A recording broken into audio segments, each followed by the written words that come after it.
Hello, everyone, and welcome to the Radical Democracy Show. I'm your host, Kamali Rose, here today, joined by none other than Kwame Norville from Raise Fist Media. Thank you so much for joining us today, Kwame.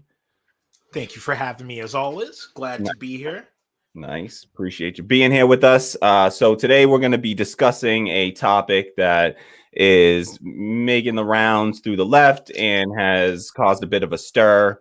And so we just wanted to make sure we jumped in and weighed in as Black leftists, because what I'm seeing from some of the white leftists that I, have some respect for and it's not all been great. So wanted to come correct the record and lay down our thoughts on this. And so, all right, so this is about the Boogaloo Boys. Recently made an appearance. A member of the Boogaloo Boys made an appearance on the Jimmy Dore show, and Jimmy Dore, it was about a 30-minute long interview.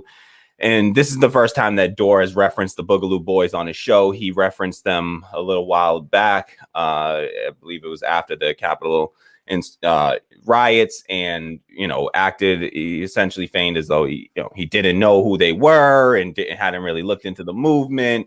And he just he heard one of them speaking at an event, the person who he ultimately interviewed, and felt like, oh, okay, well, this person, I don't disagree with anything this person is saying. And so, I just wanted to, I wanted to jump in on this because we'll try to play you some clips from that and show you a little bit of what's going on. I'm not really going to play any of Jimmy Dore's interview. I did watch the interview in its entirety. I'll think about dropping links to it, but we'll see. But I can show you what Dore tweeted out here that kind of started, got things really rolling.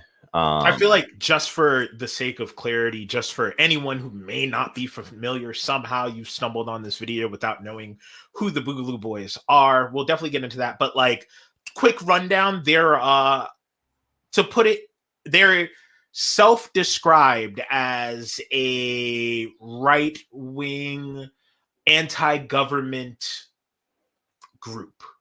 Yeah, I would say is the easiest, quick and clean and easy, without putting in my own opinions. They're an anti-government group that is on the farther right side. yes. And I would say, I would say that is their most favorable, that is them putting their best foot forward. That is that is the best representation of what their movement is. There is seemingly a divide amongst the Boogaloo Boys themselves. There's seemingly some sort of a split where the movement itself, and we're going to take a look at that. Like Kwame said, we're going to take a look at some of the origins of the Boogaloo movement and see why, what it was born out of. Because I think how your movement starts and what the initial goals of your movement are incredibly important. And so, so let's we'll take you through that in just a moment. So I just want to show you, Dore tweeted out here. He says, I interviewed a member of the Boogaloo Boys. I was completely floored when he said he is pro LGBTQ, pro Black Lives Matter, anti-police brutality, anti-racism, anti-ICE, anti-war. So that anti-war one is something that we really want to hone in on, especially because, he says that they're anti-war here. And I'd like to point out where they really, where their movement was founded. So let's take a look at some of their, history and what's it about. And thank you so much to everyone. Please, if you're just joining us, do us a favor and just immediately, I'll just say this once up front, hit the like button down below, subscribe to the channel, share this out. We see the comments, so if you're here joining us, please share your thoughts in the comments. We're going to get to the comments, and we do see you, and we will address those comments shortly. So please let your voices be heard in the comments. Want to hear what you think. Okay, so let's take a look at who the Boogaloo Boys are. This is something, you know, and people are gonna, I know, listen, I'll try to be critical of all the media outlets that we use in you know, today. I'll try to be honest and forthcoming about them. You know, not all of them are people that I always align with, and so I'm trying to be fair here.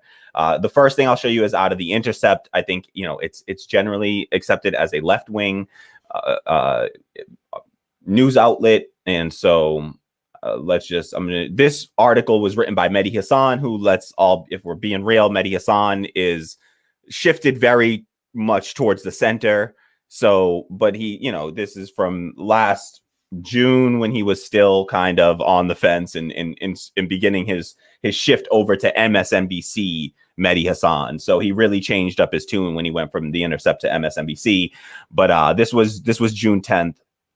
And this is an article that says, you know, how, by Mehdi Hassan, says how the far right Boogaloo movement is trying to hijack anti-racist protests for a race war. All right. So you can see some of the reporting on it. And I want to show you really, you know, what some of the origins of this, you know, movement were as well. So I'm going to try to pull up some references on that. And the thing is that, you know, if you watch the Jimmy Dore interview, I don't think that it's totally like unfounded to interview one of these people. Like, let me just come out and say that. Like, I don't think it's totally unfounded to come out and interview one of these people. The thing is, if you're going to interview them, you have to interview them responsibly. You can't just open up the mic to these people and just give them your platform and let them spew and espouse whatever BS, you know, they want to espouse and not challenge them. And if you watch the Jimmy Dore interview, one of my biggest critiques of it is that he just did not challenge this dude whatsoever. Watch the whole interview. He lob softball questions at him. It's all like, oh, I'm going to play devil's advocate here. And, you know, so, you know, give you these really like, just serve these things up for you to knock down. And it was really weak. So it was a really weak interview. I've seen people do effective interviews of right wingers where you can, you know, when even Cenk Uygur interviewing who's that dude, David Duke. You know, when he interviewed David Duke, he embarrassed him and made him look like a fool. You know, that's not what went on here. Like, Jimmy Dore didn't bring them on and push back. You know, he brought him on and he just let him have at it. And you know, I think it reminds me of some other folks that we see. And Kwame made the point, and Tim Black made the point about, you know, this being very Joe Rogan-esque, you know, of like, Kwame made that point to me. Is the first person I heard make it, to say, you know, this is like Jimmy Dore is trying to become like the Joe Rogan of the left, where you just let these people onto your platform and you don't push back whatsoever, and you let these right-wing people just have their way with you, and all you end up doing. So that's part of my pushback. That's always been like my biggest gripe with Joe Rogan. And I think he's a bit of a meathead. I used to think he wasn't, you know, malicious in his meatheadedness, but my issue was that if you're going to have certain type of people on your platform, you have a responsibility, like Kamali said, to interview them responsibly. And I've seen him push back like maybe once or twice, but never enough, nor a real balance in the kind of people that he has. And that was my biggest issue here. It's really, really weird. It's really weird. And I'll let you get into this. I know we have a couple points that we definitely want to make why this is so problematic, but I think y'all deserve to have a little bit more context first. Yeah. So Kwame, can you tell us, because you know pop culture references, like, where does the name Boogaloo even originate from? Like, where did they get this name Boogaloo? Yeah, actually, I am going to hijack your screen real quick. Yep, do it. It is actually, oddly enough, from Breaking 2 Electric Boogaloo. It is a 1984 breakdancing movie in the vein of one of the, you know, tropey 80s kids have to local teens have to band together to save the rec center. It's pretty much literally that, but with breakdancing to save the said rec center. like that South Park joke. Yeah, it's that. That's the one with Turbo and Ozone. Remember when the dude was breakdancing on the side of the walls up into the ceiling? Yes, that is where the Boogaloo comes from. It's literally from that. I didn't have a chance to pull the article, but there is actually an interview with the director from Breaking 2 about just the weirdness that is his movie, and that movie being hijacked for this. I want to say it was like right after someone had killed a woman and in the name of the Boogaloo Boys, and a self-proclaimed Boog boy had murdered someone. And they interviewed the director right after, and he was just talking about how surreal it was. That is, I don't know, which is really weird, and a point that I only recently stumbled upon, that these people want to start a race war, but got their name from Breaking 2 Electric Boogaloo. So somewhere along the line, these pro race war people are Breaking 2 fans, and I find that utterly fascinating. Just utterly like, holy shit. Wow, that is like a Nazi group that is named after Lovecraft Country or Childish Gambino. That is so bizarre. But yeah, that is a quick little back history into the weirdness of where that name came from. Yeah, and the idea of the Boogaloo, is that it's, Boogaloo 2, Break Into Electric Boogaloo was a near, it pulled from the same template. It was a near copy of Breakin' 1, with some few minor changes. So the idea of a Boogaloo is the idea of a sequel that's very similar to the first, right? But and better. We all know what the first Civil War was about. It was about it was essentially a race war. It was about slavery and a fight over slavery and continuing slavery. And let's be real, like, again, at their best, the Boogaloo movement is a bunch of anti-government libertarians. And let me tell you, like, I'm on the left. I am a socialist. I am not an anarchist. I'll be real with you. My belief is not in I do not want to dismantle the government, the government completely. And even in an anarchist system, right, there is still government. It's a self-government, right? It's just, it's the idea is that you're self-governing, but there is some idea of government still. What the Boogaloo movement at their, again, at their best is just saying, we are we just want to tear down the government. And they are, in the way that they're doing it and the way they're going about it, is what's really dangerous to our movements. We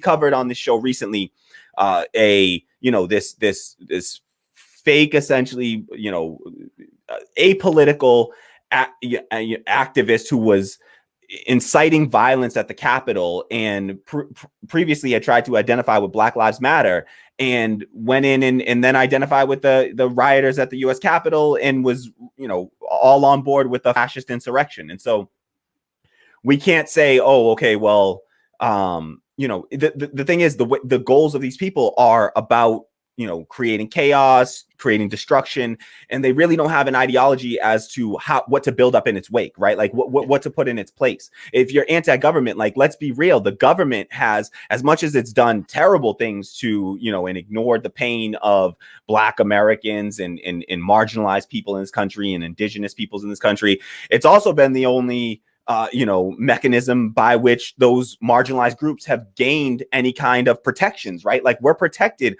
under the U.S. government. Like, that's what's protecting us. If we start, let's be real, if we start and again, part of what they're connected to is they were born out of this idea, whatever they want to say they've become right now. The Boogaloo Boys were started as a group, determined to create, to incite and provoke a second civil war in this country. All right. And in doing so, to destroy, or they say American Revolution. All right.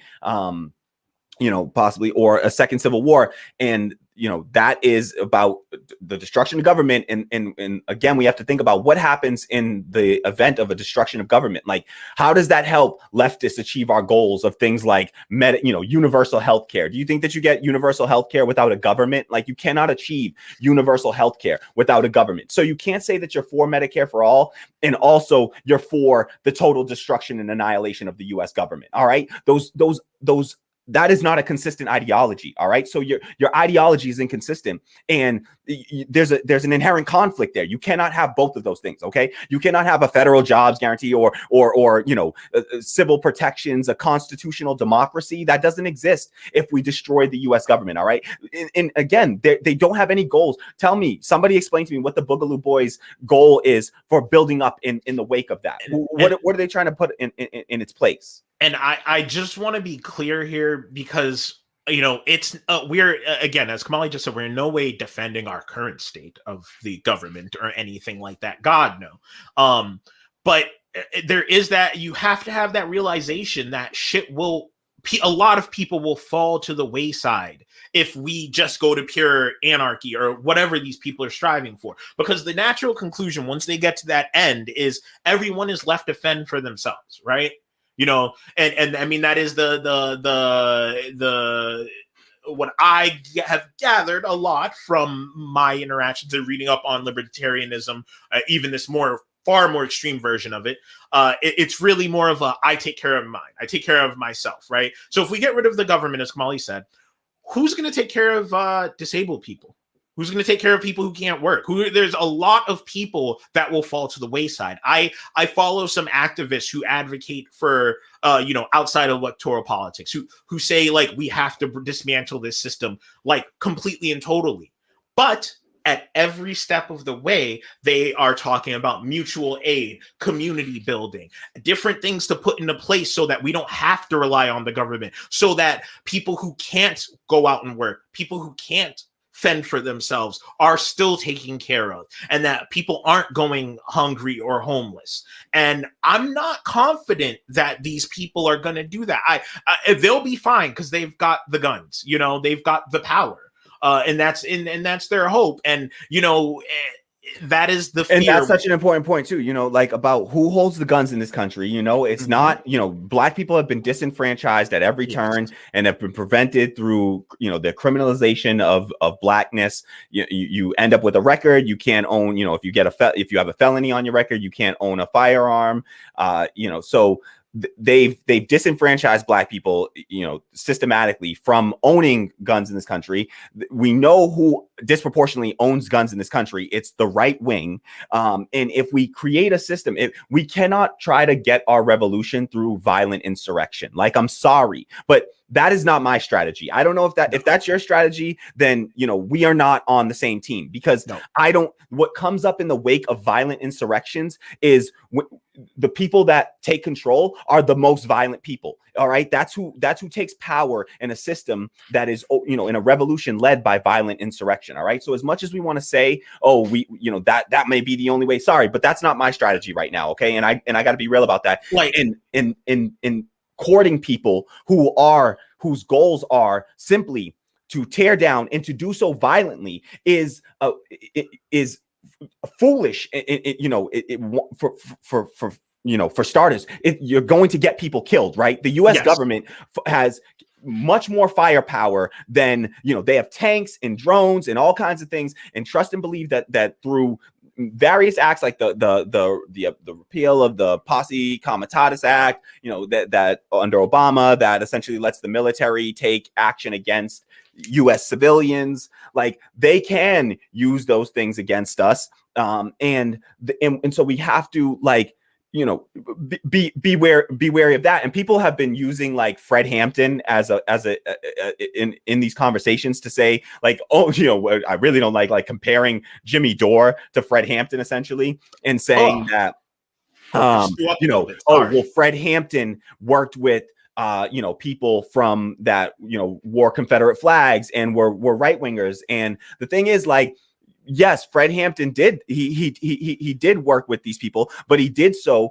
He made sure that as a part of that, it was only done under the condition that they denounce and renounce that ideology of racism and put that aside and do so publicly, and to publicly denounce that ideology and to denounce those movements. And then they worked, with them only on the goals that the Black Panthers already had set out for themselves already, right? So they were not compromising on their own beliefs in any way. Sorry, but if you believe in Medicare for all, you can't tell me you believe in Medicare for all. Jimmy Dore, who was just on the Force the Vote fight for Medicare for all, he just was willing to go to bat saying and do, scorched earth politics, where he called leftists, bootlicking frauds for disagreeing with him on a strategy tactic, right? So he was willing to call leftists that were, some Black leftists, you've seen my video on it, what he said about Tim Black, you're done, and you essentially called this dude a bootlicking fraud. So he's willing to talk like that to Black leftists. He's willing to treat them like that over a strategy disagreement. But here you have a major strategy disagreement. I would imagine if you are consistent in your ideology, Jimmy, if you're consistent in your ideology, you can't both want Medicare for all, like you just claimed you were going to bat for Medicare for all. You believe in Medicare for all, and you need to get people universal health care. And that was what your whole damn shtick was about for the past how many weeks. Then you turn around and you're going to platform somebody whose whole ideology at best is, I want to completely destroy the government, okay? And in doing so, there is no chance at Medicare for all with no fucking government, okay? Let that be made clear here, okay? So Jimmy's ideology is inconsistent. It's dangerously inconsistent. And I honestly believe at this point that he's doing this more for personal gain. And this is fucking grifting. Like, this is grifting to me, because you're more concerned about your personal brand and raising your profile. And again, becoming the Joe Rogan of the left, where you can just have everybody on to just spew their fucking garbage, and you're not going to push back in any substantive way. And in doing so, what do? The right always ends up winning, right? In that situation, because they don't care. Their goal is to not do anything for anyone, right? So as long as we continue on like this, like, they're winning. Like, our goal is to actually change things for the better. And in order to do so, we got to have some cohesive, coherent ideology and actually, work on tactics and strategies that are going to forward those goals, right? And he gets to choose who he platforms. And again, it's not just, oh, he had him on. He can have him on, but you need to have him on, and you need to challenge him on shit like, why? How can you say you stand for a movement? Why do you have to do it as a part of the Boogaloo movement? There are plenty of left-wing militias. The left wing isn't anti-gun. Who is he kidding? Antifa isn't anti-gun. Like, who are they kidding? So there are left-wing groups that he could join, right? He could join left-wing groups, all right, if he actually had this seemingly left-wing ideology from what Jimmy Dore laid out. Whoa, look at all the, and I'm not saying you can't work with anybody from the right wing, right? Like, there are right-wingers that are, not about, dangerous tactics that will literally, like, and I just to wrap up the Fred Hampton point before I completely lose that. Fred Hampton specifically talked about it, and maybe I'll pull up the clip and play the clip about how the Black Panthers did not believe in leading people to slaughter. They did not believe in leading their people into dangerous tactics that were going to get their people killed. Okay, that is what Fred Hampton believed in. And so what these people are talking about, oh, let's go, kill police. I'm sorry, but that's not my strategy. All right, my strategy is now we got to go kill the cops. All right, sorry, that's not my strategy. All right, so I do not want to. As soon as we try to engage in that, white people will be able to shoot cops and still, survive to see a trial. When Black people go start doing dumb shit like that, we get blown up with bombs. Okay, look at what happened to Google Micah Johnson. Okay, killed 5 cops in Dallas during a Black Lives Matter rally. And what happened to Micah Johnson? Micah Johnson got blown up with a fucking bomb. Okay, by the U.S. government. I didn't know we blew up people with bombs. Okay, to eliminate U.S. civilians. He was a military a veteran, a U.S. veteran. We blew him up with a bomb. Okay, why? Well, he was a Black dude, so you can get away with that. Let me see them blow up a white veteran with a bomb. No, I don't want to see that. Please don't do that. But you just won't see that shit, right? But so we got to see how what the end, at the end of this is.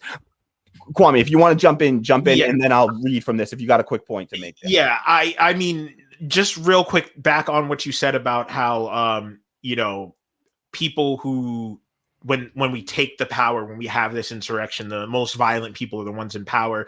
You guys know I'm from Raised Fist Media. I like to look at the intersections of entertainment, media, and politics. And case in point, have none of these people seen goddamn Walking Dead? Have you not seen literally every piece of post-apocalyptic fiction that is out there? What happens? The dudes with the militias, and all the guns, the most violent ones, rise up and they survive. And then we have that realization that, oh no, they're actually way worse than the fucking zombies. Yep. All right. Merle. All right. Motherfucking Negan would have been a Boogaloo boy. God damn it. Like, come on, man. Yeah, let's not kid ourselves. Merle was definitely a Boogaloo. No, I don't even know if he'd be Boogaloo. He might be straight up Proud Boy. I don't know. Yeah, he was a Proud Boy. Yeah, and then to your other point, the Fred Hampton point, like, this is the issue that we had with Jaden X. You know, it's you're endangering people, and they've had their chats leaked that they've infiltrated and tried to steer shit up at Black Lives Matter rallies. There are women and children and mothers that go out to to those rallies, and you want to go out there and start armed battles with the police while there are vulnerable people out there protesting. We don't fucking do that. Yeah, that is not that. What goal are you going to achieve by you kill a few police? You do not change the system. All right, killing a few cops does not change the system. All right, let's not kid ourselves, especially when you just go out and ambush random cops. It's not even like you standing up and protecting people like the Black Panthers were doing. They would show up to any kind of, stop by a cop, any kind of police stop. They would go pull up and they would stand there with their guns armed and say, if you fuck with ours, we'll fuck with yours, and they protected people, right? Like, it had a goal and a strategy behind it that was about protecting people. What they're talking about is like, what they do to just go ambush a bunch of cops, and kill a bunch of cops that are just random cops. Again, you're not changing the system. All right. What we're talking about is systemic change. All right. Systemic problems require systemic change. And you can't just, hurting a few, even, a few low level cops, like, definitely ain't gonna change anything. Yeah, you're not even talking about like changing, the people in real power in the police, force. You're just shooting a couple of like street cops. Like, I'm sorry, but you're not changing anything. You're not achieving our goals, and all you're doing is creating an atmosphere for more, an expansion of the carceral state and more laws to be created and used against the left. And we just cannot, we cannot allow these people to endanger, we can't embolden these people. So I want to show you a little bit more about who these Boogaloo boys are. This is an article in The Guardian that was written in a response because the Department of Homeland Security at one point came out and tweeted out that the Boogaloo boys were neither left wing or right wing, and that this was all, they're essentially without an ideology and they're not left or right. And so The Guardian did a report on that and did some investigation. And this is what they wrote up on. And they said, white supremacists are anti-police libertarians. What we know about the Boogaloo. 5 deaths have been linked to Boogaloo rhetoric, but there's still confusion over how to label the developing ideology. This was published on July 8th of last year. It goes on to say, men showing up to protests wearing Hawaiian shirts and carrying military-style rifles, Facebook groups full of intense discussions about imminent civil war. Over the past year, online conversations about the Boogaloo, an ironic term for a second civil war, have begun to coalesce into the beginnings of an actual movement, according to experts who monitor American extremists. Facebook has designated a network of Boogaloo groups as a dangerous organization similar to the Islamic State and banned them from both Facebook and Instagram. We can talk about censorship and all that shit at another time. At least 15 arrests and 5 deaths have been publicly linked to Boogaloo rhetoric, including the murders of 2 law enforcement officers in California. And so they go on to say, why experts classify Boogaloo supporters as right-wing or far-right. So in response to a news story about the potential threat Boogaloo attacks pose to people in Washington, D.C., Trump's Department of Homeland Security sent a tweet denying that the Boogaloo is a left-wing or right-wing movement and claiming that, quote, they are simply violent extremists, quote, they are simply violent extremists from both ends of the ideological spectrum. One CNN article on Boogaloo supporters at protests included an interview with a man who claimed to be a, quote, left anarchist. Again, they're trying to attach the left to the Boogaloo movement. But extremism experts agree that Boogaloo ideology overall is, in fact, right-wing.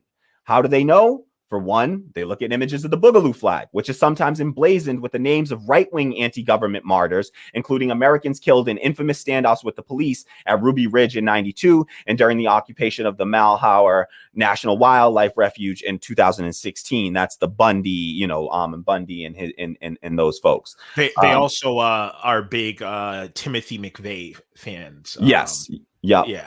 Well. So, you know, there are plenty of examples of black left-wing, you know, people that could be, you know, taken as martyrs. Breonna Taylor, right around the same time as this Lemp character that they use. I forget the name of it, something Lemp. They use as well, and you know, as opposed to a Breonna Taylor. Sorry. So they say the way we know the Boogaloo movement is a far-right movement is because they draw a line directly from Waco and Ruby Ridge, said Alex Newhouse, a digital researcher at the Center on Terrorism, Extremism, and Counterterrorism at Middlebury Institute for International Studies. They hold up things like the McVeigh bombing of the Oklahoma City Federal Building and the armed response to Ruby Ridge as heroic moments in American history where citizens stood up to government oppression, Newhouse said.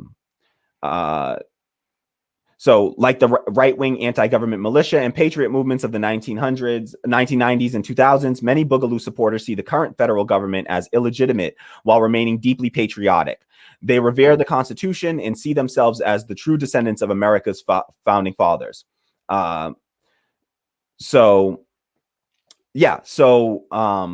clear sign that Boogaloo boys are right-wing is their decision to show up with guns to guard private businesses, first during demonstrations against public health shutdown restrictions, and later during the protests over George Floyd's killing, right? So you got some of the Boogaloo boys showing up to protect private business, all right, during the George Floyd protests, all right? So they're protecting private property against the Black, you know, Lives Matter protesters, all right? So you know, they said while Boogaloo supporters showed up to George Floyd protests saying they wanted to stand in solidarity with Black Lives Matter protesters against police violence, some also described going to protest to, quote, defend businesses, including big national corporations, against looters and destruction. Okay. So the thing is that, you know, at best, there's some mixed, confused ideology that is part, you know, white supremacist, far right white supremacist, looking to incite a second race war, and some segment of them are, you know, are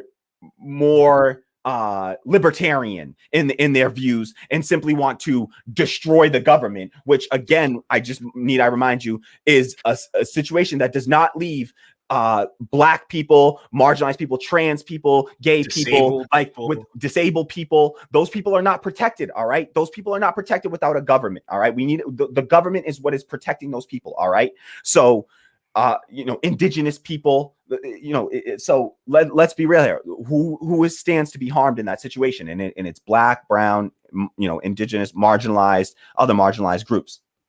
So you got a movement that again, even if you are saying that, if you are interviewing to pick, what Jimmy Dore did was he plucked out of a broad sort of, at best, you know, again, at best, decentralized movement. They don't have leaders. There's no leader of the Boogaloo boys. There's no ranking and leadership. It is a decentralized movement, right? So you got a broad decentralized movement that has essentially two major, you know, facets of the movement. The, you know, race war, white supremacist, and the, you know, libertarian, anti-government,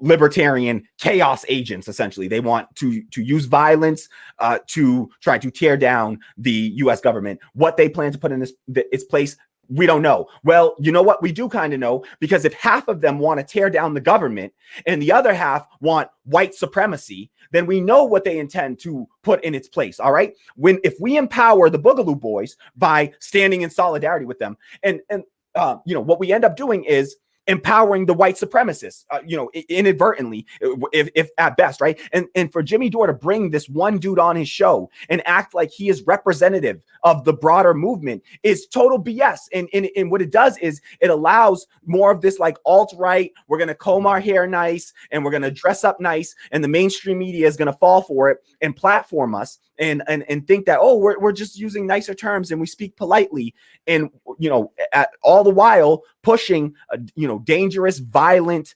movements. It's gonna end up sanitizing it. It's gonna make it amenable to a lot of people who may otherwise not end up looking into it and joining into that kind of bullshit. I remember when right after Trump got elected, you started seeing a lot of those pieces like looking into the mind of like white supremacists and everything like that. And I remember seeing one article where they were like, yeah, no, I was surprised to find out that they were really nice, friendly people who were just like you and me until they, told me that all the blacks needed to die. And I'm just like, I can understand trying to find an understanding of an ideology so we can combat them better, so we can get people out of that ideology. I can understand debating people with opposing views, but that is not what this was. When you do softball bullshit like this, all you're doing is sanitizing it, especially with that tweet. That tweet was the most garbage shit ever. The whole, I interviewed a Boogaloo boy, and what did you find out? We are exactly the same. Yeah. No, to specifically even to bring up like, and again, you can find one person in every movement, you can find a handful of people that might have some decent, I watched the whole interview. Okay. I'll tell you, don't watch it first off, because you don't want to let them do what that does. It's propaganda, and it serves to soften you against this kind of stuff and weaken you and weaken our movement. So I honestly advise people to not watch the interview. I'm sorry, but as much as I want to say like, go, try to go in, inform yourself before going in about who the Boogaloo boys are, or at least do that. All right. Know you're watching propaganda before you go watch that. All right. And try to watch it, understanding the framing that's going on while you watch. Right. Because otherwise it does, like, it disarmed me a bit when I first watched it. It's like, oh, okay. Yeah.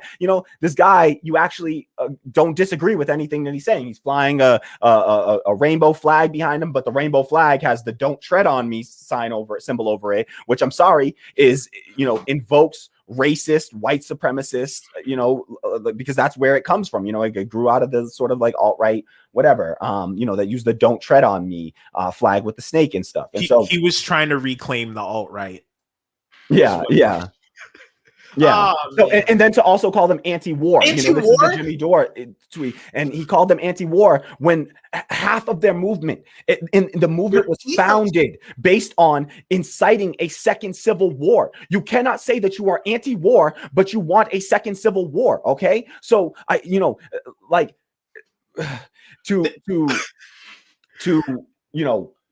come out and to just give this soft little, you whitewash it. You just totally whitewash it. And whitewashing is a perfect term, because what it really does, and what they're doing, and Tim Black made this point, and it's such a great point, is that when you do this, what happens is some leftists, and it's white leftists, let's be real, there are some white leftists who are more comfortable courting white supremacists than standing in solidarity with black people. All right. And they're more concerned about courting far right white supremacists at the expense of black people, because the bottom line is, I don't care what you think people should feel. Like, you can think all you want that, no, actually they agree with us on all these different points, right? And don't even say they agree with us, because the Boogaloo boys do not agree with us, right? Some small contingent of the Boogaloo boys may agree with us, all right? But broadly, no, they're not all pro LGBTQ. They're not all pro Black Lives Matter, all right? And you can find tons of rhetoric, including from the person who Jimmy Dore interviewed on his own Twitter, and I'll try to pull those up, where he was anti, BLM, at times, and made comments against that, and in favor of Kyle Rittenhouse, right? So this guy was pro Kyle Rittenhouse. You don't get to be pro Kyle Rittenhouse and pro Black Lives Matter, okay? There's no such thing. Stop it, okay? This dude that he's platforming was pro Kyle Rittenhouse, okay? So there's no telling me that he's also pro Black Black Lives Matter. No, that's not consistent. Sorry, that's not consistent. It doesn't make sense. It makes no sense. So, yeah, just this idea of them being anti-war. But the thing is that really hurts as a Black leftist for me is just to see that how many, white leftists are willing to, court these, a white supremacist movement. And you think that you need, we don't need those people in our ranks. If they want to join our ranks, it's easy to do. Lay down that BS ideology, condemn that BS ideology.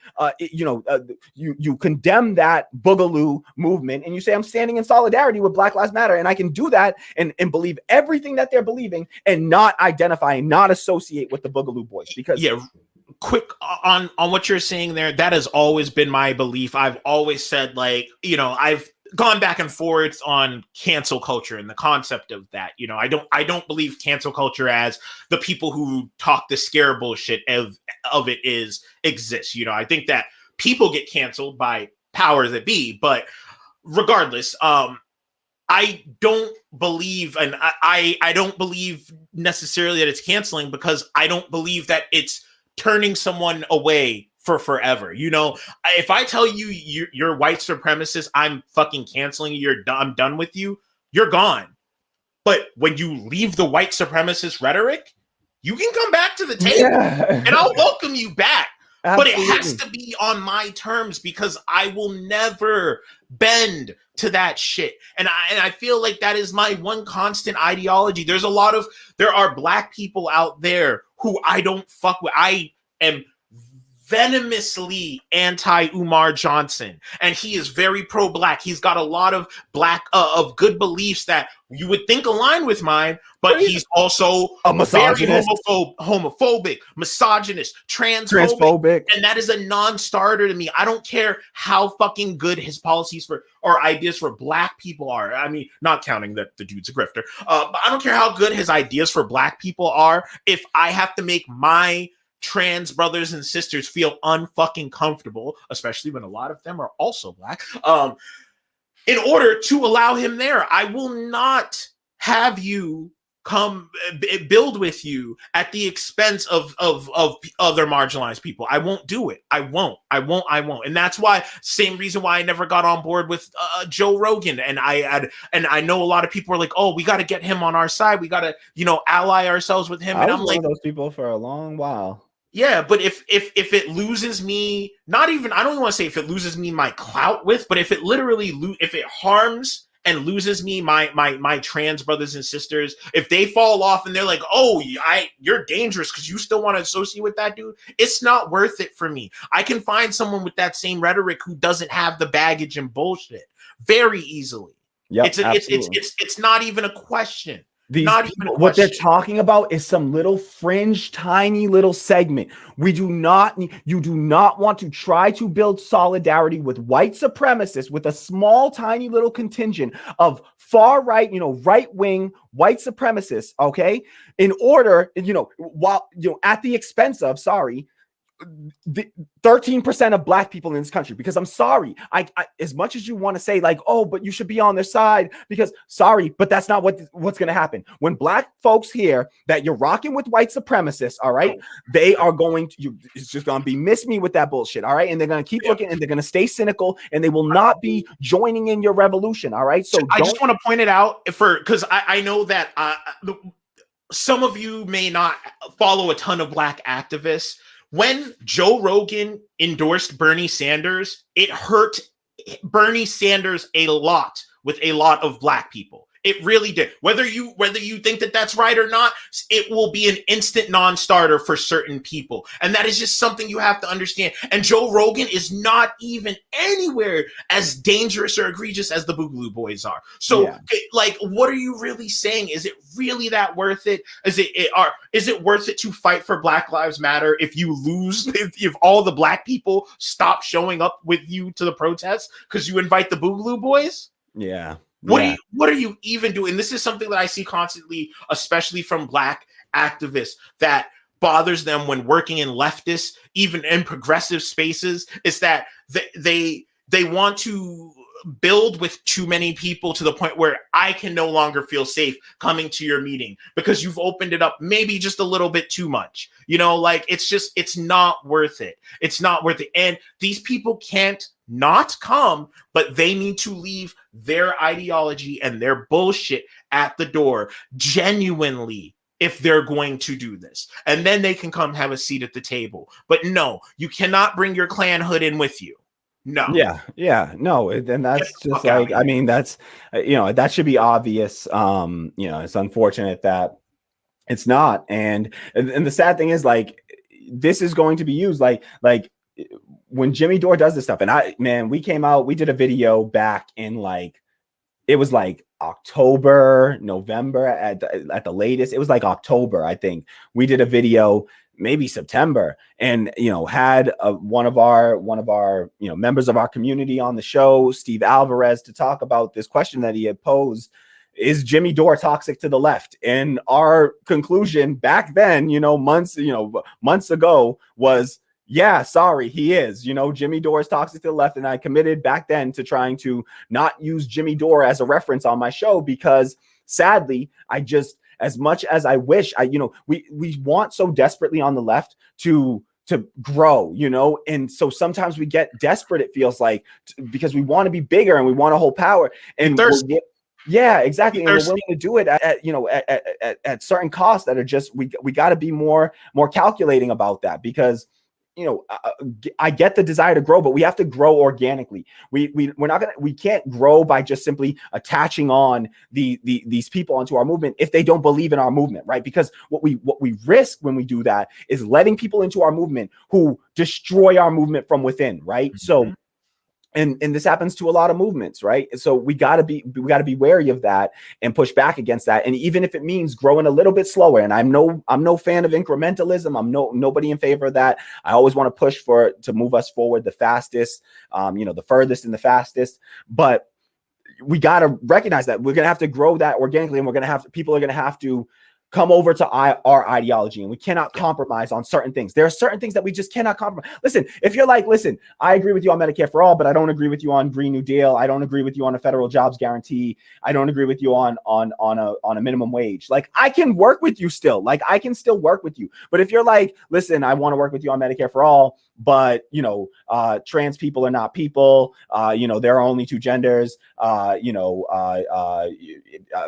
Jewish people are money grubbing thieves. Like, I'm not working with you. Like, no, sorry, I'm not gonna excuse your dehumanizing of any group of people. All right, like, if that's what we're talking about removing the humanity from somebody and calling into question somebody's humanity, like, no, I'm not. That's not an area up for debate or sacrifice. All right. And so these people are a part of a white supremacist movement. I don't care if we find a few of them who happen to be pro-LGBT and will stand in solidarity with Black Lives Matter, when what that really means is that if you look at what they were doing, like, in that Mehdi Hassan article from The Intercept, what he talks about is how they tried to hijack these anti-racism protests and incite violence. They're the same as the Jaden X, all right? They're there to do is to hijack our movements and to use those as excuses to go and incite violence. And who do you think gets harmed in that situation? Who do you think gets blamed for the violence? Who do you think gets the crackdown on them from police, like the NYPD did against BLM protesters, and the kettling and the pepper sprays and the rubber bullets and the tear gas? Like, who do you think's getting the brunt of that when they go and incite violence in the midst of a Black Lives Matter rally, right? That is, we're trying to be, nonviolent in our movement. And so we got to reject that stuff, and we got to reject it now, not after it's too late, because then we lose our credibility. We have to see these things for what they are in the moment and push back against them. And I just find it to be a little bit ironic, because, like, to go this far to court people to your side just seems really fucking wild. It's hilarious to me that, like, leftists and whatnot, they always say, like, the Dems are such shit. We're right here. We should be closer to them ideology wise, but they shun and ignore us so they can court the right wing and try and pull them over to them, right? Even though they want nothing to do with them, right? That's how black people feel when you court the Boogaloo boys, because we're right here. And you know, if you want to do it, we're here. Come to our protests. There are tons of armed leftists. There are tons of armed black leftists. You know, black militias out there, black militias out there that are doing the work. So why would you bypass all of them, Jimmy Dore? Did you ever interview the Not Fucking Around coalition? Huh? Yeah. Or do we just bypass them and go straight to the Boogaloo boys? Yeah, no, sadly, I just think that Jimmy Dore is more concerned about his views on his videos than he is about actually, you know, moving left wing goals forward. Like he tried to set, and this was a criticism that I had of Jimmy Dore, and I didn't get to do a deep dive after the fact, and I really need to. But Jimmy Dore, you know, what he ended up doing or whatever is to you know, sorry, I'm losing my goddamn train of thought as I speak. I apologize. Jump in there, Kwame. Just take over. I feel like we're also burying the lead and we're not stating the obvious, because I wanted to bring this up to, and this is the part where that makes this all fall a fucking part for me. That makes me feel like, God damn it, we're never going to win because these people are all fucking morons. Do your due diligence, guys. So if why people fucking lie. People lie all the time. It is very easy for anyone to just say like, hey, I'm pro LGBT. I'm pro BLM. But do the actions in their history, all of that, back that up? Do the bare minimum to investigate that? You know, you have to even check it, because I'm going to screen share again. Okay. And they had... yeah, and I just want to have leaks from chats of the Boogaloo boys where they're in there saying that they need to change some of their rhetoric up, you know, in order to you know, soften, because they're seeing harder alt-right people getting banned off social media, you know. Yeah. Like this one on here, I think including a healthy dose of anti-pedo messages would not only garner sympathy and support, but also do the hard work of finding pro-pedo voices for us. Anyone who argues for pedos' rights should get the look, you know? And it's like, yeah, you're against pro-pedophilia there, but it's like, what else are you courting? A lot of these people, they're saying, you know, that they're QAnon fans. This is someone who...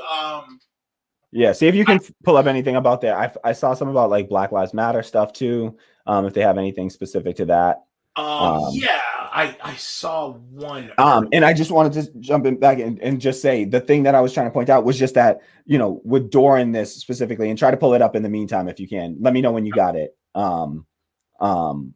But one thing that Dore did was he centered himself in this argument about force to vote, and he made it all about him. And this is why I think of Dore as just doing this for views and not really being concerned about what the end result and the outcomes of what he's doing is. He's not concerned about that. He's not really concerned. And he's portraying himself as this like, oh, you know, purist. I really care about the people. I really care about the people. And I care about the goals. And I'm pushing Medicare for all forward, you know, and he's either, you know, he's either does not care or he is a complete fucking moron and he cannot be trusted because he's a fucking idiot, because he allowed himself to be centered in the argument about forced to vote, knowing that he was toxic to the movement and knowing that he was doing harm to it, and he still went plastering his face and his logo all over everything. Go to forcetovote.org right now, and the first thing you see up there is Jimmy Dore's face plastered all over it. If you actually cared about the movement, recognize that you are harming this movement because you are such a toxic entity, and remove yourself from it and allow the conversation to be pushed by people that can actually push it forward for you. But that's not your concern. If your concern is no, I want to make sure that I get big off of this, that I get attention off of this, which I'm sorry to say is what it seems to me like what's going on. And this just looks like yet another play in that direction of like, oh, I'm fine platforming these people because you know what? It got him views. And he literally tweeted out at one point in this and was like, hey, you know, well, I did this and now I'm trending. I've been trending all night. And that was his response to it. Was like, I'll try to find the tweet from Dore. Did you find those? I didn't find the ones on Black Lives Matter, but I did find them talking about how the same guy from before talking about how he had gotten he was getting in fights with Antifa at different rallies in Toronto. Yeah, myself, I had been stabbed in my body armor, had another try to pull a gun on me. Both instances happened at rallies I attended in Toronto. Why were you fighting with Antifa? Unless you're a fascist. Like, yeah. What is leading you to beef with Antifa? You know, the same dude, you know, talking about Islam, anti-Islam rallies, anti-globalist rallies, like, guys, globalist being a little dog whistle for anti-Semitism, of course. yes, It's like globalism, the globalists, Alex Jones and the globalists. Yeah, So I would go with the Patriot security detail to protect the rally goers, you know, at the anti-globalist, anti-Islam rally. So, and like, I mean, yes, this is one example, but there are other places. This, I will see if I can find even the other thread that also had them saying that. And like, guys, as we saw with the alt-right was born, it got its little peaks and little upbringings from Gamersgate, but it really started taking off with the Richard Spencer types, because they like Kamali said, they slick their hair back, they put on a nice shirt, they covered up their tattoos and everything, and they started to sanitize because they started realizing that really aggressive stuff was getting them deplatformed. They weren't reaching enough people, so they had to sanitize it. And I feel like this is the next evolution of that, where it's like, hey man, everybody's really got some juice with this, this Black Lives Matter thing. You can get, people will give you a bullhorn and let you talk if you say you're pro LGBT or you're pro this. So it's real easy for someone to just say that to get an audience, or some dumbass like Jimmy Dore. And let me just say, this guy specifically, like, I watched the interview, he made a comment suggesting, implying that he was at least not straight, that he said something along the lines of like, oh, I'm not so straight myself, or something like that, when he mentioned, oh, you got the rainbow flag behind you. Again, it's not just any old rainbow flag, it's the rainbow flag with the "Don't Tread on Me" symbol over it. But it's like, this person, you had people. I remember seeing a story about a gay Jewish Nazi. Like, listen, there was a gay Jewish guy who joined the neo-Nazi movement in the US, all right? Because he felt it was the only movement that had accepted him. They didn't know about who he was, but he just got accepted into that movement through knowing people that were connected who didn't realize he was Jewish and gay. And he floated, he was able to like sort of exist within this movement until he, no longer could anymore. But there are people, you can always find a pluck out of a thing, a handful of people that are going to can make this movement look a little bit better. But as a journalist, you're not doing your job. You're not doing due diligence. And Jimmy Dore doesn't get to go kid himself, like to go, oh, I'm just a jack off comedian, half the time. But then half the time you want to, tell, the David Sirotas of the world that you're doing more important work than them. So which one is it? Are you a journalist? Are you presenting news? Are you fighting for these things? Or are you just a comedian, And so, we have to have responsibility. I'm sorry, but we are left-wing media, and we have a responsibility, and our responsibility is to make sure that we present an accurate depiction of the world as it is. And to just pluck one sort of pro LGBT, pro BLM activist out of this movement, who just is not representative of the movement at large, and to portray him as such, as if he is representative of the movement at large, completely whitewashes it and allows these people a pass, and is going to allow some of his audience who are on the fringe, like Jimmy Dore's audience are fringe left, like those people are once they are people typically recently funneled from right-wing media, and so there's this contingent of his base that is very just teetering on the edge of left and right. And if you go and you give pass to the Boogaloo boys, you just go and you're doing recruiting for the Boogaloo boys at this point. Like, that's what you are. You're a mouthpiece for the Boogaloo boys, and you embarrass all the black leftists that might rock with you, like a Breonna Joy Gray. I saw Sam Cedar trying to use this to smear Breonna Joy Gray and trying to back out of the fact that he got his ass whooped in a debate, against her recently on the Force to Vote. And she absolutely, just rocked that dude. And And he tried to use the Boogaloo Boy thing with Jimmy Dore as like a way to back out. And it's just like, what are you talking about? You debated Brianna Joy Gray. Now somehow because she's associated with Jimmy Dore, you can use that to smear her. And we got to, so that's why on the left, we got to be careful associated with Jimmy Dore. And even with the force to vote thing, I was able to come out there and say, listen, I can't stand Jimmy Dore. I do not like Jimmy Dore, but I agree with the idea. And I actually think that the idea needs to go a whole lot further and to take it substantively and to deal with approach these things in a substantive way. And I think that we can do that. You can do that. And you could, if he comes up with a good idea, we'll take it and we'll then turn it. We'll push it forward in a good faith way that we know actually might get us the outcomes that we want. If we wanted to actually win the force to vote movement, it may have required us denouncing Jimmy Dore and saying, you know what? We don't rock with this dude. And I want to do a whole video on the force to vote thing because I really need to get into it because I got some strong feelings on the force to vote issue. And the people I am not, it wasn't okay for Jimmy Dore to act the way that he was. It did, and it pushed people away, but it also wasn't okay for people to allow a personality to push them away from something that was about gaining substantive material gains for poor and working and marginalized people. And we cannot allow personality and celebrity to distract us from that in any way. I don't care whether we're in favor or against whoever the personality happens to be. We have to be able to separate that from substantive policy issues and attack those, in the most effective way we see possible. So.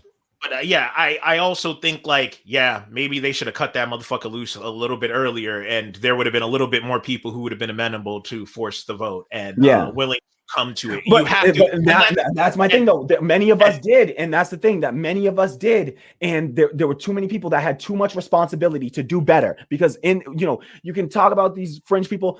Sam Cedar has nearly 1 million viewers on his platform. He is a massive part of the left-wing media, and we have the left media is so small. These people take up a huge portion of that. If he got behind it, it would have allowed his audience to get behind it. If AOC got behind it and didn't, do bad faith attacks against it, then people would have gotten behind it. And so we got to be real about that too, and criticize those people as well that didn't get behind it when they should have, because I'm sorry, but we got to be better than that. And we got to be able to separate ourselves from the personality of Jimmy Dore. Absolutely. And Tim Black did it even at the great personal, Jimmy Dore personally attacked him, and he still was able to set that aside and say, you know what?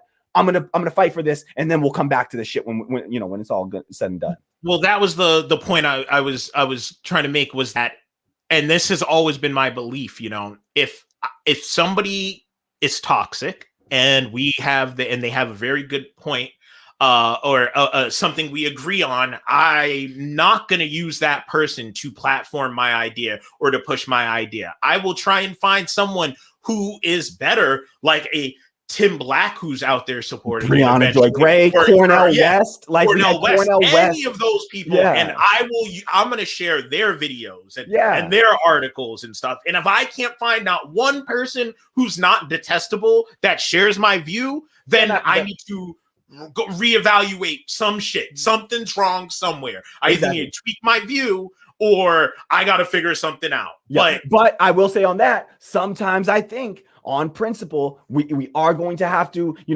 take the responsibility, saying somebody's got to be the first sometimes, right? It takes one person has to be the first one to step out and say, no. I am a good leftist. I am a, card carrying leftist, and I'm a black leftist, and I support these things, and I fight for black, left issues. And I'm also coming out in support of that. And it takes some people being thought leaders on that, and Brianna Joy Grays and Cornell West who stick their neck out. And we got to also know when we have to take up that mantle, because, Cornell West, his time, he's not going to be around forever. And we got to have new people that come up in the wake of that can put our stake in the ground and be proven, leftist and socialist and people's people, and then, take this position as a principal position. And don't get me wrong. And don't get me wrong. Like, I do agree that there is a point, but it depends on what level you're at. I'm not expecting the everyday person to put aside their disdain for Jimmy Dore and look into this more. But someone like Sam Cedar, with his platform, if he really is a leftist, right? Like, he's someone that needs to suck it the fuck up and put the personal shit aside and look into it more. Once he was like, because I didn't see the whole thing, But I saw clips of it, and once I seen that he was like, you know, I kind of tuned out as soon as it was Jimmy Dore. I'm like, yeah, but you're a little bit too big to just tune out because you got personal beef with someone. Like that's weak shit, man. That's super weak. Like, I can understand if you're an everyday fucking person who's got gripe with Jimmy Dore, but like he can't do that, and AOC can't do that. You know, like you're like, I'm sorry, it's not fair that we hold you to a higher standard, but buddy, you got power, so you have to have a higher standard. Yep, absolutely. And like, if he really was for Medicare for all, then he should have pushed past whatever beef and looked into it, at least listened to it from somebody else. Once you've seen that there were other reasonable people with the same point of view. Absolutely. So that's that's just basic stuff, man. Like, you can definitely find other sources. And Brianna Joy Gray, I mean, maybe, you know what, we could just talk about it if we want, and then I can cut this video later if I have to, because we could definitely get into it, because I would love to get into it a little bit. But in that debate, it was like, you know, Sam Seder repeatedly ended up admitting that it was all because of Jimmy Dore and Jimmy Dore, and he didn't like his personality, and you know, so the problem with that is that, again, it's in Breonna Joy Gray was just like, all right, well, thank you for at least admitting that to people, that you put your own personal feelings ahead of a movement that was supposed to help poor marginalized people. And the bottom line is that Sam Seder did not have a rebuttal for the actual strategy. He said, no, actually, I agree with the strategy when he first came out with it. And I agree with the strategy. Where I broke with them was when his rhetoric against AOC became too strong and too, you know, aggressive and you know, whatever. And I agree, like his rhetoric was terrible, and we can call that out and still be like, listen, Jimmy, you're fucking hijack the movement, exactly, kick fucking Jimmy Dore out, and let's take this and run with it. Absolutely. It's like, we have a great idea here. We acknowledge it's a great idea. We have one toxic piece. Throw away the toxic piece, not the whole thing, Sam. Yeah, like, absolutely. You've been doing this longer than I have. How am I the one that has to explain this to you, you goofy motherfucker? Like, come on. That's to put that we cannot put our own personalities above that. We can't. That's not why we're doing this. You know, if this is about personalities and us having our ego stroked, and then sure, that this is great. You know, this is all great, right? But if what we're really talking about is how do we push the movement forward, how do we actually achieve our goals and gain substantive, you know, material gains for the poor, the marginalized, the working class, then it has to come at some sacrifice to our ego, right? Like we have to set aside ego at some point and say, all right, well, we get into this, we take on, and that's just, you know, it's journalistic integrity. And we got to start to see ourselves in left media as journalists. I'm sorry, but like citizen journalists, we are citizen journalists at the very least. Like this is citizen journalism. That you don't have to have a degree or go to J school to be a journalist. Like there is such thing as citizen journalists. And that's, you know, it's grassroots, it's independent, it's a powerful, people-powered movement, and we absolutely can't act like we don't have any responsibility as citizen journalists to do responsible journalism, right? It doesn't mean to pretend like we're neutral and everything. No, we can have opinions and be objective about stuff, you know, and be objective without having to try to pretend and feign some sort of neutrality or anything like that. We can be biased. We can wear our biases on our sleeve and still do honest reporting that is, you know, that actually, you know, thinks about how it will impact the broader movement that we claim to be a part of. Because if that's not what we're doing, then this, you know, I don't, if that's your revolution, like, I don't want to be a part of that. Like, if it's all about egos and building up our platforms and we never do anything with that, nothing substantive ever comes from that, then I don't care to participate in that.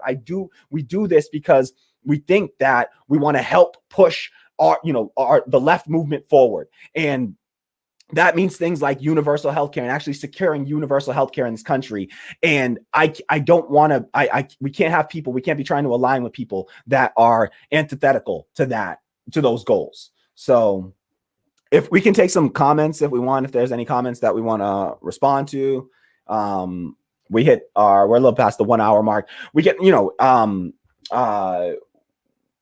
we can also, we can continue this chat about if I think folks are talking about Sam Seder and stuff in the comments there, and continue this chat about it too. And we can clip it later. But Shout out to What Up. I seen What Up in there. Oh yeah. What up? And Mark McKeever. Shout out to all of our folks. Hey, what's up, brother? Yep. Okay, so we'll take some comments from the starting at the beginning, and I'm just gonna fix us up here. We'll just make us all. Oof. So hey, Christina Salazar, thank you for commenting. Christina Salazar says, but the Boogaloo boys are LGBTQ plus environmentalists. How are they not our allies? And the reality is, I think that we've explained that here, which is that they are not our allies because some people can agree with us on certain things, right? You can find people that are members of the KKK. There were gay KKK members, right? So there were pro LGBT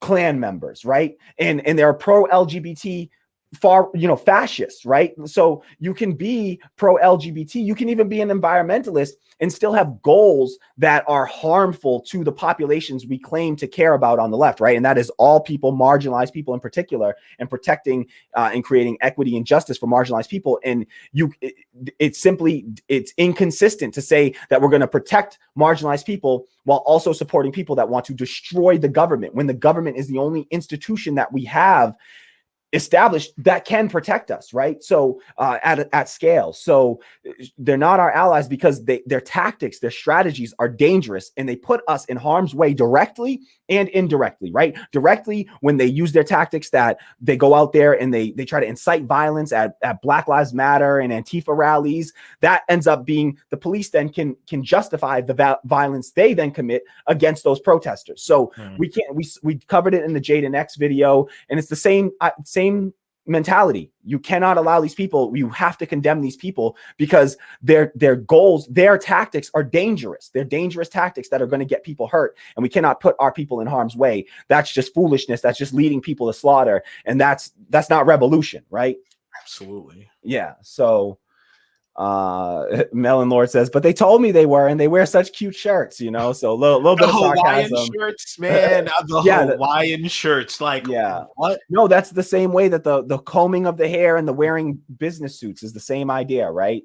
Melon Lord says he made it like it was cool. He did not even push back. Yeah, like, so that was the problem with Jimmy Dore. He just completely softballed his interview with this Boogaloo boy and didn't push back in any substantive way. It was all softball questions and just completely allowed him to just speak freely and challenge these things or these inconsistencies in his ideology. Did not challenge any inconsistency in the ideology, like the anti-war. How do you want both an American Revolution or an American Civil War, but also you're anti-war? Okay, sorry, just doesn't work, doesn't play. All right, so I don't want war. I don't want war. I am pro Black Lives Matter, but I want a singular white nation.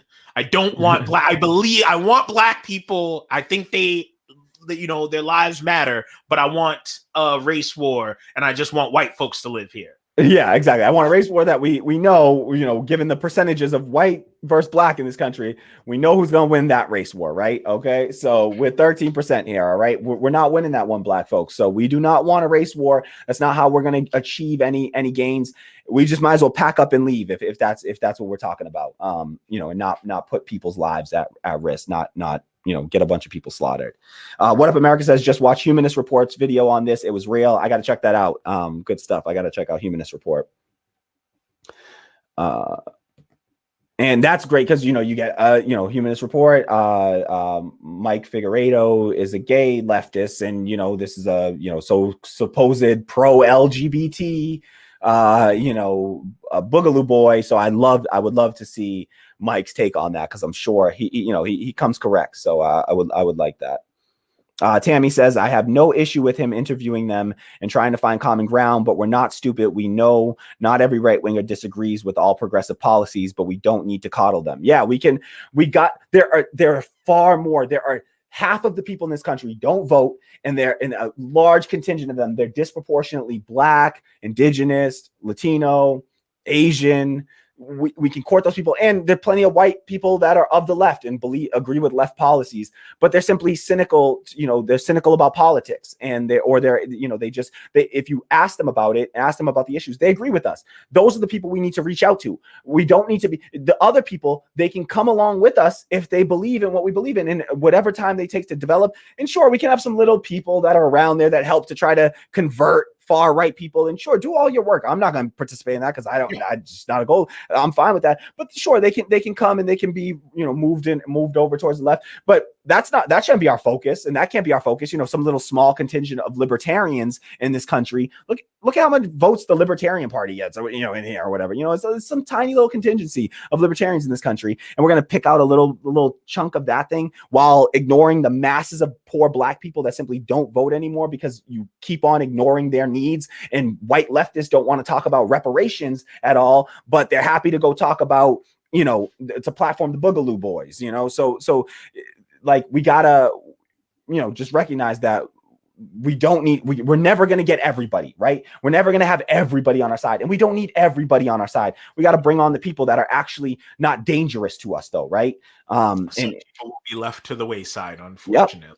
Yep. And the people that I want to see left to the wayside are not the poor Black people that simply weren't given a civic education. I don't want to leave them behind before I leave behind the, white supremacists looking to incite a civil war. Like, I don't want to risk. That's a big risk we're taking, aligning ourselves with those people.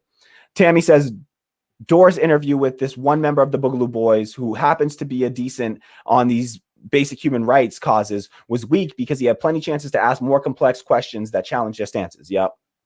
Totally agree. So, that's what being a journalist is about. Melon Lord says, I was raised in a cult. Wow. So I have a lot of empathy for people just not knowing their full crap and believing the crap they're fed. That kid may really believe what he was selling. Oh no, I don't doubt for a second. I don't think that this person was a grifter. Like, I think Jimmy Dore might be a bit of a grifter. I don't think that this person was a grifter. I believe that he believes everything that he's saying. I believe, I'm sure he is personally pro LGBT and, even pro Black Lives Matter, because there is a contingent of them that do think that, and they have fought with that. Now, trust and believe, while there's been a contingent of them that have been fighting to be pro BLM, there's been a whole big contingent of them that have been anti BLM and have been fighting against that and pushing back against that. All right. That's why they've had these debates out. And I want to definitely clarify, because I feel like I brought that up right after you had talked about that guy, about how some of them were talking about faking the narrative to get out there more. I was not. I want to make sure it doesn't come off like I was insinuating the person who was interviewed was on there lying to court people in. I doubt that, and I'm sure there are quite a handful of them who really honestly believe that these people stand for these things. And when they see that other side, they're going to be like, ooh, boy, what are we doing here, guys? That's an actual Nazi. Yeah. But I don't want to make it seem like I was saying that dude was faking the funk. Yeah. All right. Yeah. So that's wild, and being raised in a cult, like, it's amazing that you made it out and got onto the other side of it and are here rocking with the left. Congratulations on that, Melon. That sounds like a, extraordinary story. And I have empathy for people. I have, basic empathy. I have the basic human empathy for these people. Like, I do not hate these people. I don't hate these people that are like, I'm a softer leftist where I'm like, I don't hate these far right people, the Trump supporters, the Trump voters. Like, I don't hate these people. I want them. I wish they would all wake up tomorrow and figure out that human beings are human beings, and every human being deserves to be, respected and have basic human rights granted to them and be recognized as the full human being that they identify as. Like, I hope that happens. And I want to see them all come over and come along. And I hope that over time I see that, younger people are moving in this direction, and I'm all, I do not hate these people. All right. But I don't think that we need to try to court them to advance our goals forward. And in fact, I think that courting these people is a way to actually damage our goals, right? It damages the outcomes for us because it pushes Black people away when you court white supremacists or white supremacist organizations. Because let's be real, I don't care if you find an individual, it's about what the organization stands for. And I'm sorry, you can try to redefine the organization, but I'm not down with people rebranding the KKK. Like, I'm not going to get behind an organization that's like, oh, we're the KKK, but we're pro LGBT now and we're pro Black Lives Matter. I don't care. You were founded as a racist white supremacist institution, and that is what you will always be to a contingency of your base, to a large contingency of your base. And so I don't care what they think that they're turning the movement into. The Boogaloo Boys were started as a white supremacist, anti-Black organization hell-bent on the destruction of the U.S. government that has put in protections for Black, indigenous, brown, trans, gay people, right? So that's what this movement is about. I don't care that you may believe something differently. Then you need to denounce that organization and come on over to one of the host of organizations that are here on the left that are pro-gun and pro everything else you named, and also at the end of the day don't have anybody in their ranks that are white supremacists. It's super simple to do. It's not a hard sell. It's not a tough ask. Easy. Yeah. Do we get some more comments we want to get to? I'm gonna pull one. Musicum22 says, you guys are on point. I have watched Dore for years, but what I've realized is that he panders to right-wing viewers, and now he panders to extremists. I can't watch Dore anymore after this. Thank you, Musicum. I think that is a very wise decision. Honestly, I think it's a wise decision. Like, Jimmy Dore has a massive platform on the left. He has a larger platform than, it's any other entity other than Kyle Kalinske that I'm aware of, and TYT. He's like the third biggest on the left. He's got like 1 million viewers or so on the left. I think The Hill just surpassed him. But as far as left media goes, Jimmy's out there. He's one of the largest platforms. And so the best that we can do is try to shift support into some, groups in left media that is actually advancing our goals. Y'all know who needs some of that. We're building democracy in the workplace here. We are trying to build some cohesive, coherent, united left, not just some fraudulent united left that doesn't have any, structure and organization and goal in mind. But if you would like to support the show, please support us on Coffee for as low as $1 or on Patreon. Links are in the description box below. Coffee.com/radical democracy, ko-fi.com/radical democracy. You can also find us on Patreon, patreon.com/radical democracy. And for the low cost of $0.00, you can like, subscribe, and share this video right now to help support us, help grow our platform. We've got, 1,300 subscribers. Jimmy Dore has nearly 1 million, so we need more folks. We need to grow platforms like this so that we can refute this rhetoric, and we need to help build up a Black left, right? So that, because if we need, and Tim Black made this point too. If Jimmy Dore just had some Black friends, honestly, like that he chilled with and rocked with, like, they'd have caught this and they'd have been like, nah, Jimmy, don't do it, bro. Don't do it. This ain't it. This ain't it. You can always tell when somebody does not hang around Black folk, because it's just like the most obvious shit. Like, I don't know. Like, oh man, what were you doing, bud? Right? Like, I mean, come on. So who are we kidding here, right? So like, we gotta support black left media, independent Black left media. You can do so for as low as $1. We desperately need your support. We gotta grow this channel.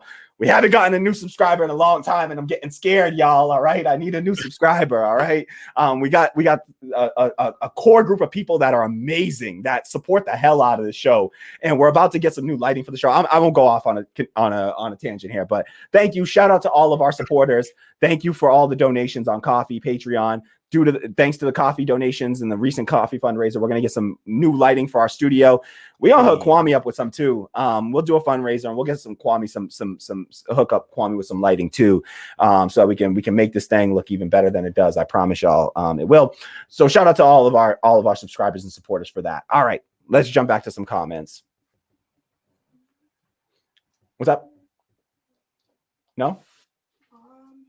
All right. Super producer says, hold on. I wish we gotta get super producer her mic back so that She can jump in here and yell at us sometimes. The Boogaloo boy, Tammy says, the Boogaloo boys said they don't censor their extremists so they can identify those members. Okay, and then what? Identify them to do what? Yeah, like, what are you doing after you identify? Because you definitely ain't disassociating. Tammy says, look, you can look up Jaden X.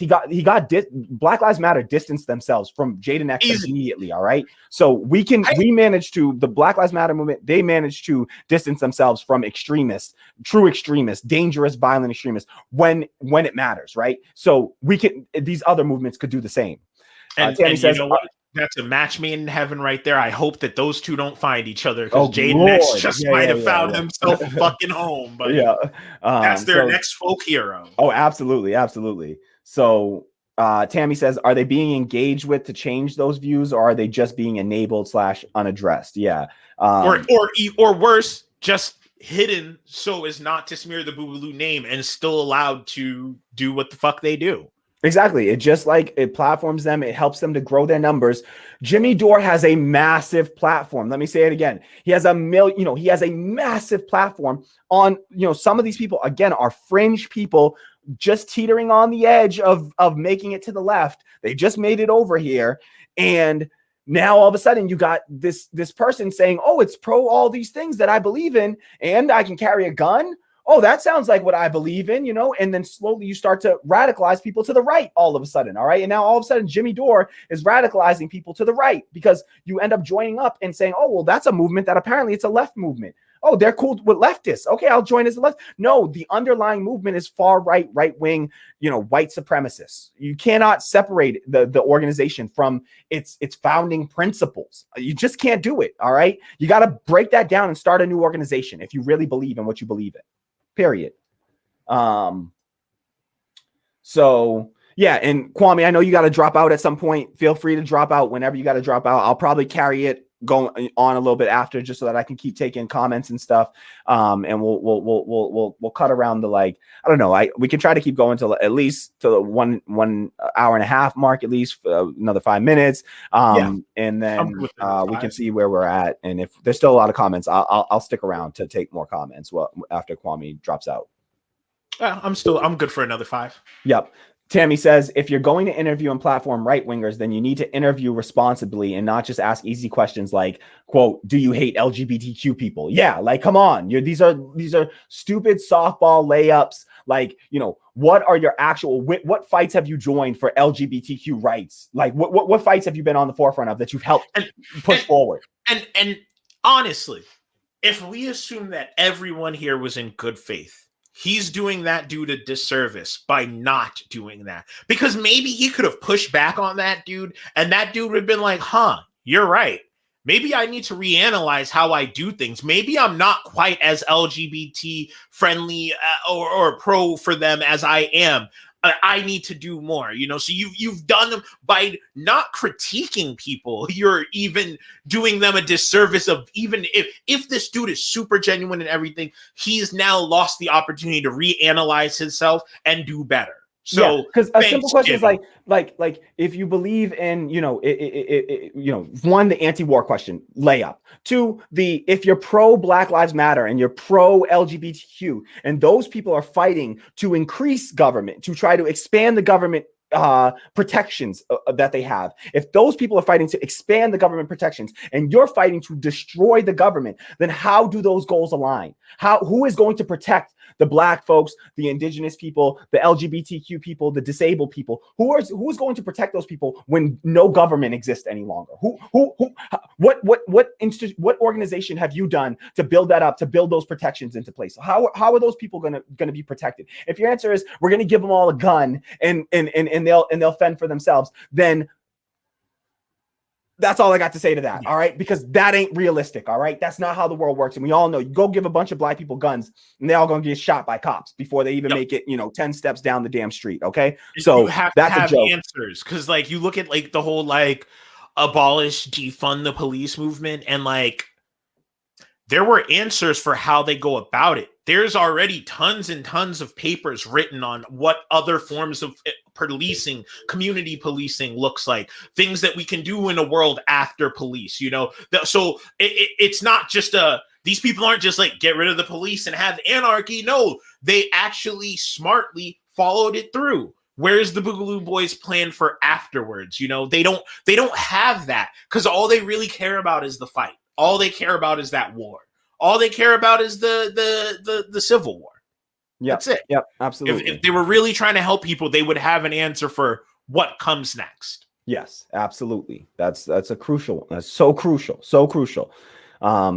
Tammy says Dore could have asked questions to find out to what extent they support those issues, find out how much this one guy represents the rest of the org or the org's values. Yeah.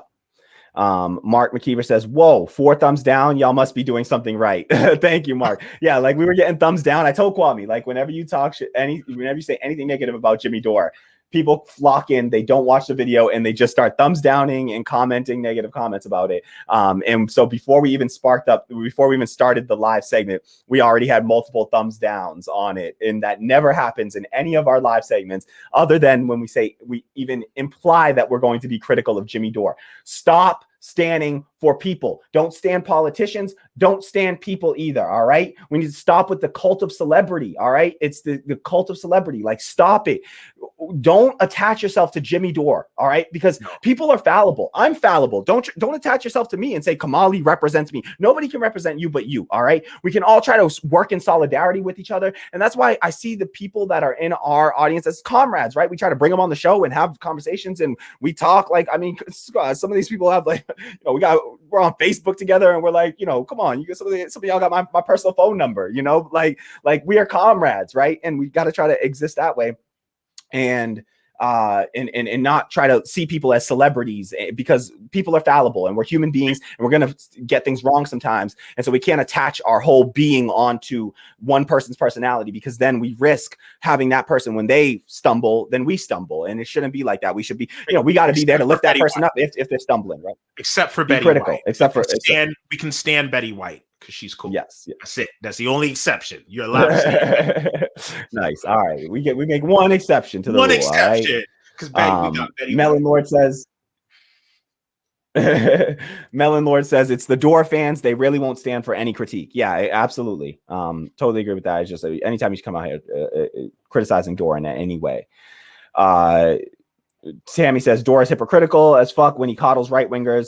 Quote, we don't need to agree on every single thing. And on when we do agree, just because we don't agree with their strategy doesn't mean they can't be our ally, right? So let me just say that again, because that was I read that kind of weird.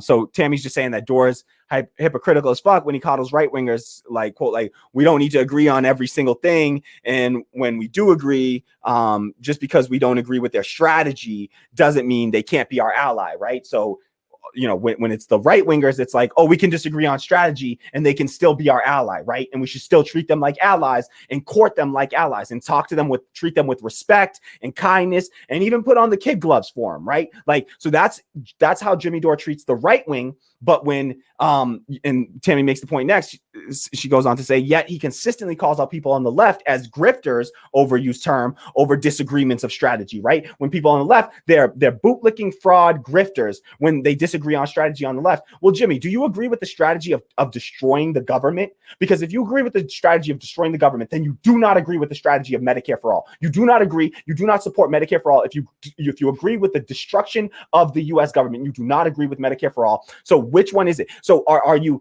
this pro Medicare for all, activist? And so if you agree with the strategy of Medicare for all, but we disagree on how to go about it. And I was on Jimmy's side on the basic withhold the vote for Nancy Pelosi, right? But he disagreed with AOC, and he called her a fraud, the fraud squad, and and when we do that, we label people as we try to say that they are impure and malaligned and somehow like mischievous or malintentioned, and what you do is you immediately push people away, right? But he's willing to do that with leftists, right? With Tim Black, he's a bootlicking fraud. He's done. You're done, because he disagreed with him on a point of strategy, right? And okay, I think we're back. Sorry, we cut off for a second there, y'all. But so he's fine disagreeing, and he can attack ruthlessly. I mean, look at how ruthless he was to the left when they disagreed on strategy, but to a right winger who he would seemingly disagree on strategy on you would want to destroy the government. He seemingly, if his ideology holds consistent, he does not agree with that strategy, but he's fine with the kid gloves and the softball questions and all that to the right wing. And I don't try to get too like into the identity politics bullshit, but it does make my skin itch when you have all that heat and venom for a black man like Tim Black, or a black woman, or a person of color, but you got all this like just lovey-doveyness for a fucking a far righter. It just white supremacist, right-wing organization, you know, that we're gonna lift up and, you know, help them, you know, like whitewash their image. Yeah. Done. Yeah. This dude. You're done. Like, it's like, yo, that's like you know, that's some visceral shit, you know. I traded my buddy over here, you know. This Boogaloo. Yeah. He got me a cool Hawaiian shirt. Yo, so man, and I'll just make one more comment on Jimmy Dore from a black leftist. I watched a clip of Jamal Thomas, another prominent black leftist. So, I mean, just look at all the black leftists I know of, you know, Tim Black, Jamal Thomas, you know, because there's only a handful, and then there's us. You know, that Breonna Gray is in the game now on Left Media, of course. She's way big, you know, the best of the best. But you got, you know, Tim Black and Jamal Thomas both sharing stories about, you know, how their interaction with Jimmy Dore. Jamal Thomas said that Jimmy Dore invited him on his show to have a debate about UBI. And before they did the segment, recorded the segment, you know, Jimmy Dore seemingly joked with Jamal Thomas and said, "Hey, we're gonna have this debate, but if you beat me in the debate, I'm not gonna air the segment." And Jamal Thomas just laughed at it. You know, Jimmy's a comedian. He laughed at it like, "Sure, yeah." Then he went on. He took his time out of his day. He did the segment. He debated Jimmy on UBI. And he feels he won the debate. He was like, it was pretty clear as day. I won the debate. And Jimmy fucking Dore did not air the segment. He ended up just holding the segment, and he never aired the segment. So there's a black leftist that he could have platformed to actually argue in favor of something that would materially help, you know, marginalized, poor, black and brown people, and he will deplatform a black leftist who had the audacity to challenge him. Jamal Thomas had the audacity to challenge Jimmy Dore on his show and win an argument, and so he never played that clip. He had the discretion there to say, "Oh no, you know what? I'm not going to air this segment," but he's totally cool airing a segment where he just softballs a Boogaloo boy and doesn't challenge him, push back in any way. You see? So just when I'm not going to come out my white leftist comrades, I just want to point out to the white leftists that they just need to recognize this and just be aware that what you're doing is unwelcoming to black folks when you make this the left that you support. It's very unwelcoming to black people, and that's why you don't see a mass movement of black people, an influx of black people into the left movement, because we haven't fully rooted out white supremacy from our own movement yet. And we have to, if we really want to court black people, indigenous people, Latino people, we got to root that garbage out. Sorry for cutting you off there, Kwame. I was jump in, and then I know if you have to jump off. I was just going to say before I go, I'm not going to say that Jimmy Dore is a racist or a white supremacist, but I definitely, from everything I've heard, don't believe he's a friend of black people. Or brown. Yeah. Tim Black used the term racially insensitive at best. Yeah. He's like, I'm not going to call him a racist, but he's at best, he's racially insensitive. Like he's not sensitive to the fact of how his actions are going to be portrayed to black people. When you talk to a black person, a smaller independent black leftist, and you're talking about you're done, you know, that he doesn't recognize the racial overtones, the you know, how that invokes America's racist past of disenfranchising black people. When you go and you tell some independent black leftist you're done, and by the way, that's the independent black leftist that happens to be paying, you know, helping me get paid to keep my bills, you know, and my, you know, pay my rent and keep me afloat, because full disclosure, I, you know, work for Tim Black, and I do part-time editing for Tim Black. And so he's out here. Tim Black is employing other black leftists and platforming other black leftists. Tim Black has platformed me, has supported our show, recently left a super chat on our show in our recent segment. He, you know, dropped a comment, support, you know, he tweets it out. He's helping to platform independent black leftists, while Jimmy Dore is out here platforming, you know, the Boogaloo boys. I like this comment right here. it's ironic that Jimmy Dore, a white man, is fine with working with supremacists when he knows that either way he wouldn't be the object of their hate. Beep, boop, beep. I understand your name, because when I read that, I wanted to go beep, boop, beep, boom. That's on point right there. Goddamn. His skin is not in the fucking game, because at the end of the day, at the other end of that race war, literally, Jimmy Dore gonna be all right, baby. He gonna be all right no matter who wins. He ain't got nothing to worry about, nothing to be scared of. But we do. That's some real talk. Yep, that's some real talk. Real talk. So, do you need to take off, Kwame? If you need to, dip out, gotta go do some fatherly duties. But I really appreciate y'all. All right. Me.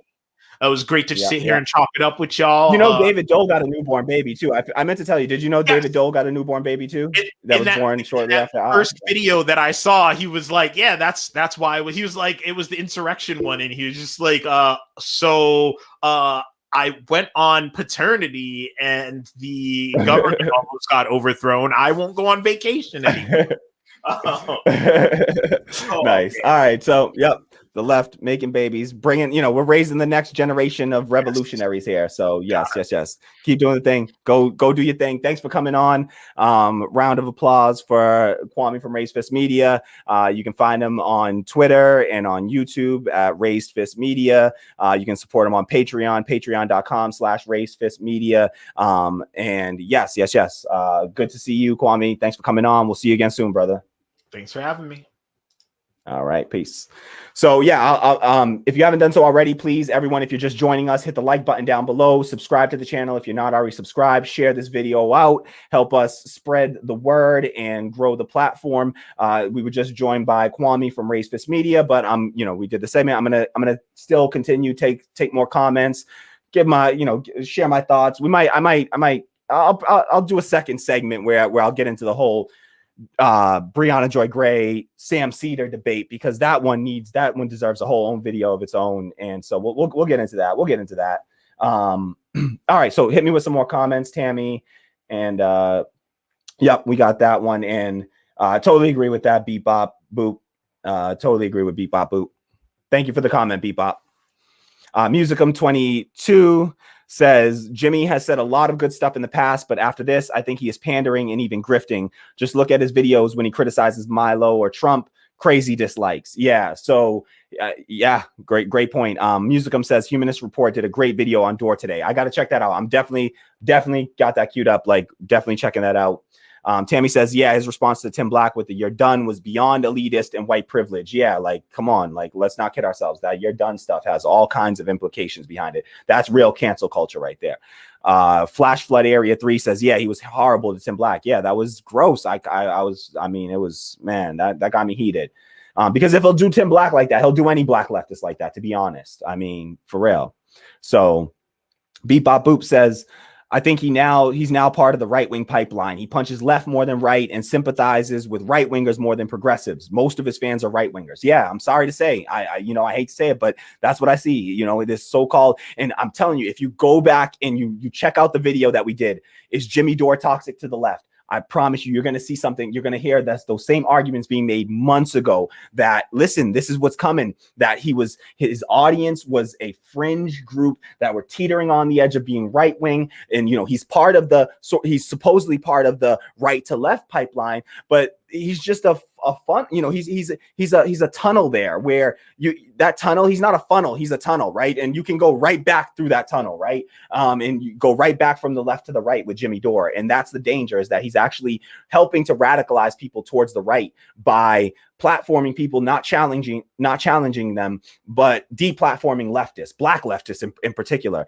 at that. So he's clearly shown and planted a stake in the ground on where he's comfortable, where he's more comfortable. And the reality is he's more comfortable with racist right wingers than he is with, anti-racist black people. So, and black leftists, so anti-racist black leftists. So that's a bad place to be. And I just hope that folks in my audience are, waking up to that. And if you're supporting Jimmy Dore right now, I am asking anyone supporting Jimmy Dore to please, rescind that support and send that our way, because we need the support. We are tiny.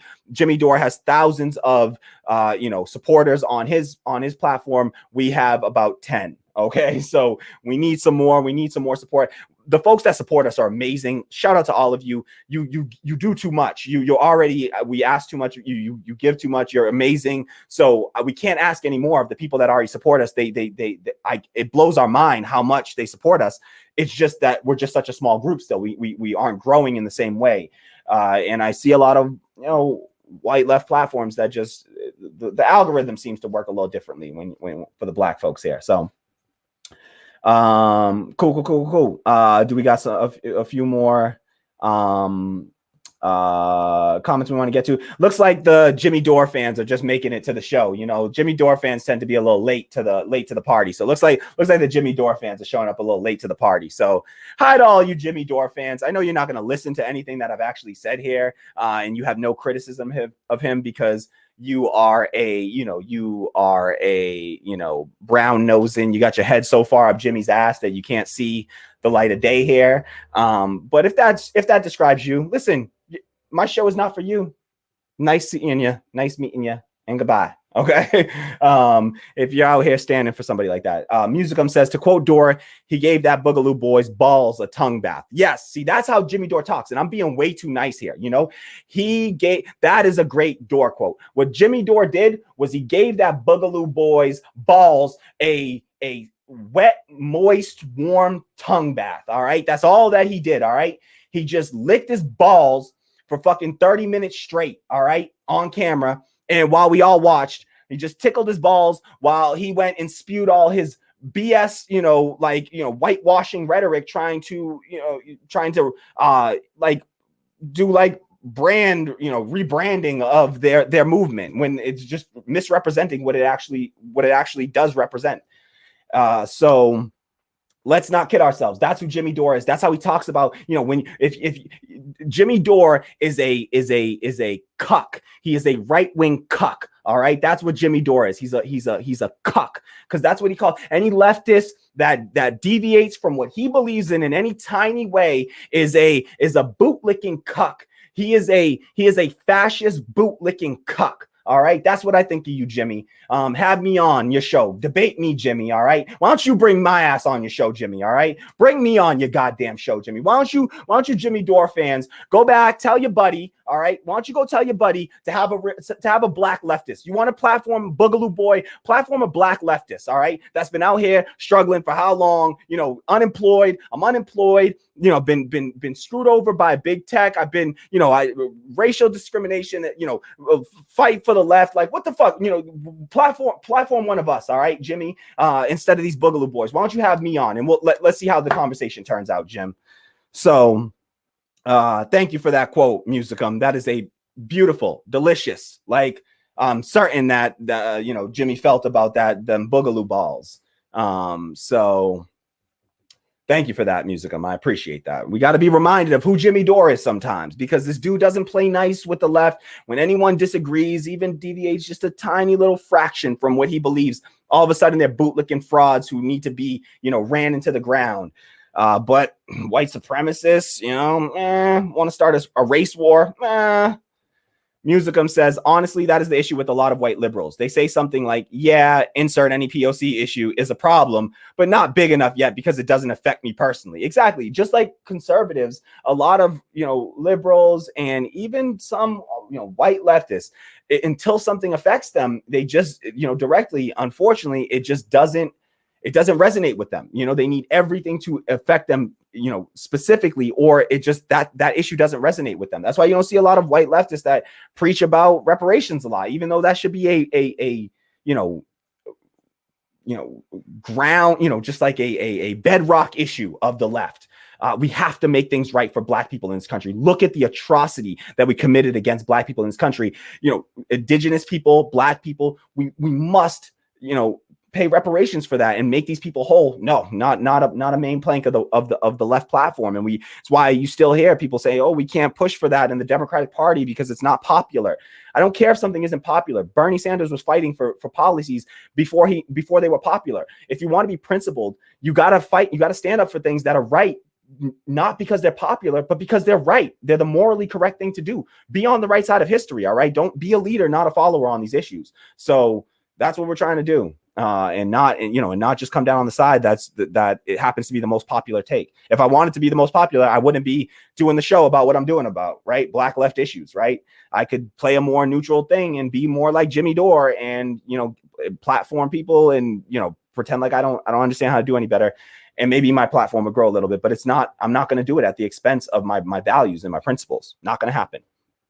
Tammy says, let's be real. Jimmy Dore's extremist fans are left incels using same strategies as right wingers on the internet. Call everyone snowflakes, loves color blindness because they want to center their own struggles. Yeah, I had a whole argument with one of these colorblind leftists recently on Twitter. It was wild. I mean, there were a handful of them, colorblind leftists. I never thought I'd see the day, but they're out here. We have not eradicated white supremacy from our own ranks on the left yet, and we have to do it. Or else we're not going to court black people. Black people are not going to come into our movement broadly. It's just not going to happen. I wish it could happen some other way and we could just grow and magically, and then we all get there and we're all, all the left-wing policies happen. It's not going to happen that way. We have to be strategic about these things. Tammy says, but not fully understanding intersectionality. Yeah. Oh God, we got people up in here saying colorblind is anti-racism and that only seeing color is racist. I love it. You got to laugh at these people. Some of these people, you got to put them up there just to laugh at them. You damn fool. All right.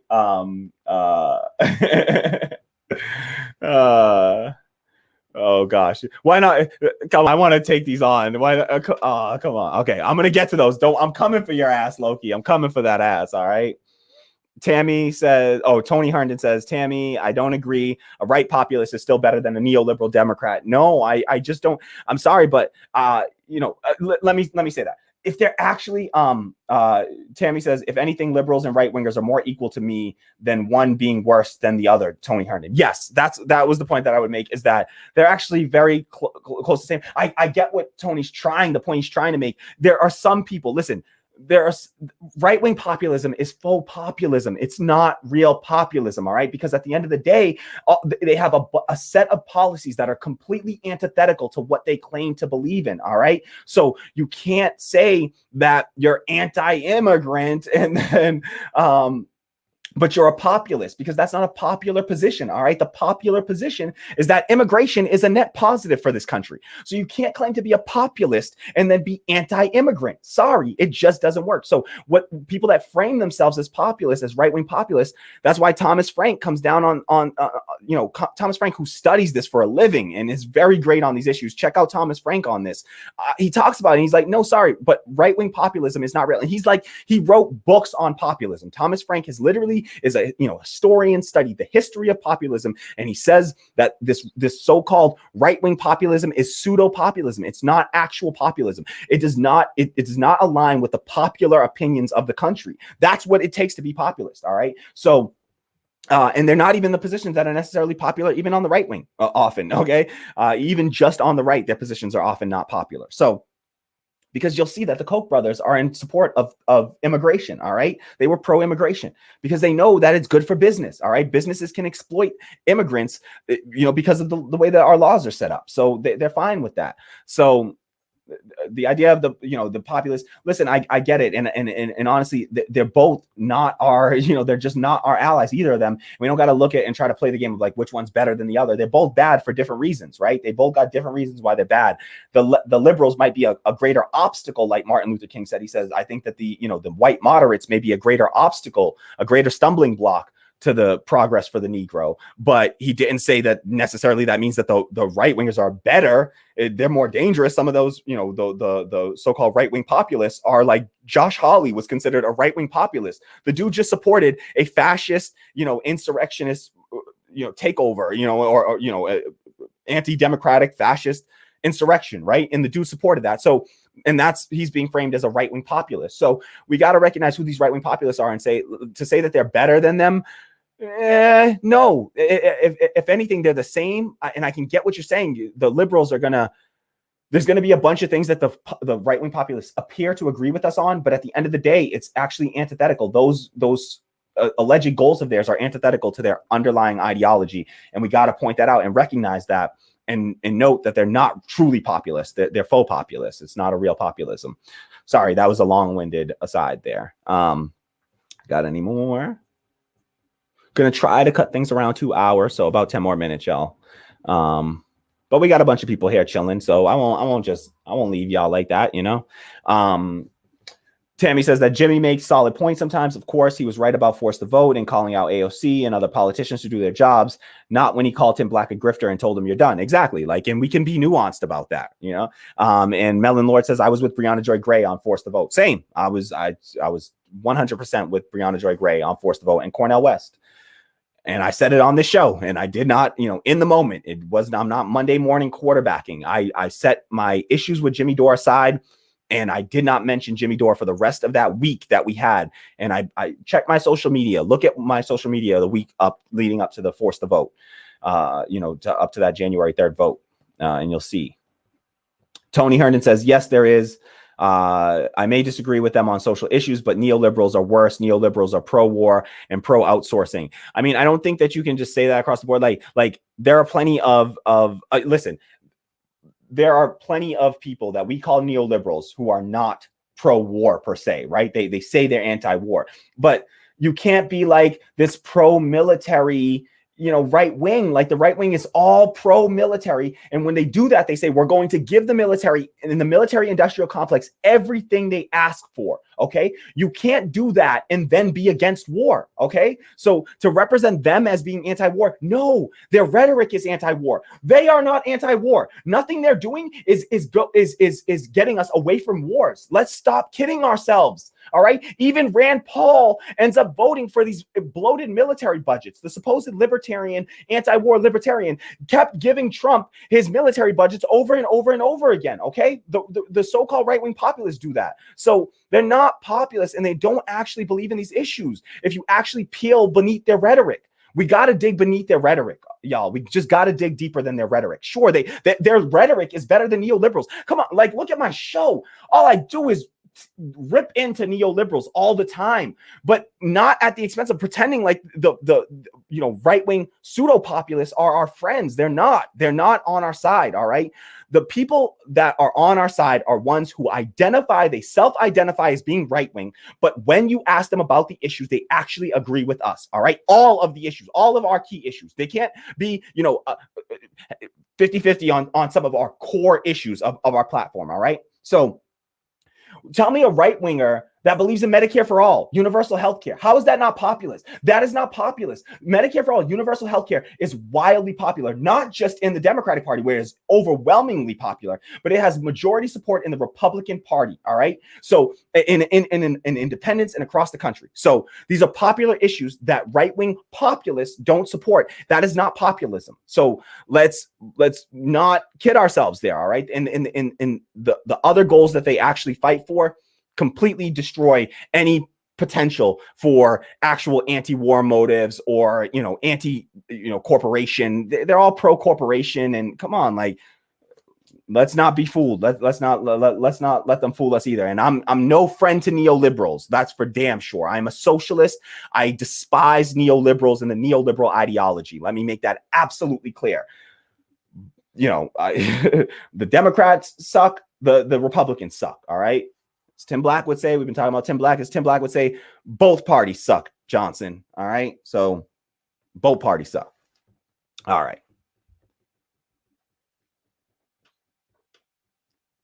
Tony says, I'm talking specifically about right-wing populists. Yeah, no, sorry. I just, Tammy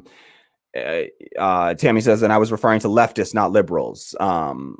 For example, on the issue of racism, a covert racist is no better or worse to me than an overt racist. They're both racist, and depending on the individual / organization, they can be allied with or not. And I think that covert racism can sometimes end up being a greater obstacle. It doesn't mean that overt racism is better, because that just means we're going to kill black people, and lynching black people is not better than stopping their progress. Both are attempts to stop all progress for black people. One's violent. All right, like let's not kid ourselves. All right, directly violent, I should say. Melon Lord, Tony Herndon says, I would prefer a right-wing populist who is left-wing on economic issues than a neoliberal Democrat who is only left-wing on social issues but conservative on economic issues. Listen, Neither of those people are our friends and are going to get us, are going to help us get where we need to go. And there's no such thing as a right winger. Who you can't be right wing and not be pro business, pro military. Like that is what are you if you're not pro military, pro corporation, pro business, pro free market, pro free market capitalism. How can you call yourself right wing? You're not right wing then, is what we're saying. And people might self-identify under the wrong thing. I self-identified as a conservative, as being fiscally conservative. I'm not fiscally conservative. Those are the people that we need to be reaching out to. The people that are like me, who think that they're centrist, who think that they're conservative, but they're actually, at the end of the day, left wing. They believe what we believe in. All right. Those are the people that we have to reach out to. Those are the only people that we need to be thinking about building coalition with, or at least that has to be our priority first off. Tammy says, but on the topic of Boogaloo boys, are they right-wing populists or just this one individual in the org? Exactly. These are not right-wing populists, the Boogaloo boys. Like you got a handful of a small segment of this organization may be so-called right-wing populists who again are faux populists and whose goals do not align with ours and who we do not need to be trying to align with to achieve anything. We just don't. We don't. There are so many people that are gettable voters that are just apolitical. They are cynical about politics, but they believe what we believe. We have to go to them and we have to get them to come to bring them into the fight. That's it. That's the goal. That's got to be the fight that we're fighting, because I just don't have interest in fighting the other fight that says, we're going to try to de-radicalize. Like, sure, we can do all that. That just can't be the main goal of our movement, is to de-radicalize the right. No, but they're not out there. The right isn't trying to de-radicalize the left. They're trying to destroy the left. Okay. And if our goal is just to de-radicalize while they destroy, we're going to get destroyed before they get de-radicalized. That's my fear. That's it. Okay. Tammy says, my original comments were in regards to Jimmy Dore calling out known progressive / leftists, whatever you want to call them, and cause infighting, but easily coddles right wingers. Yeah, I agree. No one said we shouldn't work with any right wingers, but if you do, then you don't need to coddle them when the left attacks itself on left purism. Yeah, like and Mellon says, yeah, the point is the Boogaloo boys are not right wingers we can work with. Exactly. There are plenty of right wingers, and I espouse it on the show, people that identify as conservative, people that identify as right wing, that I am glad to work with. All right. And but on this is not a case, because their tactics are dangerous and ultimately serve to harm our movement. So this is a point where we have to be smart and strategic and realize that not these right wingers. I'm not saying not all, like that all the right wing is bad and all conservatives are bad. Absolutely not. That is not what this show is about. And I've made that point countless times on the show, that there are plenty of gettable libertarians even and right wingers and conservatives who self-identify as such, but they're not really when you actually get down to asking them about the issues. And I'm fine fighting side by side on something like Medicare for all with somebody, as long as we're not talking about sacrificing, okay, but, no blacks are allowed to be a part of this movement, or, no Jews, or, no gay people, or no trans people. Like, no, that I can't rock with. Like, now we're talking about program versus rhetoric. I should pull up a great Michael Brooks quote about that whole like program versus rhetoric thing. So let's okay, yeah, I did. Tammy says, yeah, I didn't disagree with you on that, Tony. My points are all calling out Jimmy Dore's lack of consistency. I'm open to learning more about the Boogaloo boys, but right now they don't appear as allies. Yeah, and that's the thing. Like, I'm fine, saying, well, let's do more research and let's look deeper and let's dig deeper. But it's irresponsible to just platform one without doing the research and without digging deeper. And that's what Jimmy Dore did.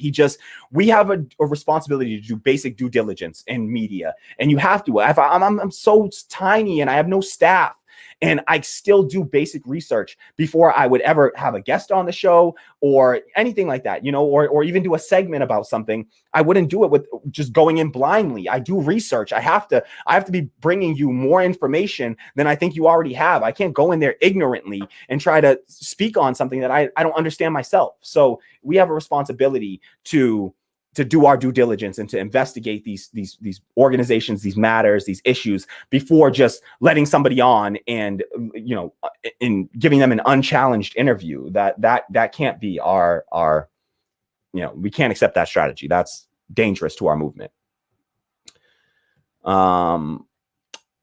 Tony says there is nothing wrong with purity tests if a white nationalist supported Medicare for all, even if you strongly disagree with them. I think the left can work with them on that. We don't need to work with the white nationalists on anything. No, I don't need to work with them on that. Okay, I don't need to work with them on that. All right, there are plenty of us. We have plenty of people that we can work with that don't think that black people shouldn't exist in this fucking country. Okay, sorry, but no. Okay, that's uninviting. There's no black people that are gonna work side by side with a KKK member or a white supremacist. Okay, don't tell us that. All right, would you agree? Would you want to work with the black Israelites who think that all, you know, like, or these people that think that like, oh, all white people are the devil and all white people need to die, and you would just be totally fine with us working with them on some issues because, oh, they agree with us on Medicare for all, but they think all white people need to die and their goal is to kill white people? Sorry, but fuck no, we're not gonna do that. We're not gonna play that game. Black people aren't doing it. So if you care about having black people fight along beside you,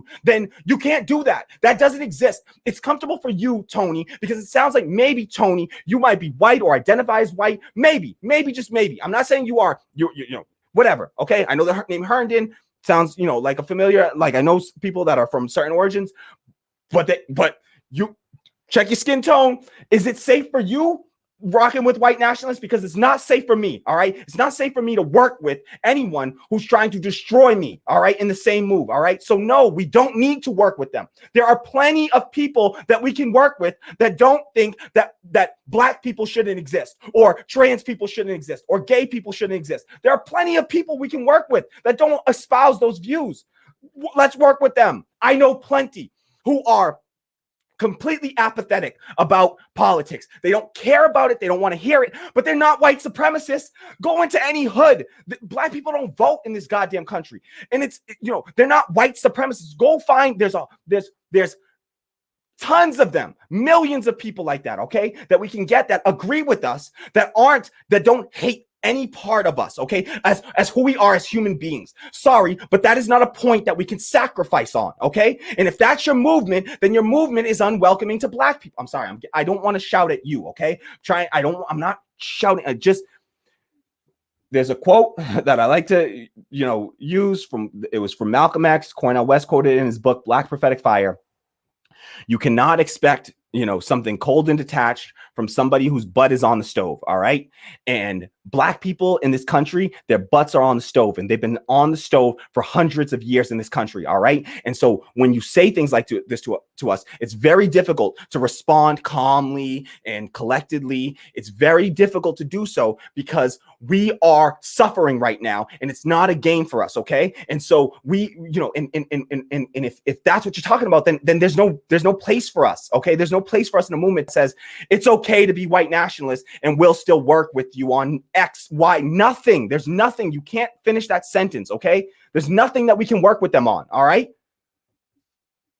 Flash Flood Area 3 says you're right to shout. Thank you, Flash Flood. Like, I'm trying not to like push people away per se, and I know your argument is better made calmly. Like, it's better to make your argument calmly, but it's so hard to be calm when you hear shit like that, because it's just so, you know, demoralizing and dehumanizing to feel like, oh, okay, you're okay with people who don't think I'm human? What? Like, what do you mean we might need to work with them? No, we've been doing this all without the right. Like, they're fighting against that. Why the hell do we need them? We don't.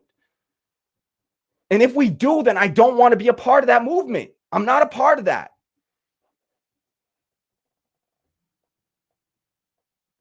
Melon Lord says, I love the shouting. Bring the fire. I'm white, but I have half Asian babies, and I know I'm not safe with them either. I don't want to work with them on anything. Exactly. Like, you know, when you got some connection to it, it's telling you, it's a lot harder to say, come on, you know, if somebody was like, you know, oh, we'll work with you, but we hate Jews and we want, you know, we're gonna, like, that's Nazis. Like, what the fuck are we talking? Like, oh, we might have to work with the Nazis on a few issues. Like, no, we don't. We can't. Damn. Yeah. Yeah, Flash Flood Area says sometimes people want to hear someone shout. I'm glad, because you get plenty of that from me. All right, I love to shout. All right, so you'll get plenty of that from me. Beep Bop Boop says, which right wingers can we work with? I've never known a right winger that didn't have white supremacist beliefs. That's what capitalism is built on. But trust me, there are plenty of all the liberals are capitalists as well, and they're white supremacist beliefs too. Listen. I hold white supremacist beliefs as somebody that's raised in this country, right? I believe that white people are better than black people, are treated better than black people, you know, and have and even like Eurocentric beauty standards that I've held in the past. I mean, that stuff, that desire to try to get out of the hood and get away from the poor black people. You know, we all want to make it out and make it out of the hood and get away from our people, right? And like they you know, when I see black people hoodied up and, you know, on the streets, like sometimes like late at night in the hoods that I, you know, like you know, I used to be, you know, I used to get nervous. You know, I've been robbed at gunpoint, you know, like, come on, you know, so we're trained to be afraid of ourselves. So the idea that white leftists and white liberals are somehow immune to racism would be foolish of us to think. Pretty much, if you're born in America, if you exist in America, you hold racist beliefs, you know, and you have to fight every single day to build and develop anti-racist beliefs so that you can combat that in the moment. And so, you know, nobody is you know, safe from white supremacy. Joe Biden is a white supremacist. Who the hell are we kidding? I've done videos on this. Like, Joe Biden is a white supremacist. All right. He absolutely believes that black people are lesser than white people. He believes that. He believes that white people are superior to black people. All right. You listen to his rhetoric dating back, however far you want to date back to. Look at his hostility towards just somebody like Charlemagne the God, and the way that he talked and spoke to Charlemagne the God. All right. Or those black people on that Zoom call. All right. About, you know, oh, well, we got biracial, you know, videos in advertising. So, you know, racism is over because we got biracial people in ads. So apparently we solve racism. So none of them are not whites. You know, I don't know any white people that don't hold white supremacist views. No, none of them. Even the white liberals, the white leftists that I know, I don't know any that truly don't hold any, right? So everybody has some little amount of it. And sure, there's some who have more overt, you know, feelings, but I don't see those as any more dangerous than the covert white supremacists who say things like they're colorblind, or, you know, that, you know, don't, you know, stand by and support in solidarity with Black, Indigenous, you know, people of color, that always, you know, find ways to discredit and not listen to us when we speak out. There's all, you know, one of the good ones, you know, there's all kinds of rhetoric, right, that you get that is covert racism on the left, right? And we have to root that stuff out, but that doesn't mean that those aren't people that we can work with still, right? Like that's everyone in this country. If we're talking about we can't work with anyone that holds white supremacist views, then we're fucked, because that's everybody. That's everybody. Let's pack it up. You know, like we can't work with anyone. So I don't think that that's the bar. I think the bar is, and again, there's people that self-identify as right-wing, as conservative. I self-identify 5 years ago, me, Black Kamali, Black socialist Kamali, 5 years ago, identified as a conservative, as a fiscally conservative. So there are people who self-identify as right-wing that are not right-wing. And those people we can work with. They actually do agree with us on these issues. And we don't have to sacrifice any of our views, and we don't have to sacrifice anyone's humanity. And we can work with them because they actually do believe that Black people and trans people and LGBT people and Indigenous people are all humans that are fully human and deserve to be treated as such, and deserve equity and justice. And there are plenty of people like that. They just disagree on how to go about achieving that equity and justice. All right. So there are plenty of people like that we can work with. All right. I honestly believe, like to some extent, like a Sagar and Jetty, I really do feel like he's sincere, and that's somebody that you can actually work with on some of these issues, because he's not like, the dude's like Indian or something. Like, he's not white supremacist. That's for damn sure. And we can work with some of those people. So that's my point, that there are some people that are right-wing, that consider themselves right-wing, that aren't truly right-wing when you dig down on these issues. America is a center-left country, and most people identify with left-wing issues when you actually go down the list. That's the people that I'm talking about. Musicum says, I am a Dore fan for almost 5 years. Giving a softball interview to a member of a white supremacist terrorist group is an abject failure on the part of Jimmy Dore. Thank you for saying that, Musicum. And that's a tough position to take for Musicum, to support someone, be a fan of their show. And trust me, I mean, I watched Jimmy Dore for a long time, and I was a fan of Jimmy Dore. You know, like, I watched him for a long time, and I liked a lot of his takes, and I'm not saying that he's like totally like, oh, cancel Jimmy Dore and he can't. No, I just think that he has too big of a platform to be making these kinds of mistakes, and that he has to be more careful, because otherwise he's hurting us. He's damaging our movement, and we have to call it out and condemn that, or else we allow it to happen. and it'll cause blowback for us. So Flash Flood Area says, I really got a lot from Jimmy Dore at the end of 2016, but he has lost me on a number of occasions. Yeah, no, same. Like I was right with Jimmy and all the anger, and I wasn't a total like, oh, Trump's going to make things better, but I also wasn't like, oh, things are just going to be, like Donald Trump is the worst, and we're, the whole we're gonna, democracy's gonna end. Sorry, we got through it, and democracy didn't end. Turns out the institutions are stable enough that they can hold up and withstand a Donald Trump for 4 years. Tammy says, that's why I don't think Jimmy Dore is a complete class reductionist like some of his extreme fans. He's just ignorant and lacks self-awareness sometimes, like him versus Tim Black. Exactly. Like he just doesn't, it's just a racial insensitivity. It's not like he's a virulent racist in there that he hates black people or dislike black people or anything like that. No, absolutely not. He just doesn't recognize where some of his own actions, his own rhetoric does harm to black communities and black people, and he's insensitive to it. That's all. X, shout out to X, one of our great contributors to the show and support of the show, great comrade. Massive shout out to X. Thank you for your support. Helped us to upgrade the show soon. We just ordered that lighting, and we're going to get that in studios hopefully by next week. So really excited to show that off and to hopefully be looking a little bit better next time you see me on here. So we'll see about that.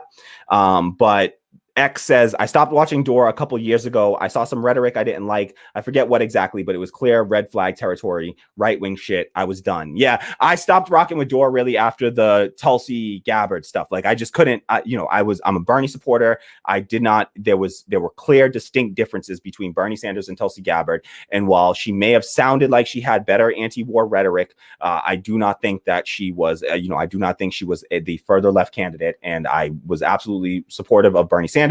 And I did not like the Tulsi Gabbard's. She harmed the Medicare for All movement, as far as I'm concerned. She came out with something that was a public option. She called it Medicare for All Choice, and that was not Medicare for All. And I was very, distraught by that. I supported Tulsi Gabbard. I contributed $1 to her campaign to at least get her the donation to get her on the debate stage. I thought she was great on the debate stage, and she had some really important moments against Kamala Harris, absolutely dismantling Kamala Harris and her whole career and her record against, the damage, the harm that Kamala Harris did in black and brown communities. And so I absolutely was in favor of Tulsi for those reasons, but could not support her stance on Medicare for All.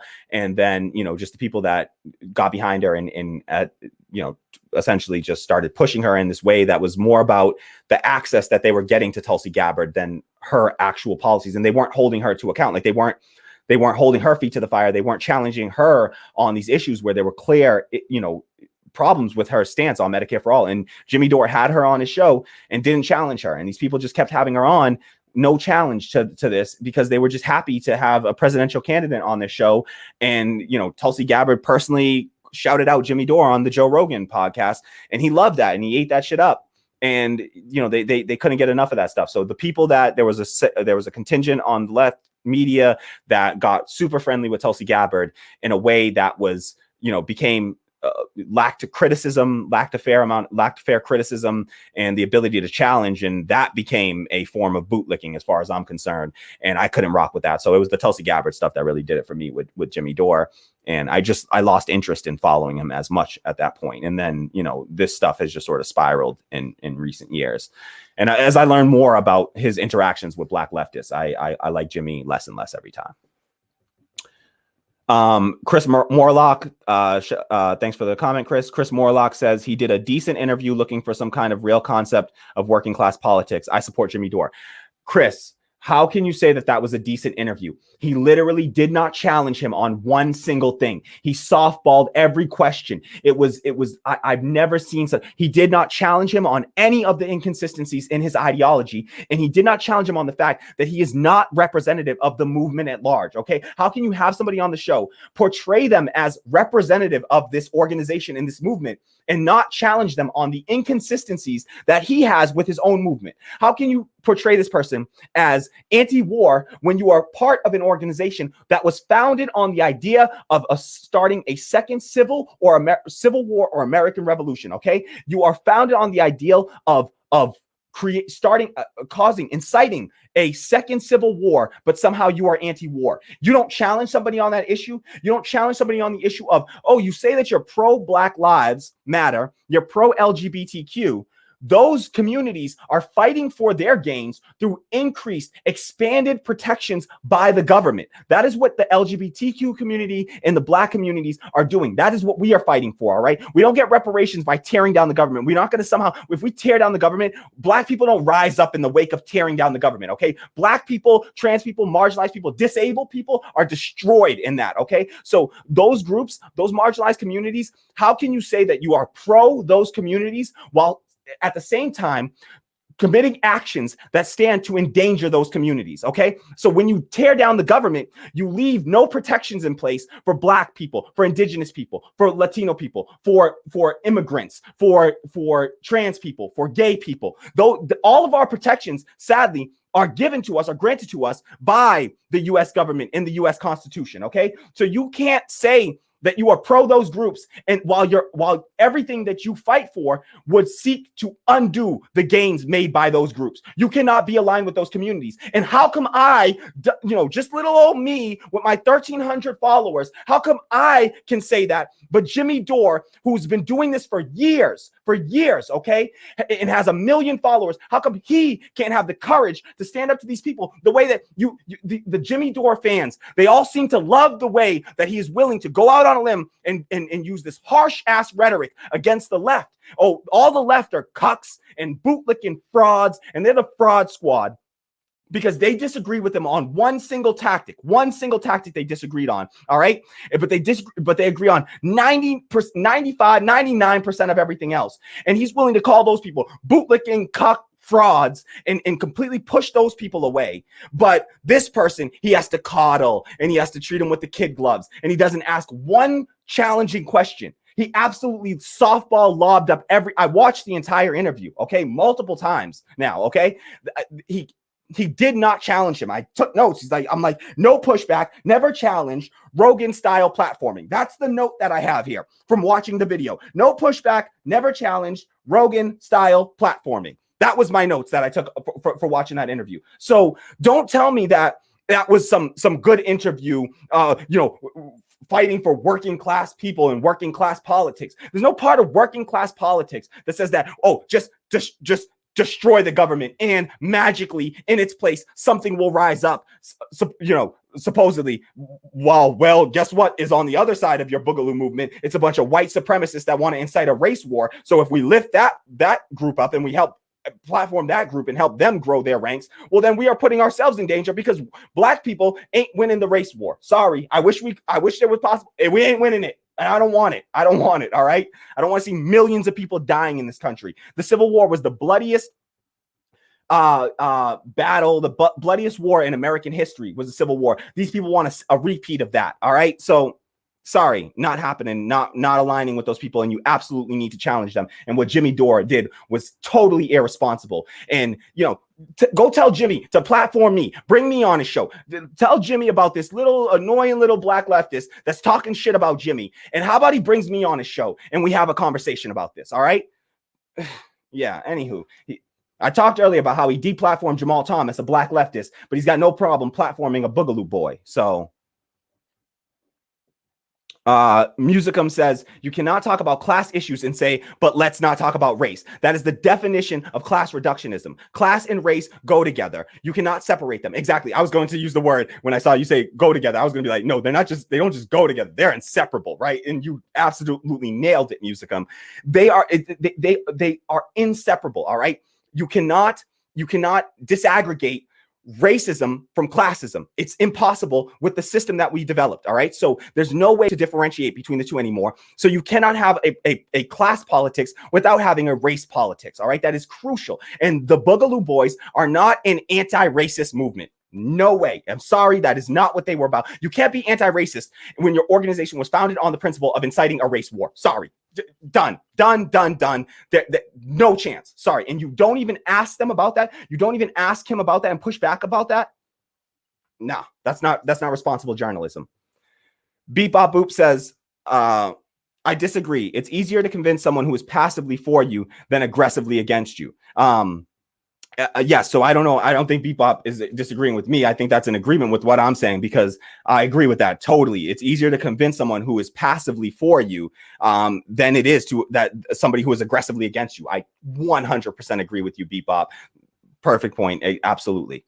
We cannot be trying to get these people that are aggressively against us when there are people out there that are passively for us, that are the same people that we claim to want to support: the Black people, the brown people, the indigenous, the trans, the gay communities. Like, these people are have been disenfranchised and are apathetic to politics, and we just got to bring them in. It just takes a little bit of groundwork, a little bit of legwork, and actually reaching out to these communities. And we got to do the hard work. It's hard work, but we got to do it. Beep Bop Boop says, aren't we talking about Sam versus Bree? Melon says, think he said he'll do another video on that, which I hope he does. I'd like to hear his thoughts, mostly because I think I'll agree with them. Yes, Melon. I will. I'll do another video. I really will. I'll do another segment, and I'll do the Bree versus Sam Cedar segment, because I got into it a little bit earlier, but I don't want to like go completely off topic on this, and then just makes the editing and stuff harder. So we'll try to stay on topic here, and then I'm gonna do another live segment hopefully today, but I may not pull it off today. If not today, we'll do it tomorrow on the Brianna Joy Gray versus Sam Cedar debate, because I really want to dive in. I just have to pull up all my favorite clips from it, because there's so much to dig through. It was a 3.5-hour debate, and there was just so much there to talk about.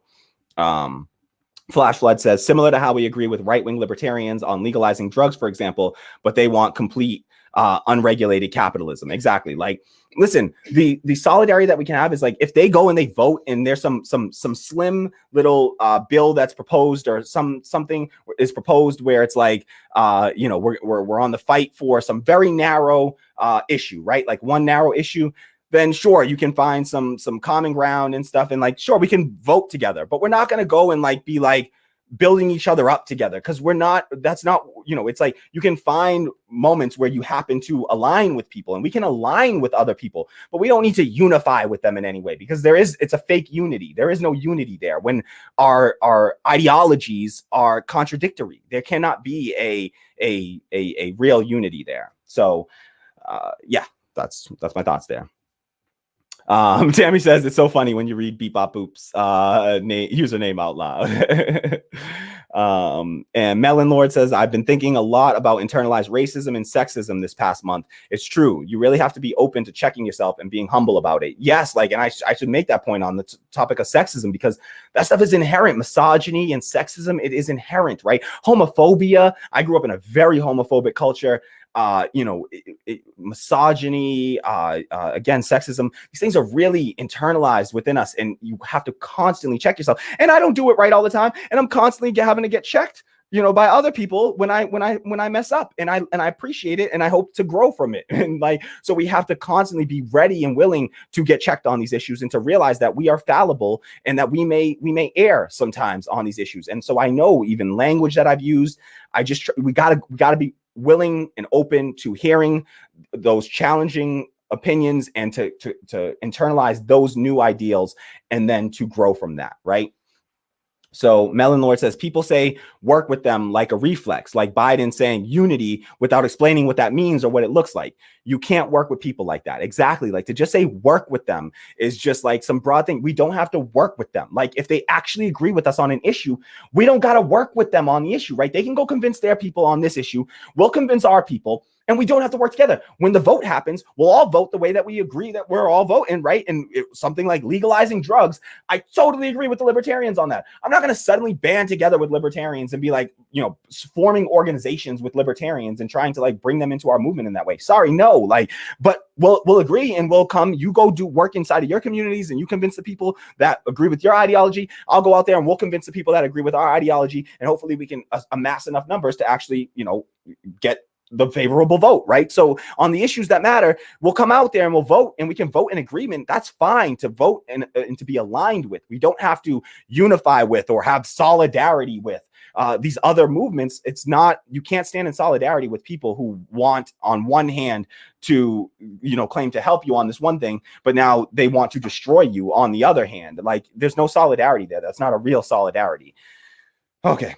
Flash Flood Area says, I bet you anything that there's more indigenous people who don't vote than there are Boogaloo boys total. Yes. And that's like, and you think about, indigenous people, they have been so thoroughly assaulted, genocided in this country, that their numbers are so small. It's painful. It tears me up inside to see. And you're absolutely right. They still probably represent a larger, constituency than the Boogaloo boys all total. All right. So like, we don't need these people. All right. Melanor says that's true. Labels are so slippery. People often don't know what they mean. Yeah. Like, people self-identify wrong in this country constantly. They've done studies on this about people self-identifying and how people self-identify incorrectly. And it's almost always self-identifying to the right of where they actually are in this country. Most people self-identify to the right of where they actually stand on issues. So if you ask them where they are, they'll tell you one thing. And then if you break down the issues, turns out they're actually a bit of a leftist, center left at worst, So Tony Herndon says, in my opinion, being a race reductionist is far worse than being a class reductionist. I don't think they are equally bad. What if I had a gun to my head? I would choose class reductionism. You don't get to choose. You can't choose. There is no such thing. All right. Like, then there's no which one is better or worse. They're both bad because they're both ignorant of the actual reality. Okay. So you can't say which one's better or worse. They're both terrible. Tammy says, are you a POC or are you white? Tammy goes on, it's easier to say, Tony says, who gives a fuck? This is very germane to the conversation, okay? That is very germane to the conversation, all right? So who gives a fuck? We all give a fuck. Because I'm out here, I have to put my race out there, right? I don't get to hide behind anonymity. I'm putting my race out there. You know I'm black. I'm wearing my bias on my sleeve here. Why don't you come out there, have the courage to do the same, all right? Are you white? Are you black? Or are you a person of color? Please, be real. Be honest. Because that absolutely matters to how you're framing this argument. Tammy says it's easier to say you'd rather class reductionism than race reductionism when racism doesn't affect you. Exactly. Come on. Tammy says, my point about the intersection of race and class is that the race is inherently also class related. Absolutely. 100%. These things are so thoroughly intertwined. Bebop Boop says, shout, go off, King. Thank you, Bebop. Appreciate you, Bebop. Tony says, even if I admit white privilege, Tony says, Tammy, even if I admit white privilege, that is still not going to change my view. A race reductionist is still okay with war, capitalist exploitation, outsourcing. Who the fuck? What do you mean? Since when is war good for black people? Like, what are you talking about? There aren't people can't have class awareness and still be pro-war. What the hell are you even saying? What does that mean? You're just making this turn, like you're making this up. That is absolutely false. Like, whatever. I don't even have the time to go. Tammy says, I can see race reductionists being capitalists if we're talking about race versus class reductionism, but also why the auto assumption that race reductionists are pro-war but not class reductionists. Yeah, like, I don't get that in any way. You can be pro-working class and still have pro-war views. I'm sorry, like that happens. Unfortunately, they're inconsistent, but people hold those views. People hold a lot of inconsistent views, sadly. Tammy says, race reductionists, whether they realize it or not, are also partially fighting for class rights, and they can be brought over further to understanding class issues when engaged with. Same thing for, I would argue, similar thing for class reductionists can be brought over to understand race issues. But either position is an ignorant position to take. You should neither be a class reductionist nor a race reductionist. Just recognize that these things are inherently intertwined. And I'm sorry, but if you're talking about a lot of these class goals do not, and class issues do not properly, equitably solve the problem for black people. I'm sorry, if you're just going to look at it as class and just act like, oh, just class mattered here, completely ignores the fact that black people have been systematically in this country, abused, assaulted, for, economically disenfranchised for centuries now. And to ignore that would be foolish.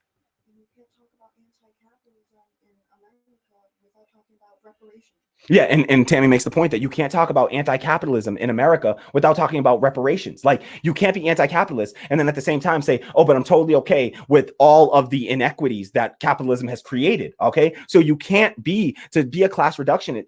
To be either is to simply hold ignorant views that are just, they're fairy tale. They're sort of not based in reality. They're not grounded in reality, either perspective. So let's not try to pick favorites of which one's better. They're both bad positions to take, and they both lead to harm being done to working class communities and black and brown and marginalized communities. So let's just, not be any of those. Easy. It's super simple. Oh my God, did Tony just say race is not class related? Tony, I'm almost done with you. Jesus Christ. How could you possibly disaggregate the two when one set of people, we literally chose class. Class is based on what? The amount of wealth you hold, right, Tony? So if one set of people were totally disenfranchised and had to work as slaves in this country, okay, when one of you were actually property, when you have been property and your ancestors were the property, okay, then capitalism absolutely becomes intertwined with race. You don't think that there was capitalism? Even you don't think that there were markets and under slavery? They had slave markets, they had cotton markets, So there were people that had money, capital, and they used it to buy slaves. Okay, so. But the idea that capitalism didn't grow out of a system of slavery in the United States, and that it isn't inherently linked to that Black people owning 2% of wealth in this country, even though we're 13% of the country, and we literally built this damn country for free. Okay, we built this country for free. All right, so we did the work. We never got paid for that work. And you think that you can say that you support labor getting what they deserve, not being exploited? You can't talk about exploitation of labor without recognizing that Black people were exploited as slaves for hundreds of years in this country. Okay, and then we had Jim Crow, and then we had the new Jim Crow. So to act as if we can somehow separate out race from class is so foolish and so ignorant. It's just you lose credibility with me, Tony, when you say things like that. They are directly connected to each other, and there is no way to separate the two. You can never separate you can't separate race from class, because you do class-based policies. They will disproportionately impact Black and brown communities. Why? Because they're the poor communities. Why? Because they started as property. They were slaves in this country. All right, that's why. All right, so to say that no, you can somehow, and capitalism literally was born out of a system of slavery. All right, we abolished slavery and we instituted capitalism. And guess who had all the money? Guess who we did pay reparations to? We paid reparations to slave owners. America paid reparations to slave owners. Abraham Lincoln paid reparations to slave owners. Okay, so we got reparations for slave owners in this country, but not the damn slaves. When they took away their slaves, they paid them for the slaves that they took away. Okay, so we're fine doing reparations to the slave owners and who have now become the capitalist class. Dude, who do you think had all the money to use for capital? It was all the fucking slave. I'm sorry. It was all the slave masters, okay, who had all the capital to then become the capitalists. Okay. Jesus Christ, how can anyone be this ignorant? Seriously, dude, like, are you kidding me? Tony. Tammy says race is class related. Racism literally started with using Black people as capital in chattel slavery. Capital. They were the capital, okay? They were the property.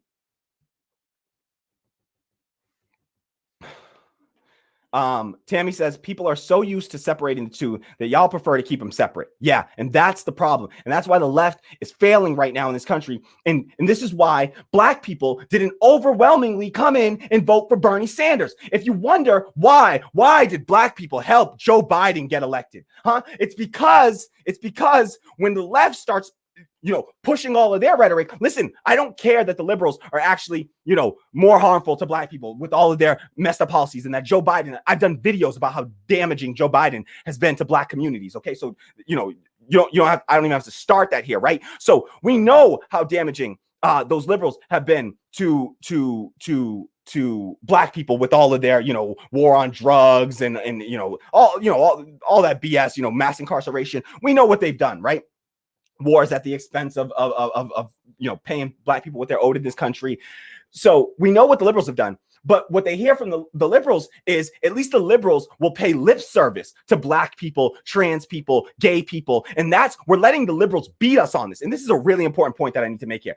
The left is letting the liberals win when we go under the guise of class reductionism. We are ceding ground to the liberals when we do that. It is a foolish foolish stance to take, because what it does is it seeds ground and says, okay, if you then come out and don't actually do anything for black, brown, trans, gay, disabled people, if you don't actually care about doing anything for them, but you'll just simply pay lip service, that alone, it resonates with marginalized people, because you're just saying, well, what the hell? At least these people recognize are acting like they care about my humanity. They'll wear the stupid, they'll post a BLM, on their Twitter handles or whatever, and they'll put the lawn signs out, LGBTQ and BLM.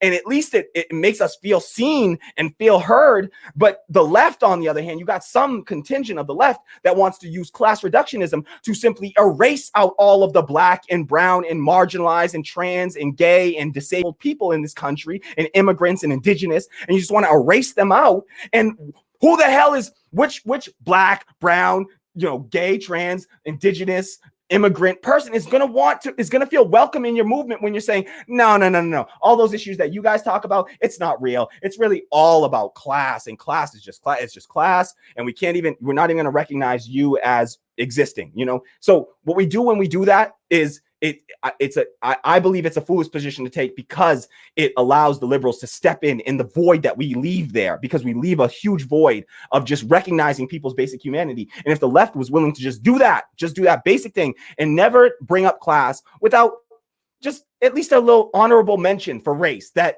race is tied to this, right? And that's all you have to do. It's not a tough ask, okay? To just say, listen, race and gender are tied to these things. It's not just race, right? Race, gender, sexuality, religion, these things are all tied to that. Don't try to disentangle them. There's no need to. We don't need to.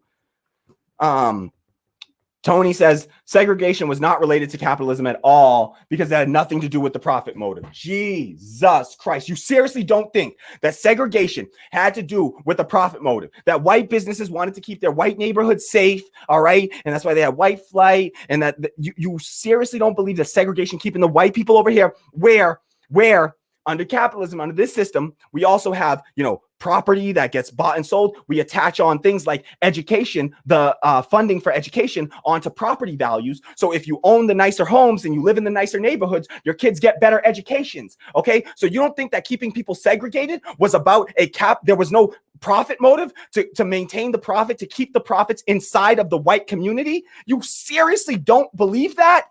Seriously. You don't think that redlining a process that helped, that instituted under capitalism, that helped white capitalists, white property owners, white capitalists get richer, all right, and harm black people. You don't think that tied directly to segregation? Okay, they segregated people and then they redlined them. Okay, you don't think that is tied to capitalism? The landlords getting increased wealth for their property, even though they were the same properties, the same types of properties, same building materials used. They just happen to be in a different part of town. You see what we're dealing with here, people? This is why the left is struggling right now. Tammy says it did neighborhoods with black people. Did neighborhoods with black people in them?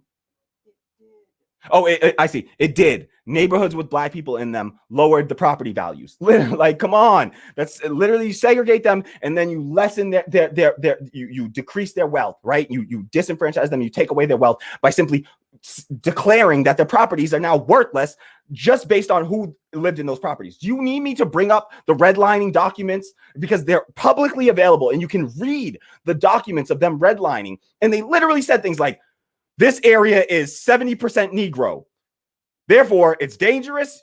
And the property value is now, half, 1/4, 10% of what the same, one street over white neighborhood is, double the property value, same building made by the same architect, doesn't matter, right? Okay. So, the information is all publicly available. I'm not making this stuff up or, telling you anything that wasn't public knowledge before this. Tony Hernan says, keeps trying to just doubling down on this idea that has nothing to do with profit motive. As if, listen, your idea that profit motive, no, I got to answer this. The idea that profit motive equals capitalism is foolish, okay? There were profit motives in every other economic system, okay? Every other economic system that has ever existed had a profit motive, okay? The idea was you make more from it, right? You get more from it than what you put in, right? That's a profit. You're turning a profit there, okay? So even under feudalism, right? There was a profit motive under feudalism, okay? So the idea that capitalism is designed by somehow some seeking for profit. No, we can have a profit motive under a socialist system, technically. We can have profits in socialist enterprises, right? What capitalism is defined as. Definitions, the reason that we apply definitions to things is because it helps us to differentiate between different things, right? We know that this thing right here has 4 legs in a flat surface, right? And we call it a table, the thing that I got in front of me here, right? But there's also other things with 4 legs and a flat surface that we call a chair, right? And we differentiate between those two things because they have different purposes, and we apply different names to something so that we can differentiate between the two, right? We know that there are a bunch of different animals, but we call this one a dog and this one a cat, even though they all have 4 legs and a tail and fur, right? We differentiate between them by applying a definition, right? Naming them, right? So what is the thing that is unique about capitalism? The thing that is unique about capitalism is not this idea of profit, right? They were profits. People were profiting when they were selling cotton. You profited off of the slaves, right? The idea that you wouldn't profit, you had to go take a trip, go hunt down slaves, capture slaves,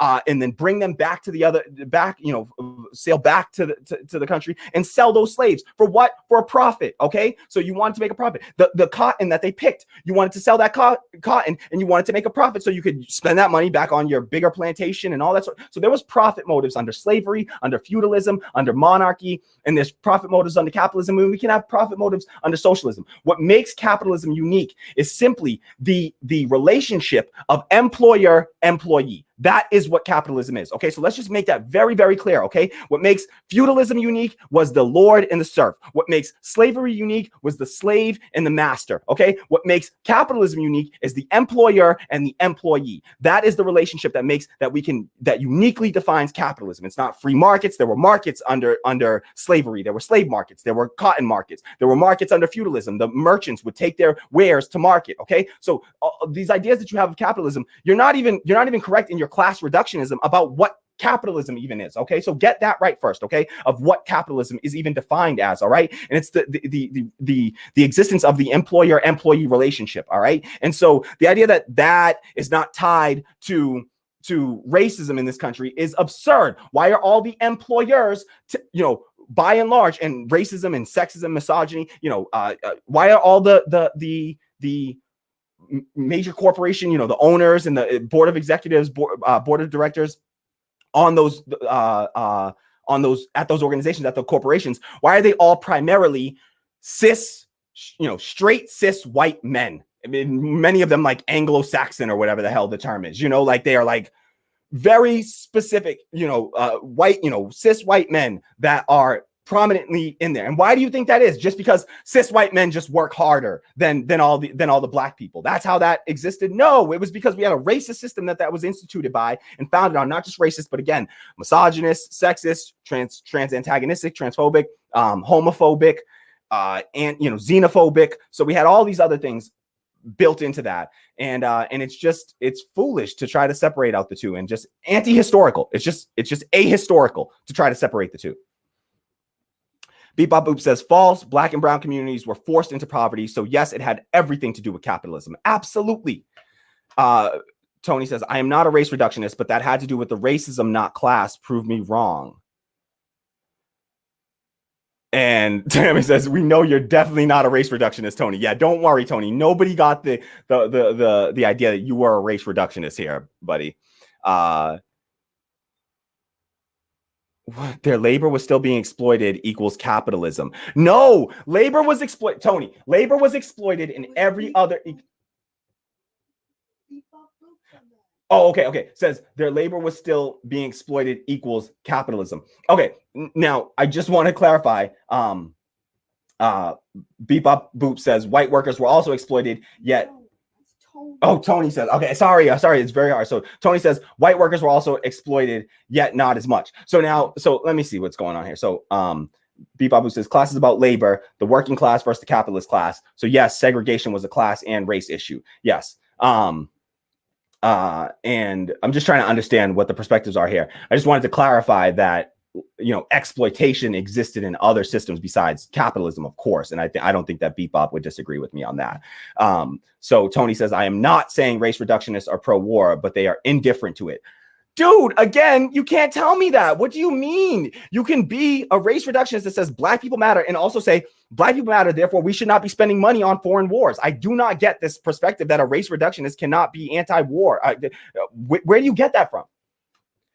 Tammy says, not inherently. You're making a hypothetical person in your head and giving them all these bad stances on top of being race reductionist, but not for the class reductionist. Exactly. Like, you're just like, oh yeah, if you're race reductionist, which we know who you're talking about. When you talk about race reductionist, you're like, oh, you must be a person of color if you're a race reductionist. There's no white race reductionist as far as I see these people talking about stuff. It's always we're the race reductionists because we want to talk about black issues or, indigenous issues or Latino issues or, Asian issues, whatever that may be. We're the race reductionists all of a sudden. But yeah, all right. Sorry, I misunderstood the back and forth between Bebop and Tony. I didn't quite get it. I apologize. Flash Flood says, come on, Tony. Exactly. Come on, man. Come on, man. Bebop says, you're about to give my man an aneurysm. Please. Thank you. Yes.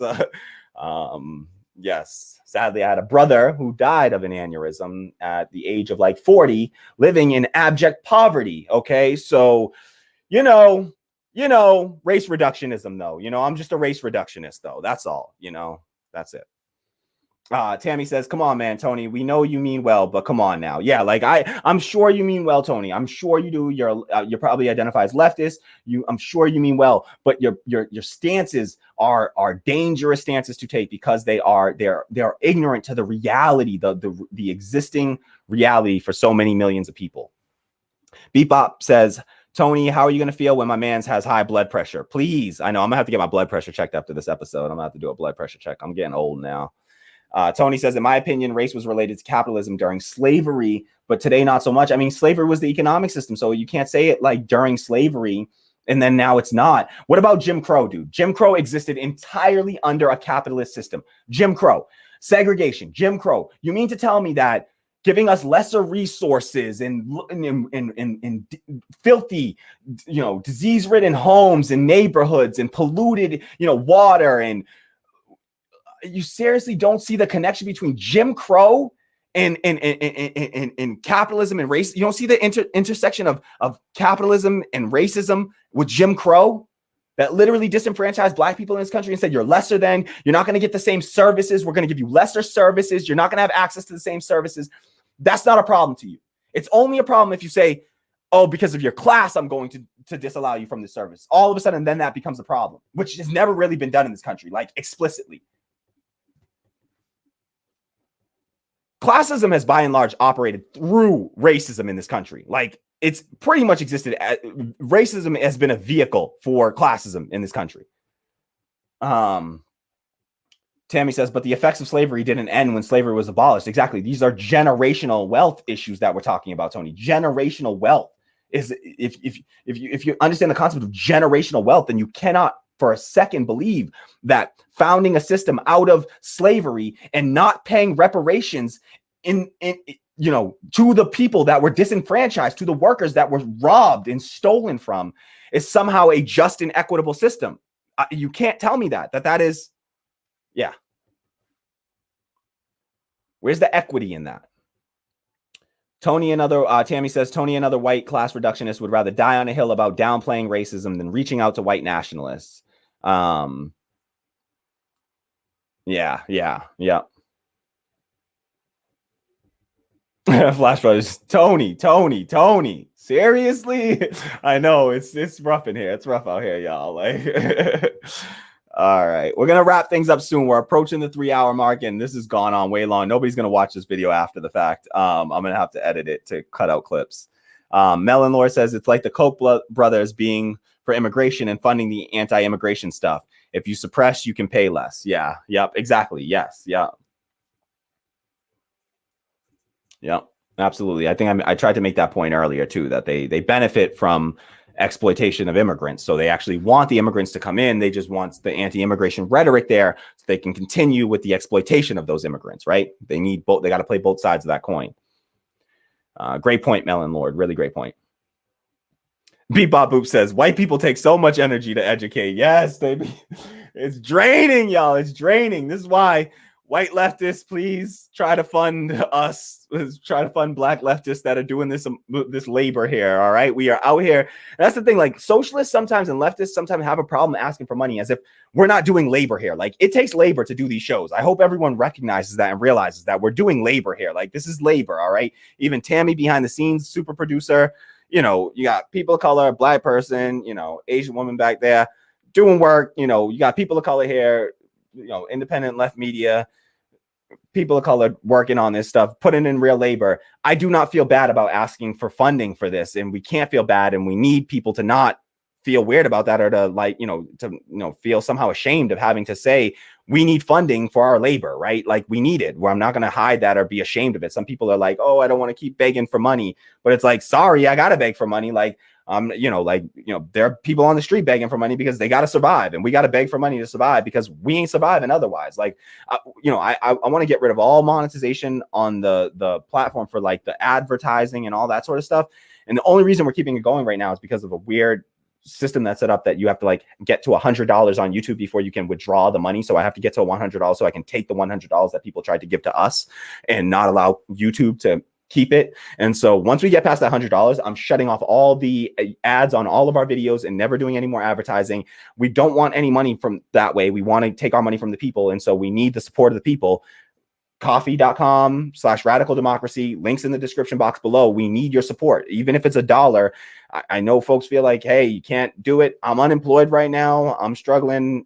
I can use the help. If that helps you get there, we're building workplace democracy. If you believe in workplace democracy, support that as well for that reason. So whatever reason it is that you have, if anything resonates with you, please just $1. I tell you, if you start with $1, odds are you'll bump it up over time because you'll see the content, you'll feel more invested in it, and you'll see what we're doing here, and hopefully that it will continue to resonate with you. So I don't feel bad about asking for money. We need money because we need funding so that we can fight this fight on the left and for the left, and be voices to help try to fend off and stave off some of the dangerous things that some white leftists may do incidentally and not intentionally, with no intentional harm meant, but it does harm nonetheless. And we need black leftists to be platformed in order to be able to refute some of this stuff. So please support the show. Coffee.com/radical democracy, ko-fi.com/radical democracy. You can also find us on Patreon at patreon.com/radical democracy. Links are in the description box below. So you just got to open up the description box, click the link, and then voila, you're right there. You can make a one-time donation on Coffee for as low as $1, one single dollar. We will praise you. We will give you a shout out on the show live. Actually, I'll check Coffee right now, just in the chance here that somebody did donate during the live stream. Want to shout them out always. All right, no, I think we're good for now. Shout out to everyone though that has renewed. A lot of the subscriptions, monthly subscriptions on Coffee just renewed. So shout out to all of our supporters for that. We deeply appreciate you. Deeply appreciate you. So thank you so much to everyone. And What If America says companies lean into the structural racism because it keeps more black people poor, where they are more profitable and will take on expensive debt. Yeah, exactly. So they're fine with that.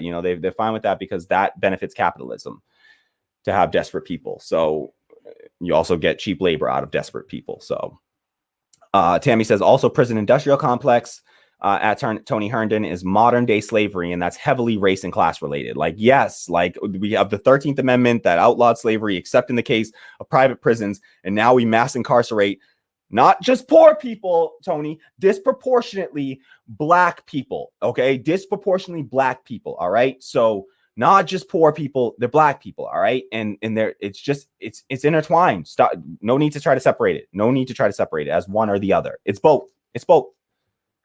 Tony says, I hate white supremacists with every fiber of my being, but believe it or not, there are people who are even worse than them. People in the war machine, people in the healthcare industry. Dude, white supremacy is inherently tied to the war machine.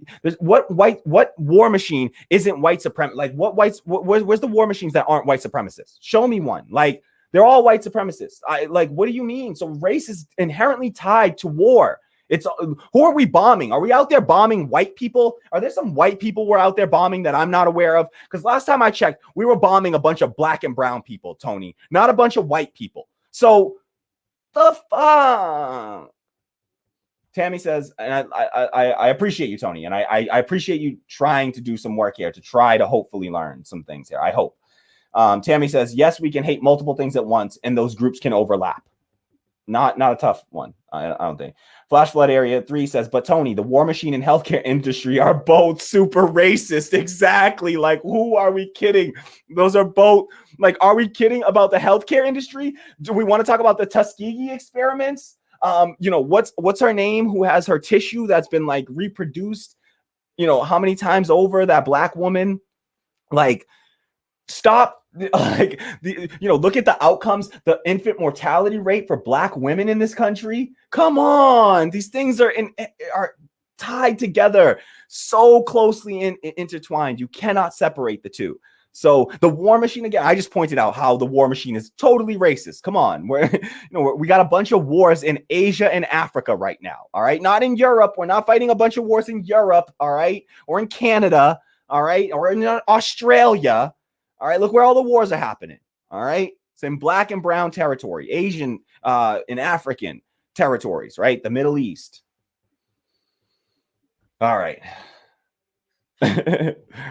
Tony says, private prisons affect race. Of course. They affect, of course, race and class. Exactly. Like, it's both class and race. Flash Flare says capitalism requires an underclass, Tony. Yeah, and the underclass that it picked wasn't just random in this country. It picked a very specific underclass, all right?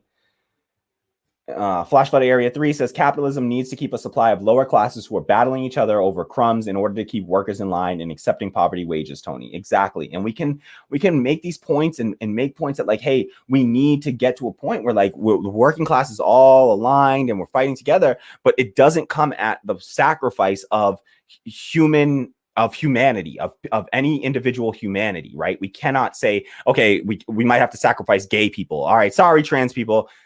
We're gonna have to let some people, you're gonna continue to be killed at a disproportionate rate. Black people, you're gonna continue to be killed by police at a disproportionate rate. You're gonna be continue to be incarcerated at a disproportionate rate. Jewish people, we're gonna let the Nazis run wild on you, but we'll get you next time around. We really need Medicare for all the people that are left. Oh, it just so happens to be all white people. Oh, just all the cis straight white people. Oh, the cis straight white men, pretty much. They all survive all the different attacks. And then come on. So we know, yes, we want to bring all these people over, but not at the sacrifice of people's human dignity. Okay, we can't sacrifice that. So but we can absolutely, bring people onto our side that aren't there right now without having to sacrifice our principles and our values.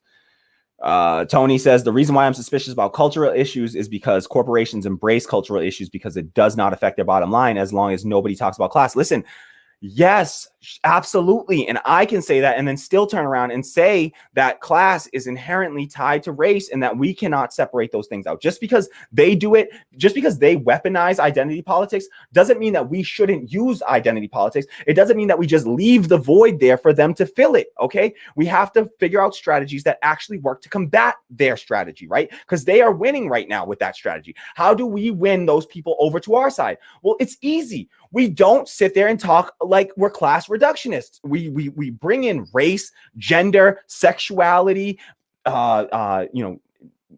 native, what is it called? Ethnicity, nationality. We bring all of that into the conversation, right? And we infuse that into our class narrative, right? And so I am a socialist. But I am a black socialist. I am not just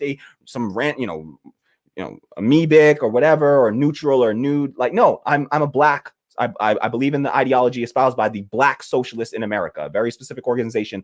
We are Black socialists, right? And we do not accept the idea that you can separate race from class. We do not accept that, all right? Not in this country and really not anywhere around the world at this stage, unfortunately, because of how global capitalism has operated. You cannot separate race from class anywhere.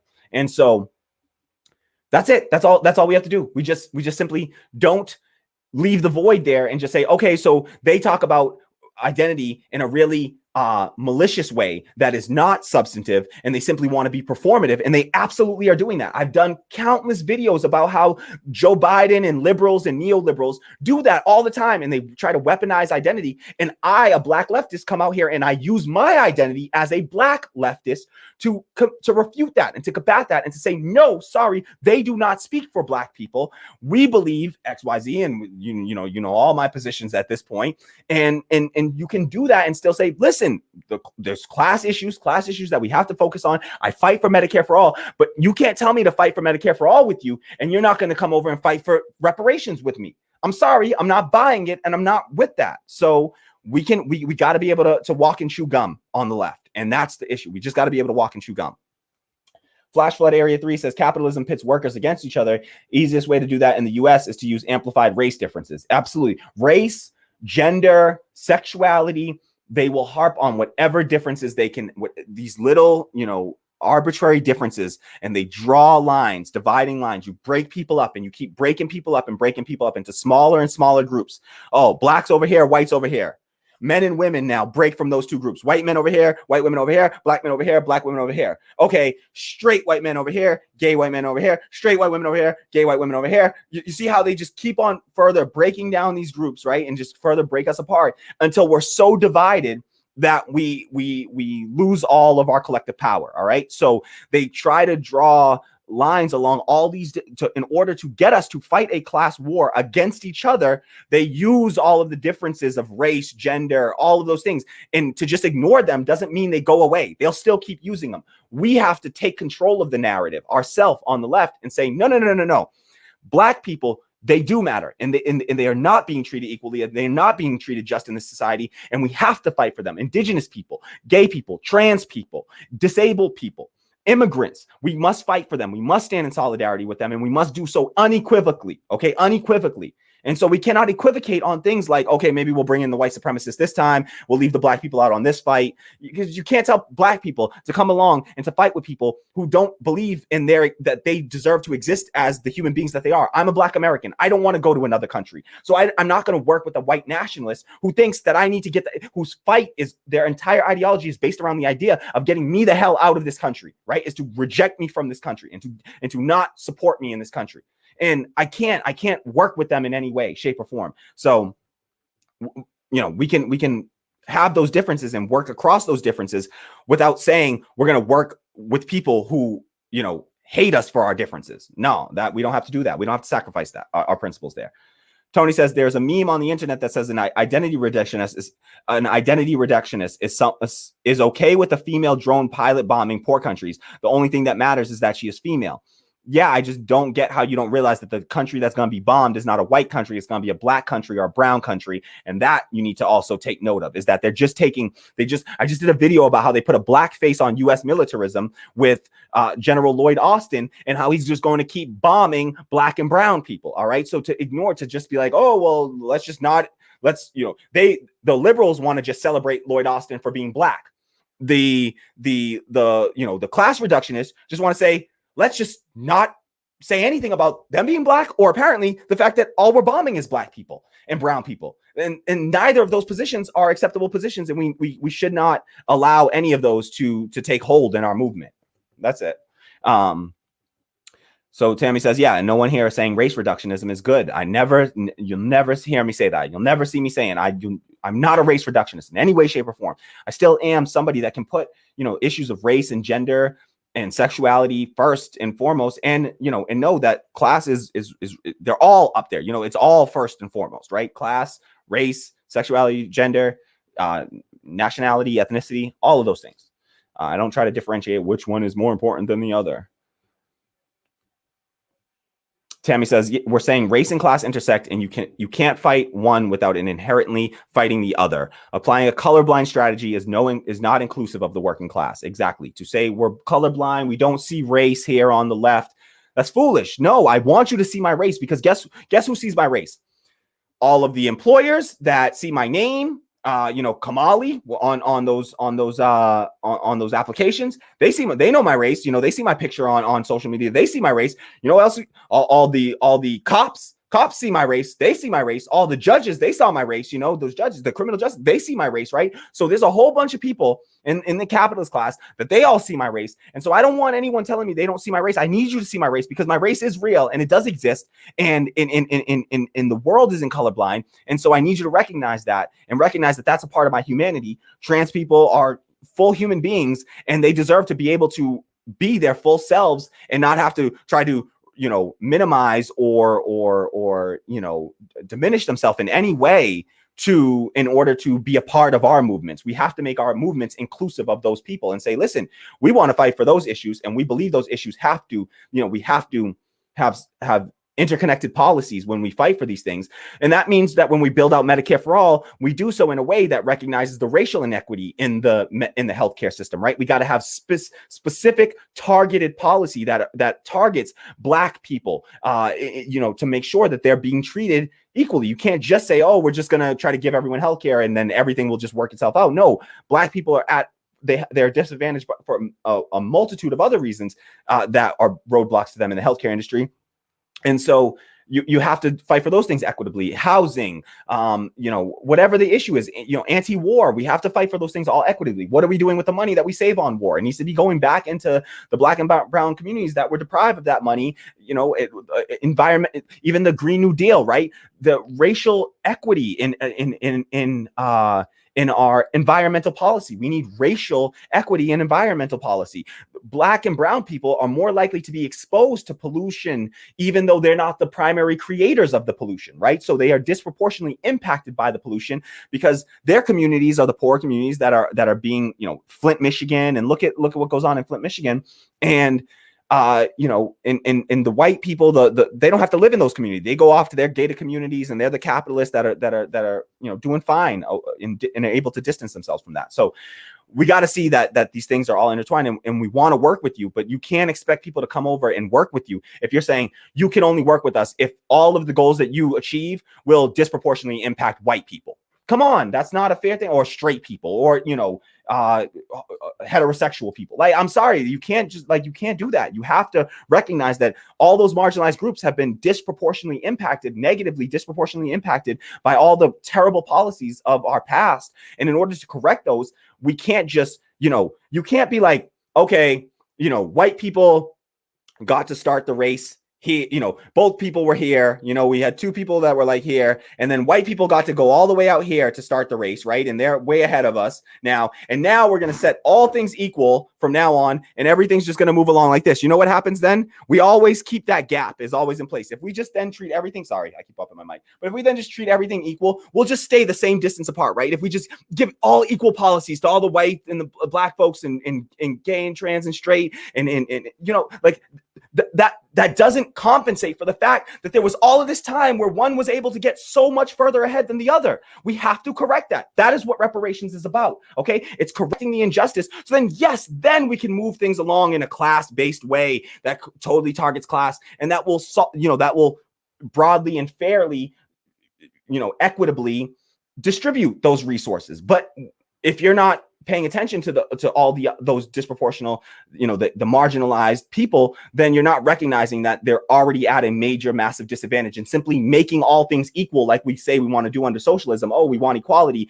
Yeah, well, setting things equal when people are already this far apart just means they're going to continue to stay this far apart. We have to do something to let those people catch up, right? And that's what we're arguing for, and not being class reductionist.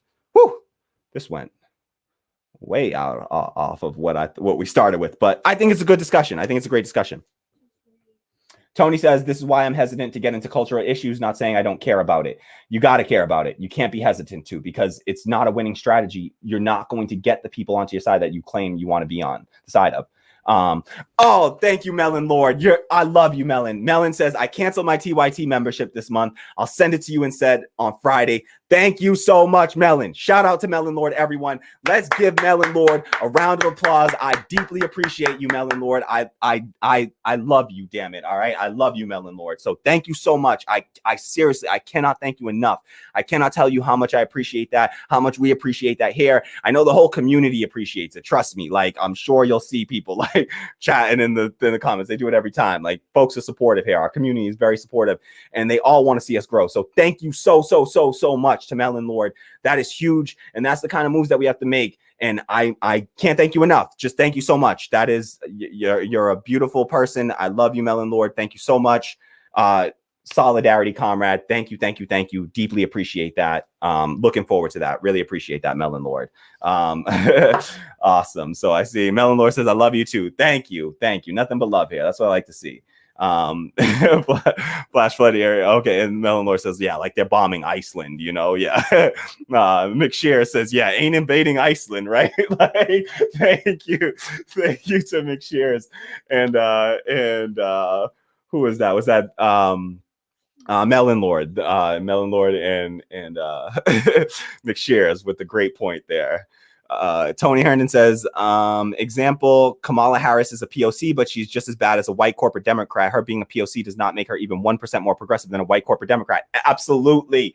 I literally watch all my videos going back for how long. I've been screaming that from the top of my lungs. You can literally find videos from back before like Bernie dropped out of the race that me talking about, you know, the end of Kamala Harris and how I literally I have a tweet that I had pinned for a while that was like 2 years ago in 2018. I was like, as soon as Kamala Harris announced, I was like, Black people, let's get on it. This is our job. We got to come collect our people. All right. And we did. And Black people did our job. Go look at Kamala Harris's support from the Black community during those primaries. You'll see what if Black people are race reductionists, because Kamala Harris had less. She didn't even make it to double-digit support from Black people. All right. Bernie, he shattered her support from Black people. You know, it was Bernie for a while. Bernie was number one, even though the mainstream media doesn't like to talk about that. Bernie was number one with Black people for a while, but then Joe Biden came and overtook him, right? So Joe Biden, when it wasn't Bernie, it was Joe Biden, right? With Black people. Elizabeth Warren, Kamala Harris, never got some support from the Black community. So Kamala Harris never got support from the Black community. And we did our thing. We did our job. We learned our lesson from Obama, okay? So we got smart to that. We were hip to that. You're not talking to a bunch of race reductionists here, Tony. So I don't know what the point that you're making is about people that don't exist in our community. We are anti-Kamala Harris. We do not sit here and pretend like, oh, you won't find a single video of me saying one nice thing about Kamala Harris, because she's a Black woman or Black Asian woman who became vice president. I don't give a fuck. And all I've done is talk about her record in Black communities and the damage that she's done to the masses of Black people, to poor and working class Black people. That's the Black people that we're paying attention to, not some, weaponized identity of, false representation idea of identity politics. That's not what identity politics is or ever was intended to be. Identity politics was something started by the term was coined by a group of Black queer women in the Combahee River Collective who coined the term, identity politics. And the idea of identity politics was simply to acknowledge that certain people hold certain identities inside of our politics. Not to say that if somebody has a certain identity that they are therefore beyond reproach. Absolutely not. And that was never what it was intended for. Liberals do that. That's what I consider weaponized identity politics. And we absolutely are here to combat that narrative. And so you can do that without being a class reductionist, though. No, literally one time I communicate back and forth with Tim Black. And one time, my name's Kamali, I'm obviously pissed. I mean, I have all the biases in the world to like Kamala Harris. She's half Jamaican. I'm half Jamaican, Black, and she's a Kamal X, right? She's part of the Kamal X brand. But I have repeatedly talked about how Kamala Harris has destroyed the Kamal X brand, okay? She's run the Kamal X brand into the ground to the point where I might need a renaming, damn it, all right? One time, Tim Black replied to me in an email and accidentally called me Kamala, and I called him out on it. I was like, whoa, buddy, you only get one of those, damn it, all right? You get one of those, all right? And he laughed, and, he's never made the mistake again, all right, damn it. But, yeah, so yes, you don't have to we're not Kamala Harris stands out here, and we can actually have nuance between not supporting Kamala Harris and not being total class reductionist. There is a broad, huge, massive middle ground between class reductionism and weaponized identity politics, and there's a huge swath of the left that's sitting here between that. All right, so That's most of us there, all right, on the left. We do not agree with any of those, with either of those stances. So, yes. What did Bree write an article about on Intercept? I gotta find. Is it about the Boogaloo stuff? I'll have to find stuff.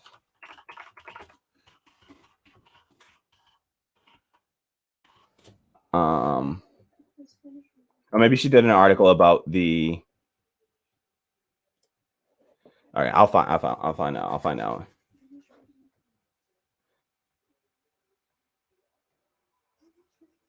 Okay. I'm just trying. Sometimes I want to, some breaking newsy stuff. I want.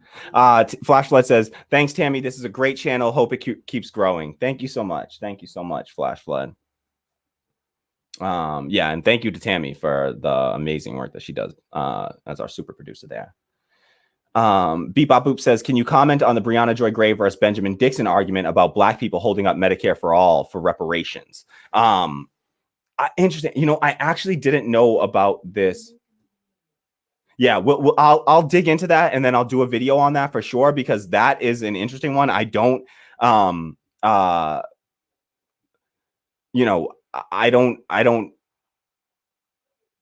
necessarily see a reason to pit one of those against the other. I don't see how you even pit one of those against the other. But if Bree makes an argument that you somehow can, then I'll listen to it. If I'll tell you, I tend to agree with Breonna Joy Gray and her stances over Benjamin Dixon 99.99999. No, fuck it, 100 times out of 100. So there's almost every chance that whatever Bree said, I'll probably find a way to agree with it, because she's just smarter than me and is wiser than me and has better perspective than I do, and I trust her. And not to say that I don't disagree with her on anything ever, but I don't think I've ever disagreed on her with anything ever. But anywho, so I'll check that out. And I would hope that we didn't have to pit those two movements against each other. I don't see why it's a one for the other kind of thing, or why we have to hold. I don't see how holding, how we are able to use Medicare for all, how we're able to hold it up by fighting for reparations. I just don't see how it's possible. So I don't see a path for that, and I don't see a reason to pit one of our movements against the other. It doesn't have to be an either or. We can get both of those done. Those aren't inconsistent with one another. We can totally do both. And part of the reparations can come from the Medicare for all bill and law can have certain provisions in there that target Black communities and make sure that the outcomes are fair for Black people, and especially Black women. So we can absolutely do that. McShare says, excellent discussion. Thank you so much, McShares. That's awesome. Appreciate you. I haven't seen McShares comment before, so if that's a first-time commenter, shout out to a first-time commenter. Appreciate you being here. Hope you subscribe. And if you can, share this out on social media so we can help grow the platform. Really appreciate y'all's support. Really do. And if you can afford to do so, $1 a month, you can support us. You can see the links down below and scrolling down at the bottom there, but there's links in the description box below for as low as $1. Please support if you can afford to. We really need the support. We really need the help. But for folks that can't afford it, totally understand. No worries. But if you can spare it, please do. Tony Herndon says, I'm not saying you two are race reductionists, but a lot of the left is a huge problem. I think that you're just making too many sweeping generalizations. I don't see a broad swath of the left being race reductionist. Come on. I think at best you're talking about liberals, who I don't identify as necessarily the left, because liberals in this country are actually centrist, center to center right in most other countries around the world. Like, the liberals in this country are considered center right in other countries. All right. So I don't consider liberals of the left. Okay. So if you're describing liberals and you're talking about left, then you're making a mistake, and you should disaggregate those two. All right. Because the liberals in this country are not on the left. All right. They do not align with left goals, and they are not leftists. All right. The people on the left, if anything, they are class reductionists. More so, they veer towards class reductionism over race reductionism. So I totally disagree with you based on everything that I've seen and everything that I've experienced in 5 years of paying, deftly close attention to these issues and following tons of bread tubers and left tubers and, people at all, ends of the liberal to left spectrum.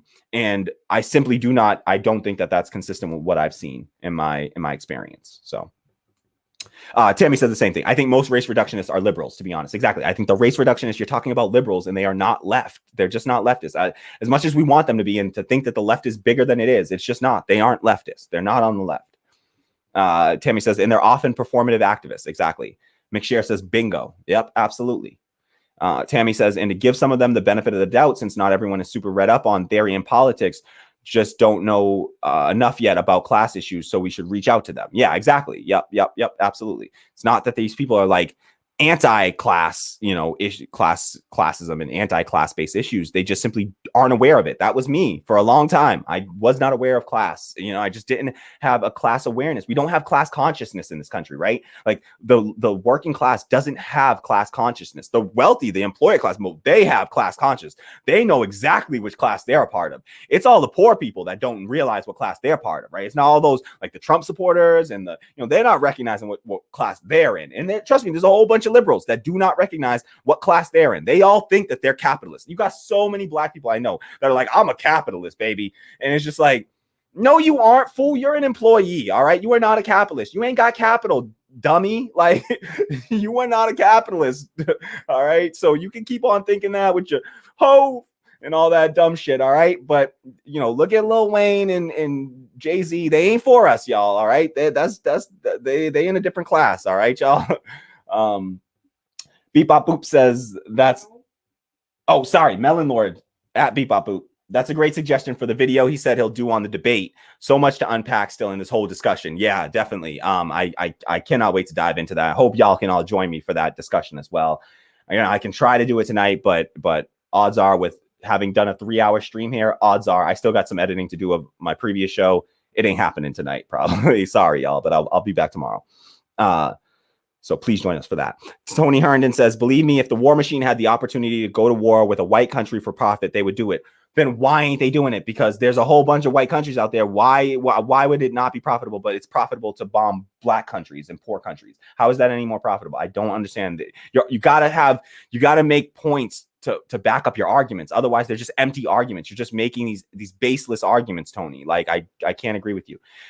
Tammy says, of course, Tony, but it's easier to demonize a non-white country to liberate them. Exactly. The reason that they're able to do it is because they're black people. People don't care about them because they're black. So then they can just do whatever they want, and the liberals won't give all that many damns, and the white people won't give a damn. And the white people are the people that actually have power. So if you're going to piss off the white people, I mean, you can piss off the black people, and that don't matter all that much. When you go bombing black people and black people are concerned, that don't matter all that much. When you bomb the white people and white people take notice, then they get a little testy. All right. So Tammy says that's the same rhetoric that colonizers used in the Americas and other countries. I don't understand the point, but I'm sure it's a good one. Flash. So, yeah, just tell me. Just explain. About my earlier comment? About what? Like, just tell me. Why you go to war? Oh, yeah. Her point is about why you go to war with like non-white countries, right? Same rhetoric as colonizers, right?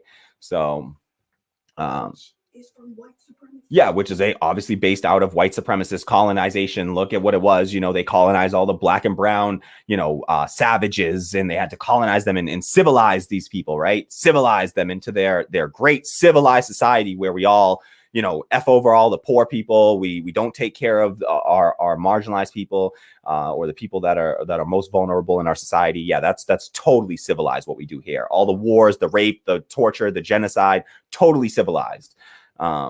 Everybody should read A People's History of America by Howard Zinn. Talks about this, and I should do a reading of that. Tony Herndon says anyone who talks about race needs to be a socialist. If they are not, I view them with suspicion. Not saying race issues don't matter. Tammy says, yes, Tony, I agree. People who care about racism will be hypocritical if they do not also care about class. Absolutely. I totally agree with you. Yeah, totally agree with that. That is our whole point, Tony, is that you have to care about both, so they will absolutely be hypocritical if they don't also care about class. Yeah. So Kwame says, Tammy, that point was so good. Used to be a race reductionist because I was just ignorant politically. Exactly. Yep. So Kwame, who was on the show earlier with us, right? Kwame from Race First Media says, listen, I used to be a race reductionist because I was ignorant about class issues, right? And and Kwame goes on to say, but as you learn, you realize how important and connected all are. It's why intersectionality is so key, right? Absolutely. Absolutely. Great point. Tammy says it's easy to be baited into race reductionism because it's more visible, and race is used as a strategy to divide the working class, which is bigger in number than POC versus white in the US. Yep.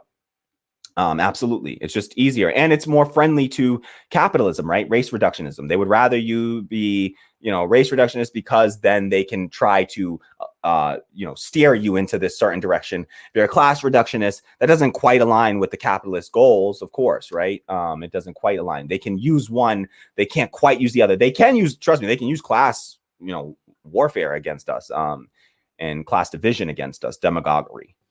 So Tony says class reductionists are not bigots. For example, would a bigot be interested in K-pop for 4 years like I am, or interested in other languages like Thai? Yes, there are plenty of bigots. That is totally, for one, listen, like, you can be interested in other people's culture. There are people that are like culture vultures, that are like people that are interested in other people's cultures, but not for some great, like out of some like great reason. There are plenty of people that do it in a very racist way, white supremacist way. They feel like it's got sort of a colonizer mindset. So nobody's calling you a bigot though, Tony. Like, nobody said you're a bigot for being a class reductionist. It's simply to say that being a class reductionist simply ignores bigotry. That's all. It's not saying that you're a bigot yourself just because you're a class reductionist. So I agree with Tammy that it's straw manning there, because we're not saying that you're a bigot. I never said that. I certainly never said that. I don't think I saw anyone saying that.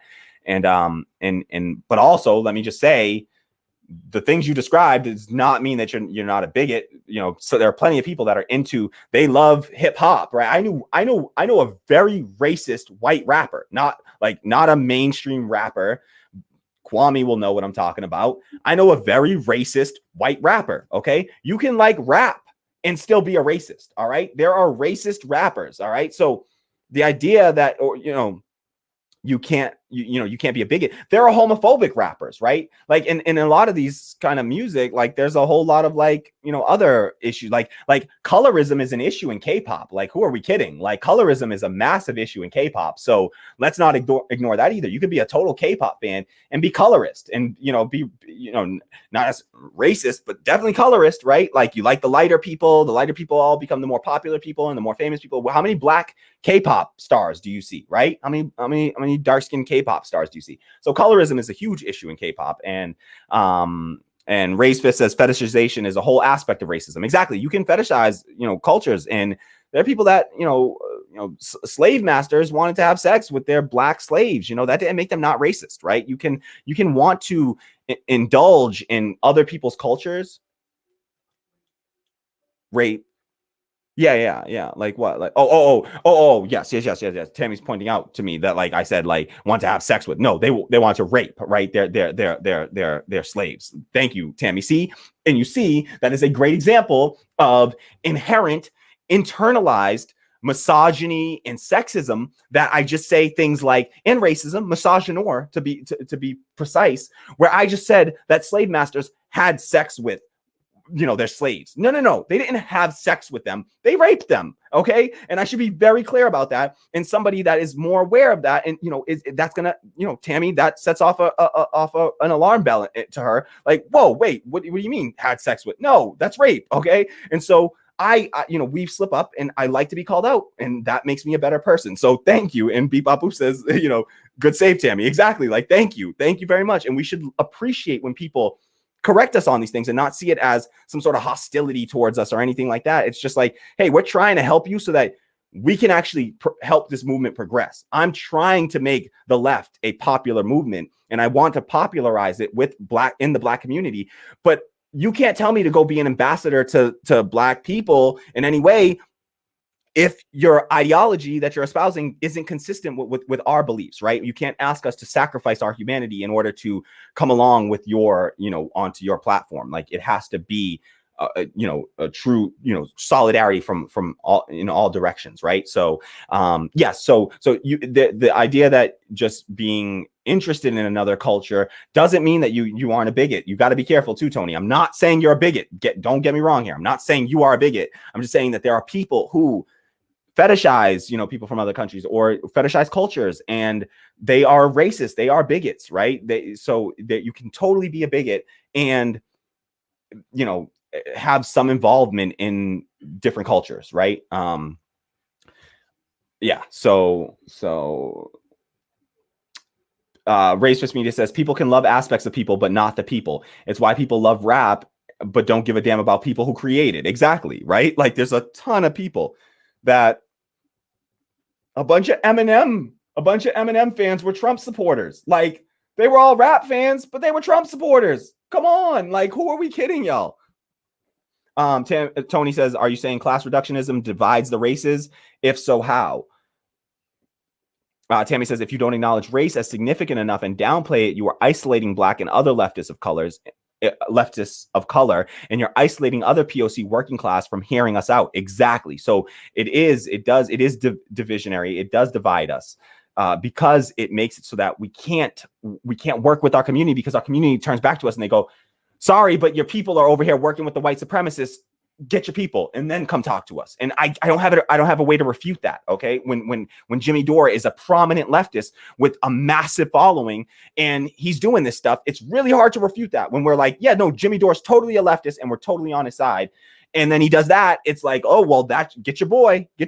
So that's what they're going to tell us. And we're trying to make inroads, but y'all are making it impossible, or white leftists that are comfy with white supremacy are making it really difficult for Black leftists to try to do the work in and with our communities, right? To try to grow this movement. So if you want us here, if you want to be inviting to Black folks, you got to be able to see the nuance in class and race, and not just class, right? And if you want to be able to bring women along into the movement, you have to be able to see the intersection of class and gender. If you want to see you want to bring gay people along, you got to be able to see the intersection of class and homophobia. If you want to bring trans people along, you have to be able to see recognize the intersection of class and transphobia, trans antagonism, right? So then you have to recognize the intersectionality of all of those things being layered on top of each other. When you got a Black trans, Black trans gay woman, who is poor, like you got to recognize, right? And not born in this country. Like you got to recognize where all of the intersections of all of those now compound and overlap on each other, right? And that's what intersectionality is about. And so, we got to really recognize, try to see those intersections and recognize them for what they are. All right.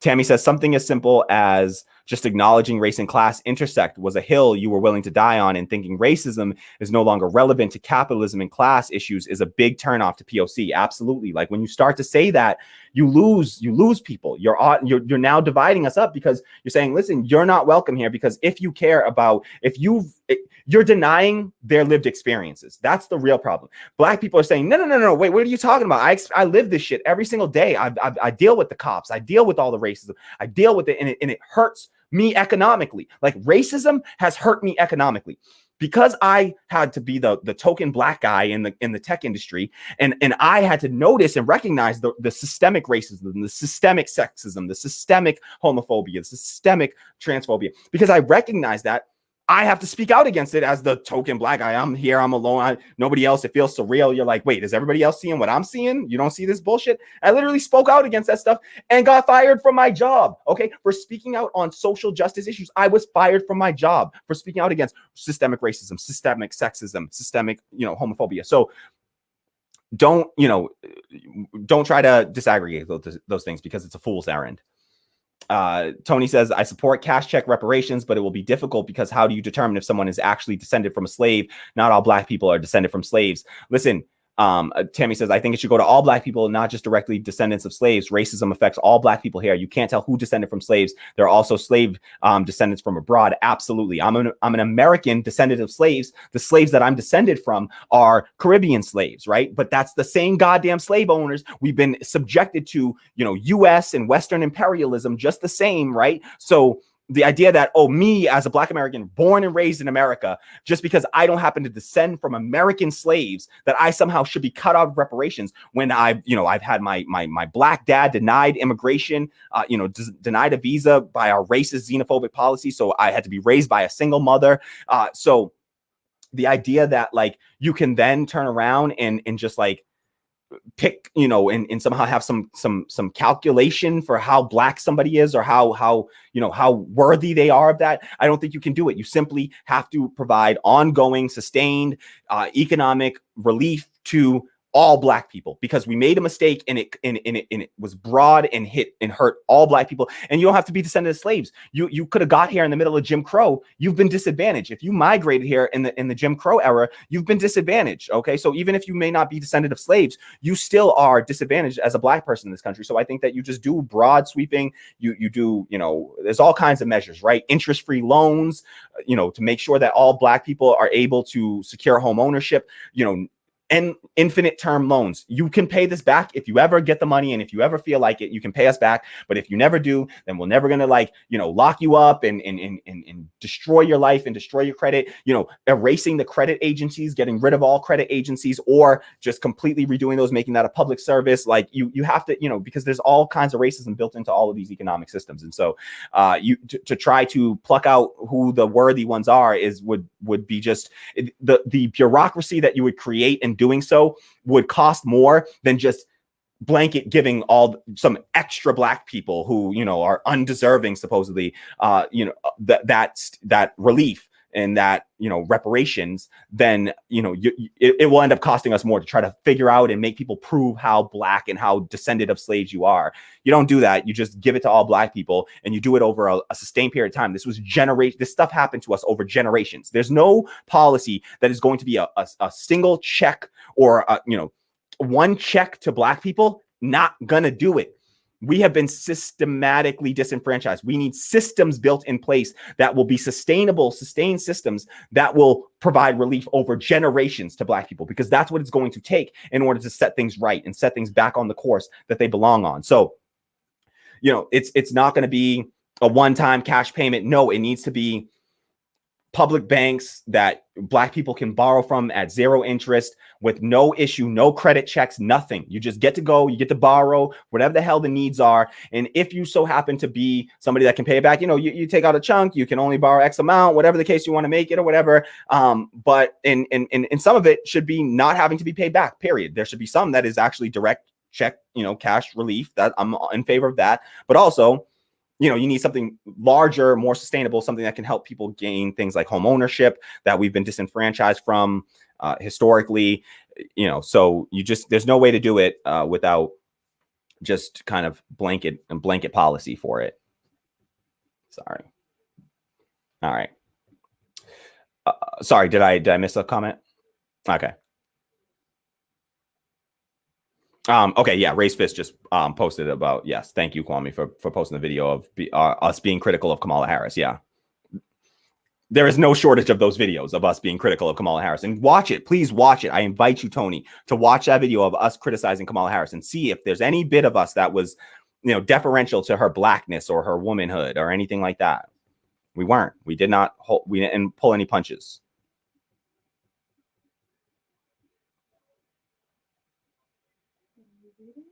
Oh, sorry. I flipped over and started reading comments over there. What Up America says, do you think Bernie was a little class reductionist? I think he started out being a bit class reductionist, and over time, and Cornel West critiqued him on this and said, listen, you're soft on the issues of like Palestine. You're soft on, you're not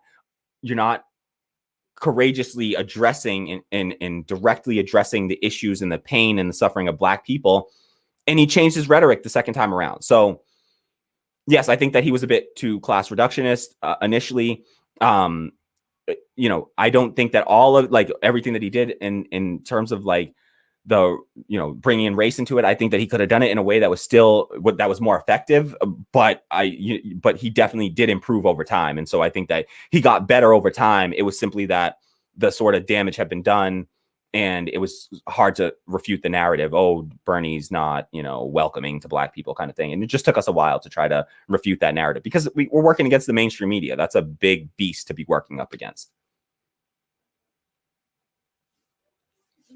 Oh, sorry. Racist Media says Bernie isn't a class reductionist. I've taken issue with him on being a little weak on race issues, but him being a full-on class reductionist felt smeary to me. Yeah, he was never a class reductionist, never ever. And he always, you can find stuff of him going back so far on issues of gender, race, sexuality. Like he did not, like you can find stuff from literally like the 70s of him hammering these issues, being arrested alongside black people, getting, chaining himself to black women.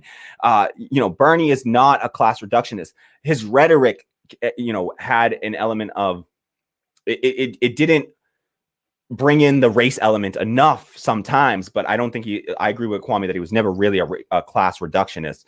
He just simply didn't focus on those issues in a certain way that he could have just elevated them a little bit more. And I think he could have taken a stronger stance on reparations. I totally agree with Marianne Williamson on the issue of reparations. If you haven't seen Marianne Williamson versus Dave Rubin on the issue of reparations, do yourself a favor and watch that clip. It's amazing. And Marianne Williamson, nobody in the presidential race was better on the issue of reparations than Marianne Williamson. And everyone that allowed her to be smeared as some like kooky, yoga mom, they unfortunately were duped by the propaganda. I was duped early on, and I let them sort of cast her in that image of like, oh, she's just a kooky little, spiritual, lovey, like hippie, whatever. We're just gonna hug and we'll end racism with hugs, is how they portrayed her. That is not what she is. She historicizes just exceptionally well. She is a student of history. She understands the history. She cares about these issues, and she's passionate on these issues. And she makes a more intelligent, more, articulate case for reparations than I've seen anyone ever make ever before in my life. Seriously, anyone ever. So Marianne Williamson is great on the issue of reparations, and folks should check her out on that. So Melon Lord says Bree wrote an article about it on The Intercept. I want to see what that article is about. Race reductionism. Okay, I'll check that out and see if I can find something on that. Yeah. Okay. Melon Lord says, I wonder if she'll mention the Boogaloo stuff. She really tried to toe a line with Jimmy. She did it well, and it was tough. Yeah, and that's what it sucks. And Tim Black mentioned this, was like, it sucks because when Jimmy does this dumb shit, it then like hurts your credibility as somebody who was working with Jimmy. All of a sudden, it hurts your credibility. So when he does this, he's not just harming his own credibility, he's harming all the people's credibility who work with him. So it does damage to like a Breonna Joy Gray. I saw Sam Cedar trying to use the Boogaloo Boy thing as an excuse for why he was falsely complaining about Breonna Joy Gray yelling at him during she yelled at me for 3 hours straight during the debate. You fucking punk biatch. She literally, this dude was talking over her the whole damn time. Breonna Joy Gray kept saying, Sam, can I just finish my sentence? Can I just finish this one sentence? Can I please just finish one sentence? Like, she had to repeatedly say that to him. And the idea that, he was admonished or yelled at by Breonna Joy Gray for 3 hours straight is such a little soft, civility politics. Oh, she was so mean to me. And that's that weak ass civility politics bullshit where it's like, no.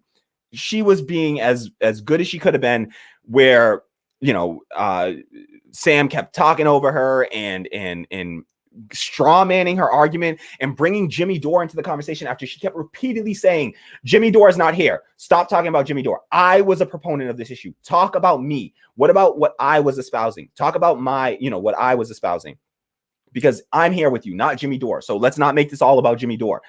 Can we separate? We can talk. They talked about Jimmy Dore for a little bit, got that issue out of the way. Sam Cedar admitted that he was more concerned about personality issues with Jimmy Dore than he was about the pain and suffering of millions of Americans that just lost their health insurance in the middle of a pandemic and are without health care or are homeless or are in any other way suffering right now due to the disgusting healthcare system that we have in this country. And he said, he admitted at least that he was more concerned about that than he was more concerned about Jimmy's personality and not, you know, his little personal beef with Jimmy than he was about the pain and suffering of millions of people. And that's fine if you want to admit that. That's embarrassing, but go ahead and admit that.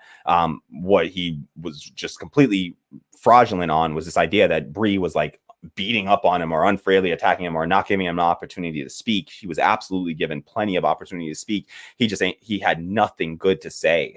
I can't wait to do that video because she took him to task in that thing. Yeah. All right. Melon Lord says, I don't know. I get my hackles up over people calling out someone else's blackness. Maybe because I have half black cousins, half Asian kids, just really pisses me off. Yeah. Oh, yeah. Well, Ben was pretty nasty to Bree over the forced to vote. I didn't watch Ben after that. Yeah, I'm done. I cannot fuck with Ben Dixon after that. Saying Bree is a mouthpiece for white supremacy is so out of line. It's so out of line. Just unreal. Just completely, just a lie. It's just baseless lies. So, I completely stopped fucking with Ben Dixon after that. That was just like, dude, come on.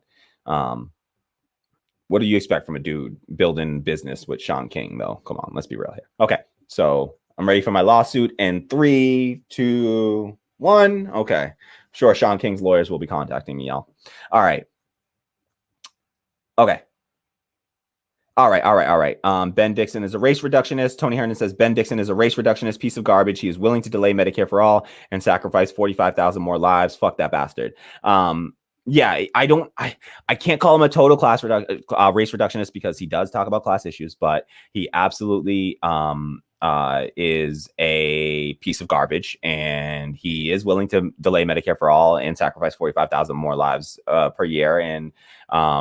And so I agree with all of that. I don't know that I would call him an outright race reductionist. He does talk about class issues sometimes. I used to think that he was more leaning towards that sort of like focuses a little too much on the race issues and not enough on some of the class aspects of it. But I think he got better for a while, and now he's gotten all the way worse. Like he is doing these rounds on all these shows where he's trying to like pump up his blackness. I think he's just found that he's the token black guy, and he's okay with being used as the mainstream media's token black guy. So he's trying to like reconform his views and reconfigure his views to fit with the mainstream media narrative and get himself a job on MSNBC essentially. So fuck Ben Dixon.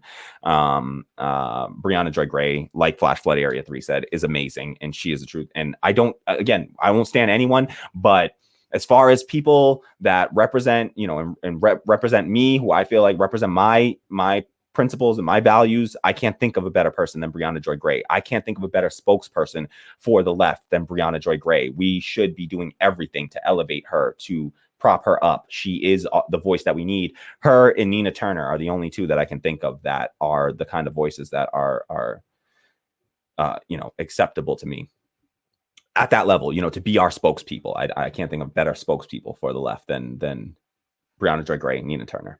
Tony Herndon says Tim Black is definitely a race reductionist. Come on. No. He once said, what does pardoning Snowden have to do with race?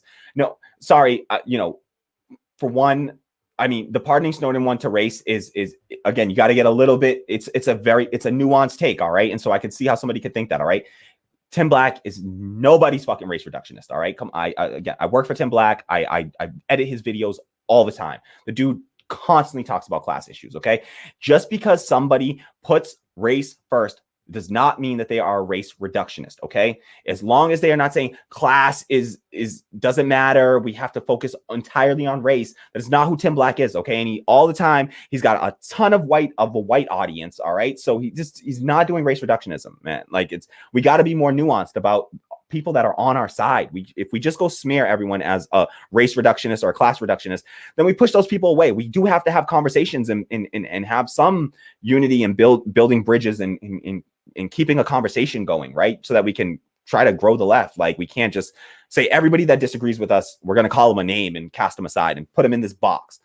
People don't all neatly fit into a box, right? So there's nobody really ever neatly fits into a box. It's nuanced. That's the reality. We just got to be nuanced in our takes. And so no need to try to reduce it down or say that it's just this or, you're all one or the other. I don't think that he's a race reductionist. at all whatsoever. And I'm not just saying that because he helps pay some bills for me. Tammy says he's not, though. He cares about class issues and emphasizes it, but he also focuses on Black class issues because he's one of the few Black leftist platforms there even is. And he's trying to reach Black folks. Yeah, Jimmy Dore's platform is like 6 or 7 times the size of Tim Black's. Tim Black has been doing this for 9 years. Tim Black has been doing this. All right. He's been around a long time, y'all. He has 150,000 subscribers on his channel. All right. That's smaller than Vosh, who's been around for 2 years. All right. A white leftist who popped in 2 years ago and likes to say the N-word on stream, like hard R proudly, and talks about how he uses it in private. Making jokes. You think he's gonna be a punk bitch and back away from the N-word, So you got dudes like that the left is willing to embrace, white supremacists who are fine, shouting the N-word. I don't even use the N-word. Somehow Bosch feels comfortable using the N-word. And totally cool with that. And they end up getting these massive platforms. How did Vosh in less than 2 years grow a larger platform than Tim Black, who has been fighting as a Black leftist for how long? For 10 years almost. Like it's ridiculous. So we got to recognize where the left has a racism problem. All right. And we just see certain people as more credible just because they happen to be white. It's implicit bias sometimes. You just flash, you see a clip, it's some white people talking, you just think that maybe they're more educated, informed, aware, they've read the theory, they've read the history. Somehow you should be more receptive to their opinions and thoughts than the Black leftists, right? Why is Tim Black's platform still struggling down there at 150K, and Vosh, the racist leftist, topping 200 easy in less than 2 years? Like, come on, there's a problem on the left. And the left is certainly, in a way, more susceptible, more comfortable with white racists than Black leftists. That's a terrible way to be. That's a sad way to be. And you're softer and easier on them than you are on the Black leftists, sadly. Not you people individually, obviously. I'm not talking to y'all. Oh, shoot, we got I think we saw a super chat. Nice. Okay. X says, do whatever is comfortable for you. Thanks for your work behind the scenes. I'm glad you guys are still working hard. Yeah, shout out to Tammy for all that great work. Tony says, I support using our military to protect Palestine against Israel. Our military can be used for good reasons. They can help oppress people around the world, not necessarily imperialists. I do not support using our military for that because that's absurd. Are we going to go start a war with Israel, who we just gave them nuclear weapons? So first we gave Israel nuclear weapons, and now we're going to start a war against Israel? No, it has to be done with diplomacy. It has to be done with diplomacy. I do not support military action. I mean, sure, you want to put the U.S. troops in there to but I don't even support that. I'm sorry, because I don't think that good comes out of that. All right. You want to help people, help them help themselves. Don't try to go in there and have the U.S. military intervene. It's just never been a U.S. military effort that I feel, aside from World War II. I don't know enough about World War I. What the hell was World War One? Okay, I can go. All right. Tammy says, yes, we hold the same stance on anti-war as Cornel West. Exactly. Yep.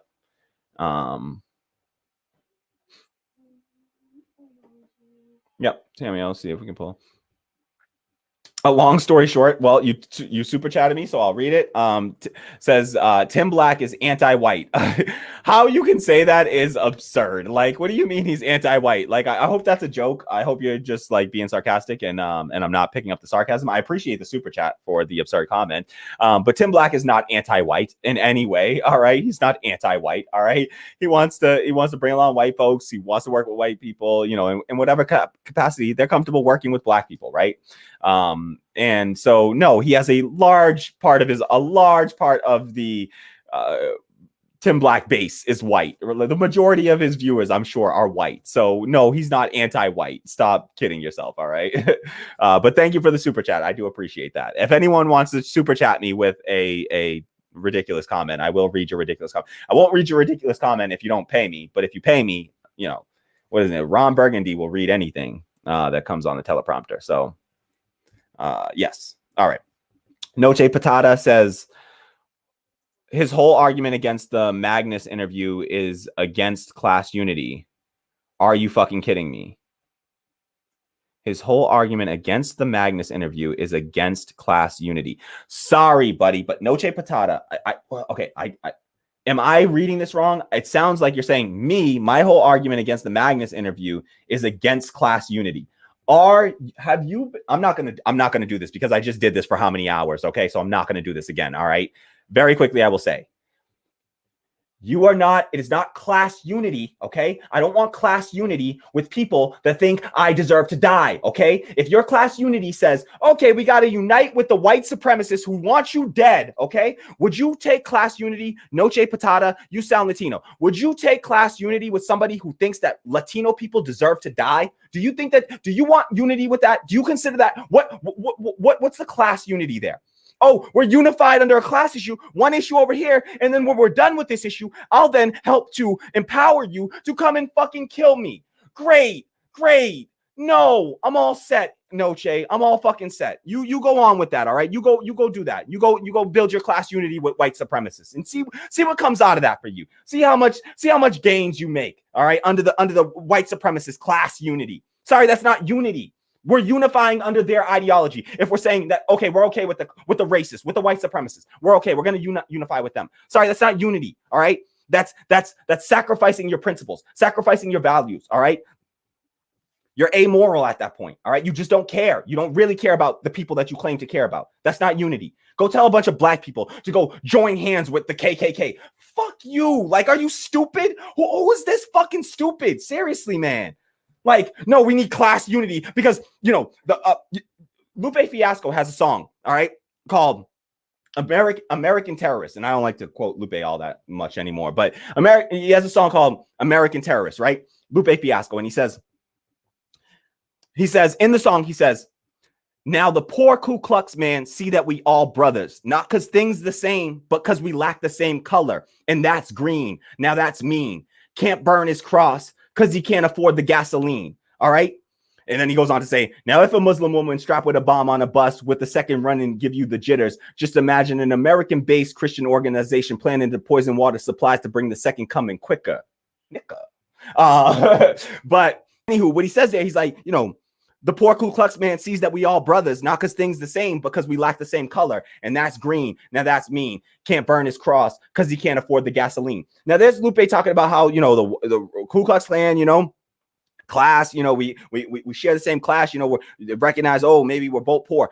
Dude, do you think that we need to be unifying with the Ku Klux Klan? Do you think that we need to build class unity with the Ku Klux Klan? There are plenty of poor white people. The Ku Klux Klan was made up of primarily poor white people. Was your strategy to go tell black civil rights activists that they need to go hold hands and sing Kumbaya and build unity with the KKK?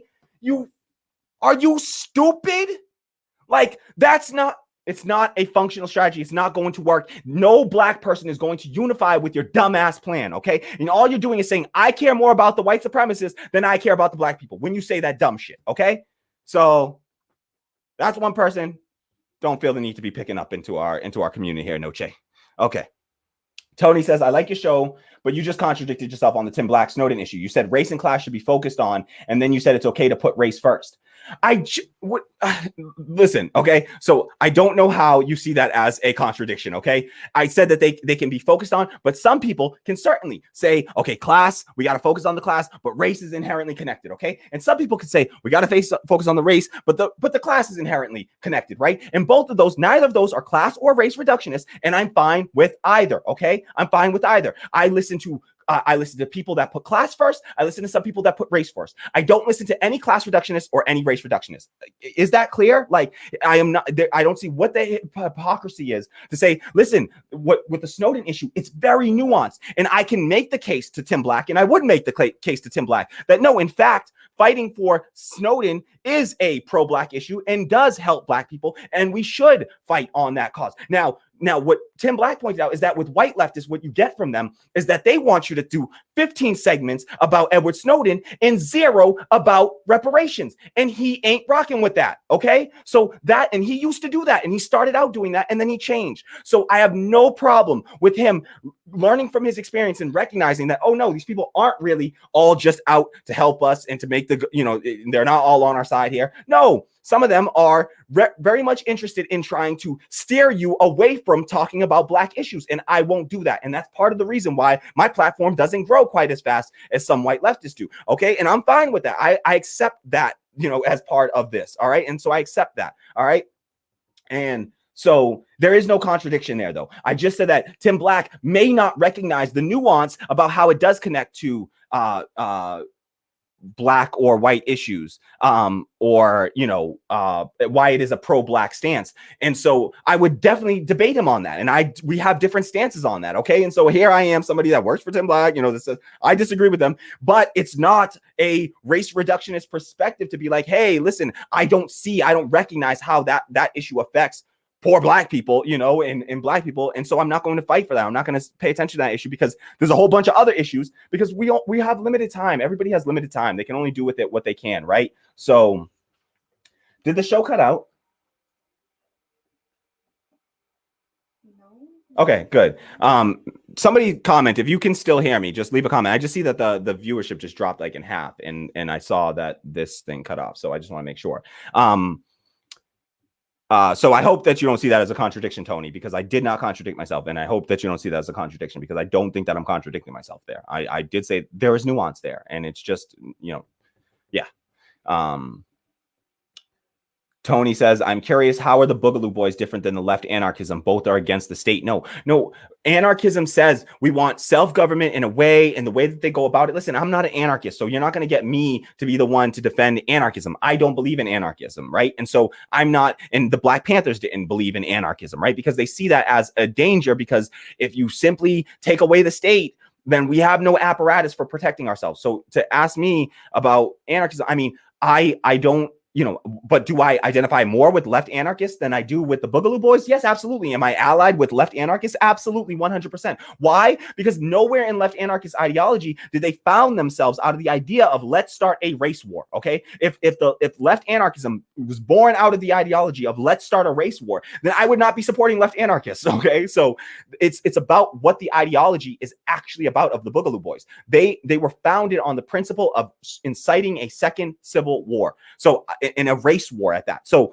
it's a white supremacist ideology. It's been identified by all kinds of groups that study these and research right-wing militias as that's all they do. Like Bellingcat has investigated them and they say they're a far-right white supremacist organization. Okay. And so left anarchism is not far-right white supremacist in its ideology, and it's not about inciting civil war. So anarchism is about it's you know, self-government without a state, right? No rule by a state, you know, and just to be without a ruling class, right? But not to do it, but to do it in a way that's fair, just, equitable, and allows protection of our communities. They have actual ideology behind their goals that says you can read. I mean, I haven't done all the deep work of it, but you can absolutely read a ton of everything that I've read about left anarchism is like they have ideas that are of what to build up in the wake of taking down the state. They have ideas for what comes next after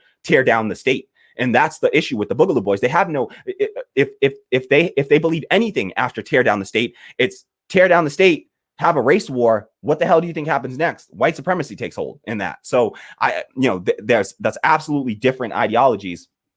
And a ton of the Boogaloo Boys are anti-Black Lives Matter, anti-LGBTQ. So like, they're not all just like, oh, there's no left anarchists that are anti-LGBTQ, anti-Black Lives Matter. There's no such thing. There's none of them. So X says you should try to interview Mayor Colin Bird. Sorry, I didn't respond to your comment before, X. I plan to after the show. I'm gonna look into that because I don't know who Mayor Colin Bird is, and so I need to check out. I'll jot it down right now, literally. Mayor Colin Bird. So I'll check it out and I'll try to have him on. I will. I'll do it. So I will look into that, and I will if it's something that we, you know, let me know, because X is a major contributor to the show. If X wants to see Mayor Colin Bird on, we're gonna try to get Mayor Colin Bird on the show. I'll just jot that this is an interview recommended by X. Okay, so we'll try to make that happen, X, for sure. Thank you for all your support. We will try to make that happen ASAP. So I'll look into that. I struggle with doing interviews because I'm learning, I'm new at it, and I'm still super nervous at it. And just the timing, the scheduling, getting everything aligned, even reaching out to people is nerve-wracking for me. So it's tricky for me still. I'm more in the Kyle Kalinske vein. He talked about this recently in his process, and he said he's not a great interviewer. He's not much of an interviewer, but he's doing his show at Crystal Ball where they're going to be doing interview style shows. And so he's learning, but he let her take the lead because that's his thing. And that's more of her lane. And she's a professional with interviews. I'm hoping to learn and get better and develop that skill over time. But it's still a little, nerve-wracking for me. So it's slower. It's a slower going process, but I hope to get there. Beep Bop Boop says the Boogaloo Boys want a second American Civil War and intend to stoke racial tensions in order to get that. Yeah, like they have totally separate ideologies. That Noche Patata said, if you consider politics as a circle rather than a linear spectrum, anarcho-syndicalism is closer to libertarian individualism than to neoliberalism. No. Not at all. And I don't consider a circle or any shape, honestly. It's just things are splattered all over the place, and they're they're like 4-dimensional, and it just doesn't work on any trying to align it along a spectrum of any sort, right? You just got to take it all the issues and stop trying to label anything really, and just take it on an issue by issue basis, and then we can really identify who's what. What If America says, remember Nina Turner's speech in Manhattan? I still get chills. I'm sure I saw it. I don't remember which one precisely it was. Probably one of the with these hands. But yeah, I've seen Nina Turner speak live, like in person, multiple times now. But one was a really like cool, like close, intimate setting. Like it was like just a really small room, and for the Burn app launch, and it was an amazing experience. She is, you just feel ready to like run through a wall after you hear Nina Turner speak. You're like, I can do anything, damn it. Like so totally agree. Sam Cedar, stop. Oh, I saw, did we miss it? Okay. Sam Cedar isn't a liberal. Stop. We can disagree on strategy without ad hominem. Let's pull up. I saw there's a super chat from Steve. I want to pull up just so that we get to those first. All right. I just want to jump to those. Bebop Boop says Sam Cedar isn't a liberal. Stop. We can disagree on strategy without ad hominem. No, Sam Cedar is. I think that he would identify himself as a liberal. I don't think that he's not liberal. I mean, he is liberal. Thomas Frank identifies himself as a liberal. Like, I think that we take it as like a pejorative on it, like right off the bat. But I don't think that that's the case. I think that he would identify himself as a liberal.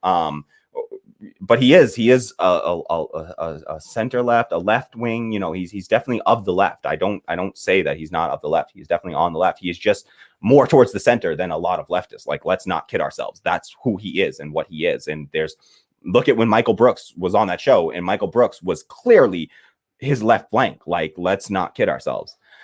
Steve Alvarez, what's up, Steve? So good to see you in here. Really missed you and appreciate you dropping by to comment. So thank you so much to Steve. Steve is who we mentioned earlier. I don't know if anyone's still here from earlier, but earlier I mentioned we did a segment on, this question that Steve had posed. Is Jimmy Dore toxic to the left? And I think he has proven it over and over for us at this stage now, that he is, and that we were dead on right in that. And Steve actually, moved me a little bit on that in that argument. And so in that debate. And so, yeah, shout out to Steve, one of our, favorite comrades here. We try not to play favorites. We love all of y'all the same, right? But we love Steve. He's been on the show, and folks love him. Like the people love Steve. They've called for more Steve. They request more Steve. So Steve says, Steve Alvarez with a $5 super chat. Thank you so much, Steve. Really deeply appreciate that. Steve Alvarez says, oh, sorry, disagree on Ben Dixon and Sam Cedar. Also support Tim Black. We need to find common ground. We need to come together to fight the real enemies. Yeah, I'm sorry, but like Ben Dixon telling, you can't say that Breonna Joy Gray is out there as a mouthpiece for white supremacy, because she is literally supporting a move that Cornel West in her support, like she's like, that is completely insulting, demeaning, to do that to a black woman, a black leftist woman who has done nothing but fight for us, disgusts me. And so I absolutely disagree with you on the Ben Dixon issue. What Ben Dixon did was some sellout bullshit to get some extra views. And he was willing to throw a black woman under the bus, a black leftist woman, not just doing identity politics. No, this is a black woman fighting for us. And he was willing to throw her under the bus because somebody he didn't like had an idea that he didn't want to get behind. Listen, we have to be able to take this in a nuanced way and say, Jimmy Dore sucks and he was awful. And he harms the movement. We have to denounce him. But if Jimmy Dore happens to be the first one to mention an idea, and it's an actually good idea, we are weak on the left. If we then use that and ignore the fact that that idea could actually help people and help marginalized people, if we are willing to ignore that idea simply because of Jimmy Dore's personality, then we are doing a disservice to the people that we claim to care about and support. And so we have to be nuanced in that and be able to say, no, listen, I hate Jimmy Dore. I can't stand Jimmy Dore. But the underlying idea, yeah, let's take that and let's run with that. And we don't have to mention Jimmy Dore ever. We didn't ever have to mention Jimmy Dore. All we had to do was support the move. I can go on for days on why it was I've done a whole video about it, on why it was a critical moment and why we will likely not see another moment like that. And none of the people that were against the force to vote could tell me about a specific moment in time when it would be a better time to fight this fight, or how this would do any damage in any substantive way. Because everyone that's made the argument that this would damage the left in any way, I think Brianna Joy Gray did an absolutely amazing job of dismantling that idea and that argument in that recent debate with Sam Cedar. So she completely dismantled this idea that it would have harmed the left in any way to just try. And all, there was really nothing to do but gain from that. If we're being all the way honest with ourselves, and that's my honest belief, is that there was nothing to lose there, everything to gain, and we missed a crucial opportunity, a once in a lifetime opportunity. Once in a 100-year pandemics and once in a 100-year economic depressions don't just happen. You shouldn't let a good crisis go to waste. I forget which right-wing whatever person said that. Don't let a good crisis go to waste. And so we shouldn't let a good crisis go to waste. And so Sam Cedar, caring more about his personality and about personality issues than about using his platform to push forward a cause that actually substantively would improve the lives. I'm sorry, but we got no chance if we couldn't use our power there. I have very little faith in the ability. What's the point? So what's the goal then? We just keep getting more and more progressives elected in what, 20 years at the rate we're going? It would literally take 30 to 50 years to get a majority of progressives elected at the rate that we're going right now. If we try to say we're going to double every year we'll double it, it's still over 20 years away before we would get to that critical mass of progressives. And then we're to hope that by the time that 20 years passes, that those first progressives that we got in there are uncorrupted and still holding their seats. And so we have to somehow get these people in, maintain their power for them, keep getting them reelected. All the while, nothing is changing. Nothing is improving in people's lives. How can we make that argument to people? Seriously. No, we had a very important, crucial moment that passed where we had a moment we had an outsized block of progressives. And what that tells me is that to me, it's indicative that, well, we don't know how to use power on the left. And that's what that was really, signaling to me, was that we didn't have a serious idea about how to use power. And a lot of people on the left didn't have a serious sense of urgency. Sam Cedar and a lot of people that didn't get behind force to vote, they simply didn't have the same sense of urgency as, the folks that were in favor of it, that said, listen, if you're a person that just lost your health care, listen, I don't got employee health insurance. I lost my job and I lost my health insurance. If you're one of those people, if you're homeless, I'm not housing secure. If you're one of those people that you're not doing comfortably, if you're not safe right now, then you don't have time. And to act like we shouldn't be acting with urgency was a mistake. I think it was a mistake. And I think that folks should own up to it. The people that had the power. I don't care about every single leftist getting on board with me. I care about the people that had a platform and power, like Sam Cedar, using that platform to, again, just set aside the personal differences for a while. You could do the whole argument without putting Jimmy Dore at the center of it. All we had to do was take Jimmy Dore out of it. I did it. I simply stopped talking about Jimmy Dore for the rest of the week. And I said, I'm not going to do any segments that center Jimmy Dore. I'm going to focus the issue around the actual issue and the actual policy, because that's what we should be getting behind. Do we agree on the strategy? If we agree on the strategy, And if you don't agree on the strategy, you got to give me a good reason why. You really got to give me a distinct reason why this is going to do harm, and show me that the history of that happening. Or it's hard for me to believe because I know that we had a moment that just passed by. Or you got to tell me when the next moment is. When is the next moment? What specifically? Like, give me a date and time, because we were able to give a date, January 3rd. That was the moment, my birthday. That was the moment. And we could have gave me a really nice birthday present. And instead, we left me empty-handed, sadly. But point taken. Steve's a great, truly great comrade, and always take his insight and appreciate Steve's insight. So thank you. I agree, but I don't totally agree with this, like the real enemies thing. I don't think that Sam Seder's an enemy. We don't got to use enemy rhetoric. He was just simply an obstacle to our progress. And that's real. And like, we do need to debate the people that are standing in our way, because he is a significant part of the left and he has a massive platform. And what else are we going to do? You don't get how many people have a platform the size of a Majority Report. It's just not, name them, the leftists that do. They're just not there. They don't exist. So we had to, he was one of the few that needed to do it. Beep Bop Boop says liberal is a centrist to center right, and the term liberal is considered a pejorative to leftists. Again, Sam himself identifies as a social democrat. Listen, I'm fine with saying social democrat, right? Social democrat, that's fine. I'm cool with that. I thought I'd heard him use the term liberal in the past. That's fine. I'm totally cool with that. He is a social democrat. He believes in social democracy. Totally cool with that. He is a pro-capitalist, whatever. So that's fine. Good. That's a good point. Beep Bop Boop. I will try to be more precise in that and recognize Sam Seder is a social democrat, not a liberal. And I think that we can be more specific about that. So I wish we had better political parties so that we could divide these people up and like draw clear distinctions, because, socialists, social democrats, and liberals should not belong to the same party. And they don't in any other, in anywhere in Europe or around the world. Like, people, they have multiple political parties that they can use to differentiate. Steve Alvarez, $10 super chat. Thank you so much, Steve. Deeply appreciate you, bro. Appreciate you so much, and love and miss you. So Steve Alvarez dropping the $10 super chat says, I'd love to see K-Rose take on Vosh. Saw the N-word videos, profoundly disappointing, but I think it comes from ignorance, more from ignorance than malice. If we're not canceling, maybe we can reform and build. Hey, if Vosh wants to have me on, I would love to have that debate out with him. And so if anyone has any inroads to Vosh and can make that happen, they should certainly do that. I would love to have that debate out and to go on, to be allowed on his platform to have that debate. I'll bring him on here. I'm fine with bringing him on here on my tiny little platform as well.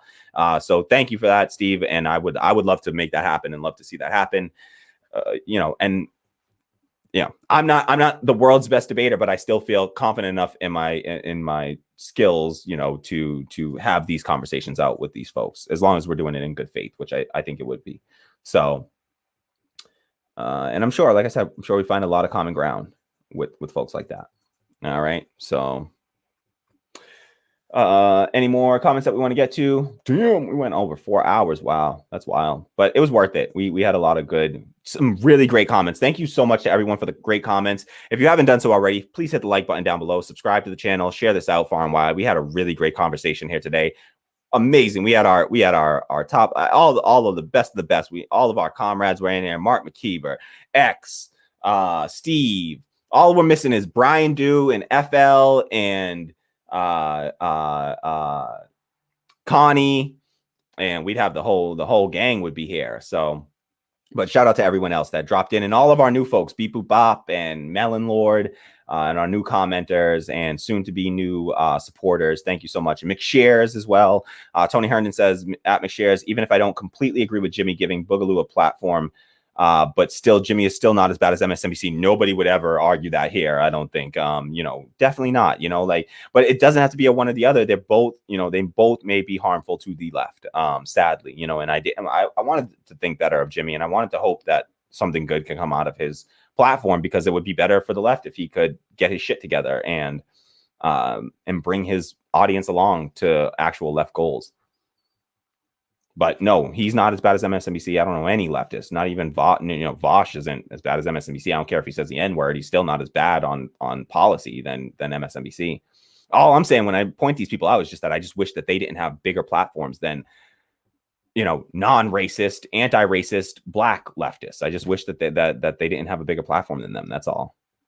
Tony says, if you say, why do people always mess up Tammy's name? I don't like that. Tony says, if you say sometimes it's okay to put race first, it does not matter if you acknowledge that race and class are both connected. You are still putting race first, just as bad as class first.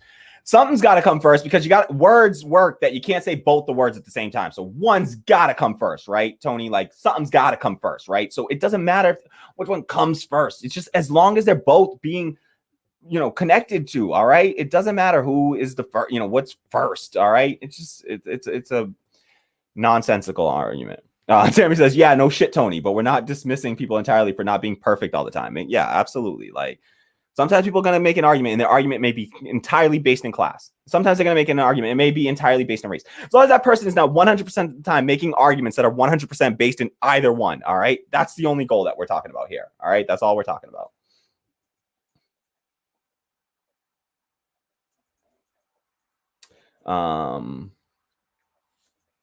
And Steve, if you're still here, before you go, would love to have you on the show. We really wanted to see if we could bring you on for this one, but we would love to have you on the show again. So I hope you can come back and join us on the show. We'd love to have Steve back on to chat. So I see Steve's got to go. I saw that super chat. Thank you so much for the next super chat. And sorry that we haven't had you on the show in a while. So we want to get you back on. People love you.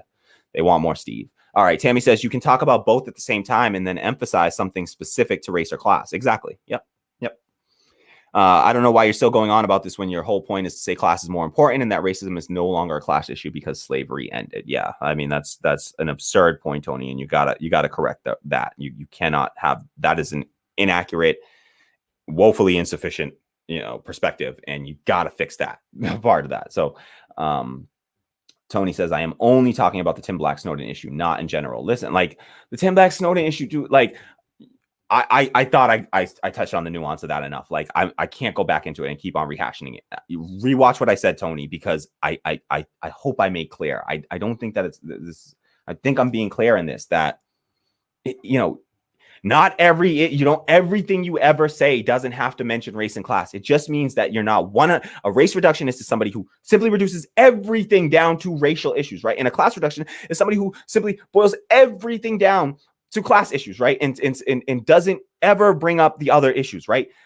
That's the problem. Not that you may have made one argument where you said, I don't care because this doesn't affect Black people. That's fine. You can have that take. All right. You can be somebody focused. You think that, Malcolm X or somebody was race reductionist? No, he still argued about class issues all the time, but he focused on Black people first. All right. There's a whole movement of people called B1. They're Black first. All right. But they still care about class issues. All right. B1 is a movement. We got B1 supporters in our, in our community, and they are still great on class issues. Fred Hampton. Come on. These people, the whole Black Panther Party was a Black first party that was socialist and totally understood class issues and fought and talked about class issues constantly. So there's nuance there. Please, there's nuance, Tony. And it's like you're being deliberately, like you're willfully ignorant on it. But yeah, straw man. These are straw man arguments, Tony. You gotta come harder than that. Come better than that. So let's try not to, like, we don't have to keep repeating Tony. If he's not growing and progressing on his argument, then we don't have to keep replaying Tony, because I think everyone's growing wary of Tony at this stage. Tony, not like advance your arguments. Like if you come up with new arguments, advance your argument. But what you're saying is just repetitive and redundant, and you're not forwarding your argument, and you're not making your case here. So yeah. All right. So we're going to wrap things up soon. I will not let this pass 4.5 hours. What time is it? 6. Okay. Unless the people demand it. If y'all keep paying me, like drop a super chat, I'll keep going. No, I won't make y'all do that. Don't worry. Shout out to everyone that super chatted and the support, and I love y'all all. I wish Steve could have stayed longer, and I hope I didn't yell Steve away. I hope he didn't. I'll text Steve later and make sure he knows I love him still. All right. What up to Ben? I see Ben commenting. Not sure which Ben it is. Oh. Okay, Melanor says, I have so much respect for people willing to admit when they're wrong. It's so hard for people to do it, but it's really a sign of emotional maturity and intellectual honesty. Yeah, absolutely. We need more of that. X says, Steve, bah, bah, bah, bah, bah. Yes. I'm surprised we didn't get some shakas. Steve Alvarez says, Vosh will literally talk to anyone. All right, then we're gonna make this happen then, Steve. We're gonna make it happen. Steve says, is that another $10 super chat from Steve? What the hell, Steve? I love you.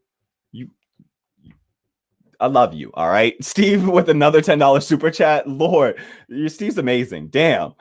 Steve in here. Steve says, oh, I missed most of the Ben Dixon stuff. Didn't hear any of the BJG attack. Still, Dore is consistently bad. Otherwise, I hope to build bridges, figure out how to work with those we disagree with. Okay, cool. All right, awesome. I was like, whoa, I was surprised, honestly. I was surprised on your take with the Ben Dixon thing, because I was like, that I know Steve well enough by now to know where he kind of falls on most issues, and I was like, that doesn't seem consistent with Steve. So that makes sense that you hadn't heard about the BJG attack.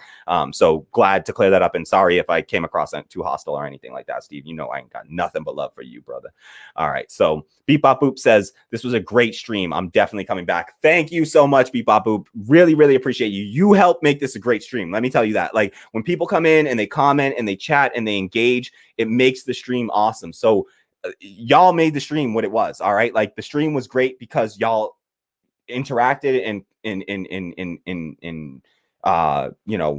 engaged with the conversation. So thank you to Beep Bop Boop and everyone else that commented and chatted. Steve Alvarez says $5 super chat. Another super chat, $5 super chat, says gotta go. Happy to super chat. Peace out, brother. Hi, Tammy. Love you, Steve. Appreciate you. We'll talk soon. Hopefully we'll have Steve back on the show. I really did want to get Steve on for this conversation, and Kwame and I talked about it, but we were just running so late. We were just like, we can't like pressure him to do this last second like this. So we felt bad. So that's on me. I should have reached out to Steve. All right. Tony says, I would say I am a class reductionist with some elements of intersectionality. You can't be class reductionist with some elements of intersectionality. If you have some elements of intersectionality, you're saying I'm not a class reductionist. So you're not a class reductionist. You don't have to identify yourself as such. Listen, I know that there are some people that I highly respect that identify themselves as class reductionists. Adolf Reed Jr., right? So I love Adolf Reed Jr. and he accepts the class reductionism label, but he talks about Black issues really well and he speaks on these issues really well. So I don't get why he invites the class reductionist label and he invites it and he accepts it and whatever. So there are people that I highly respect that identify as class reductionists that are actually good on issues of race. But Adolf Reed, he calls himself a class reductionist, but then he's like, he is solid on issues about race. So I don't know, but I get it. I get the idea I was one of those people too. I was one of those leftists. When I first thought about doing the show, I kind of started out in that sort of vein of like, oh, I should be the Black person that's like, don't talk about the race issues and just focus on the class issues. And like, no, that's not going to work for me because I'm not going to deny part of my identity and ignore that and ignore the people that, happen to look like me in all their pain and suffering. So I couldn't let that happen. So this is where I fell. Tammy says you can't be intersectional if you deny race and class still intersect now. Yeah, exactly. So you're not reductionist if you see the intersection. McShare says 100. Steve says I'll hit you up. Awesome, Steve. Looking forward to it. Love it. Ben says I like this guy. First time here. Thank you so much, Ben. Deeply appreciate that. I hope you catch the earlier part of the stream. I know it's a super long stream, but hope you catch the earlier part because we had some really interesting conversation earlier, Ben. So I know you dropped in a little bit late, but check it out and watch some more of the stream. I think you'll really like it. We had Kwame from Racist Media on earlier to talk about things. And so thank you, Ben. Thank you so much for the comments and for joining us.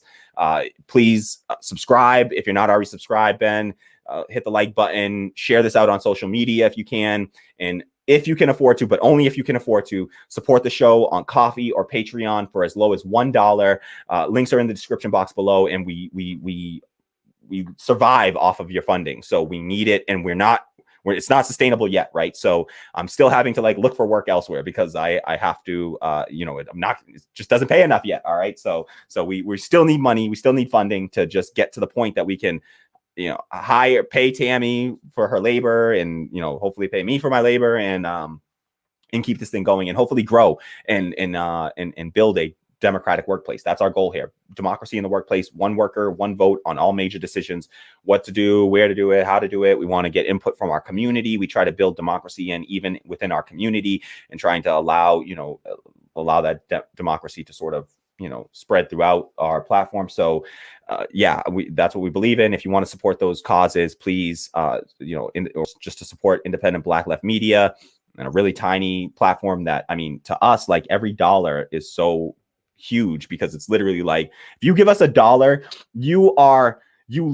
if you give us $1 right now, you are more than 1% of the funding for this show, because we don't even make $100 a month. All right. So we don't even make $100 a month. So if you donate $1 monthly, you are part of the 1%, damn it. No, but like literally think about how much it takes to be, you would have to donate to be 1% of like TYT's, funders right now. So we're tiny. We're just minuscule right now. And we need all the support that we can get. So sorry to have to do it, but we got to beg for the money. We need it to survive. All right. So Beep Bop Boop says, Tony, let it go. Be one with the wind and sky. Yes. X says, like, subscribe, and like, share, and subscribe. Thank you, X. Yes, that's our community there doing the thing. Ben, yes, love it. Appreciate you, Ben. And Ben says subscribe too. Nevercon says, that's how you learn. Exactly. Yep. Shout out to Nevercon. Good to see you again. Great to see you again, Nevercon. Steve. Beep Bop Boop says, at Steve with the deep pockets. Yes.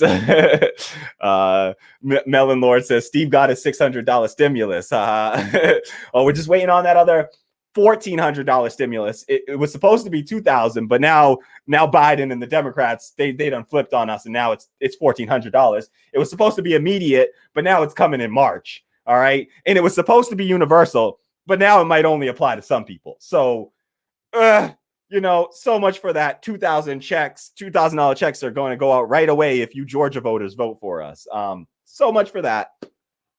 Nevercon says, mine goes straight to the dispensary. No, you ain't alone there. You ain't alone. All right. Beep Bop Boop says, we appreciate all the work you're putting in. Listen, I appreciate all of y'all for being here and for, that's labor as well. And I wish that people, that's why even for interacting like this, I wish that people, that's why I like universal basic incomes. I can get behind some idea of that, because like just what we're doing here, you're all doing labor too. And I wish you could all be paid instead of having to be the ones funding it. You all deserve to be paid for it, damn it, for helping us make this what it is. So I wish that's the world I dream of. And if we ever get to that point, doing mutual aid funds and all that, we want to be supportive of these movements. Ben says, I think people can just say they lean more towards a class-oriented framework when analyzing issues. Yeah, that's totally acceptable and totally okay. You don't have to call yourself class reductionist. Just say that you like to operate through a class-oriented lens, like you see things through a class-oriented lens. That's totally fine.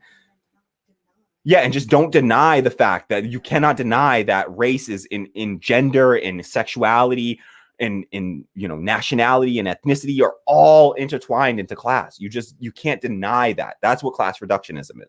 It denies that lived reality for so many people, and that's why it's not welcoming, and it's not going to help us grow our numbers. Tony Herndon says, Bosch says he does not think outsourcing is a bad thing at all. That is not a socialist position to have.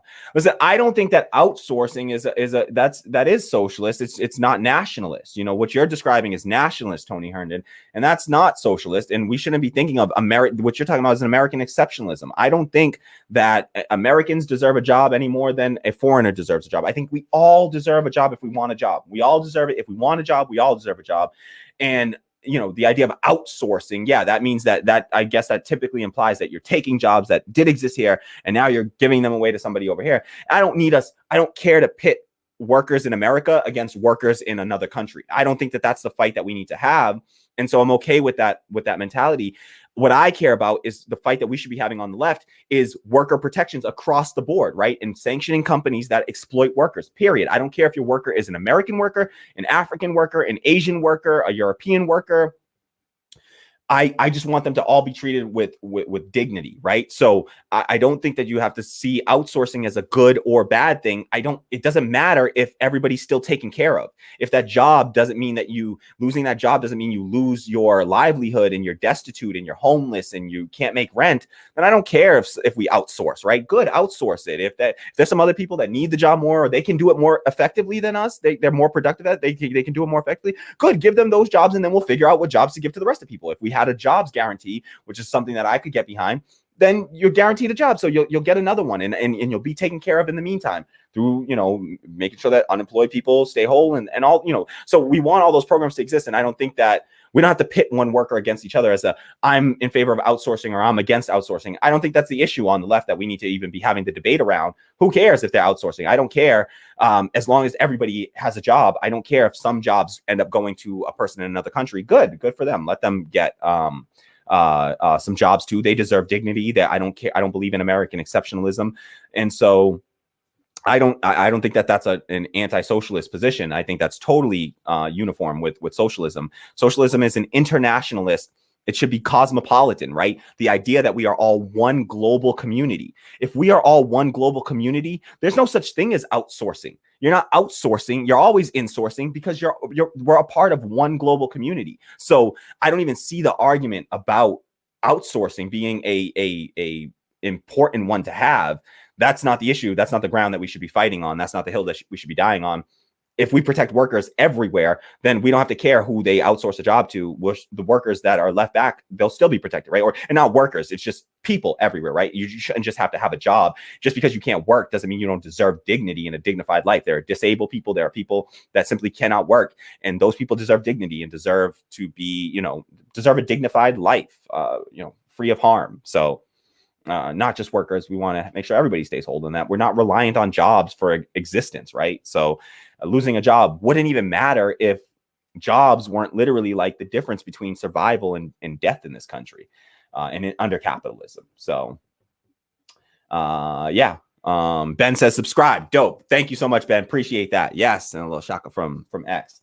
X says, I'm glad I was able to catch the show. I'm glad that you were able to make it, X. Love having you here. I deeply appreciate you. I cannot wait to see. We ordered the lights that thanks to X. X made a huge contribution for our recent fundraising goal. And we ordered the lights. We went a little over the $200 budget because we had set an old budget with some older equipment. And then, things have progressed and saw some new recommendations. And so the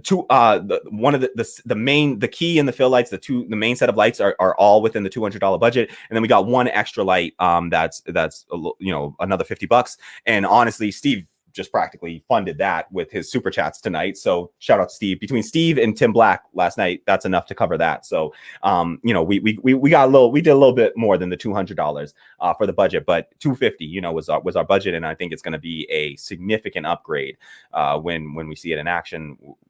So looking forward to it. Really looking forward to it.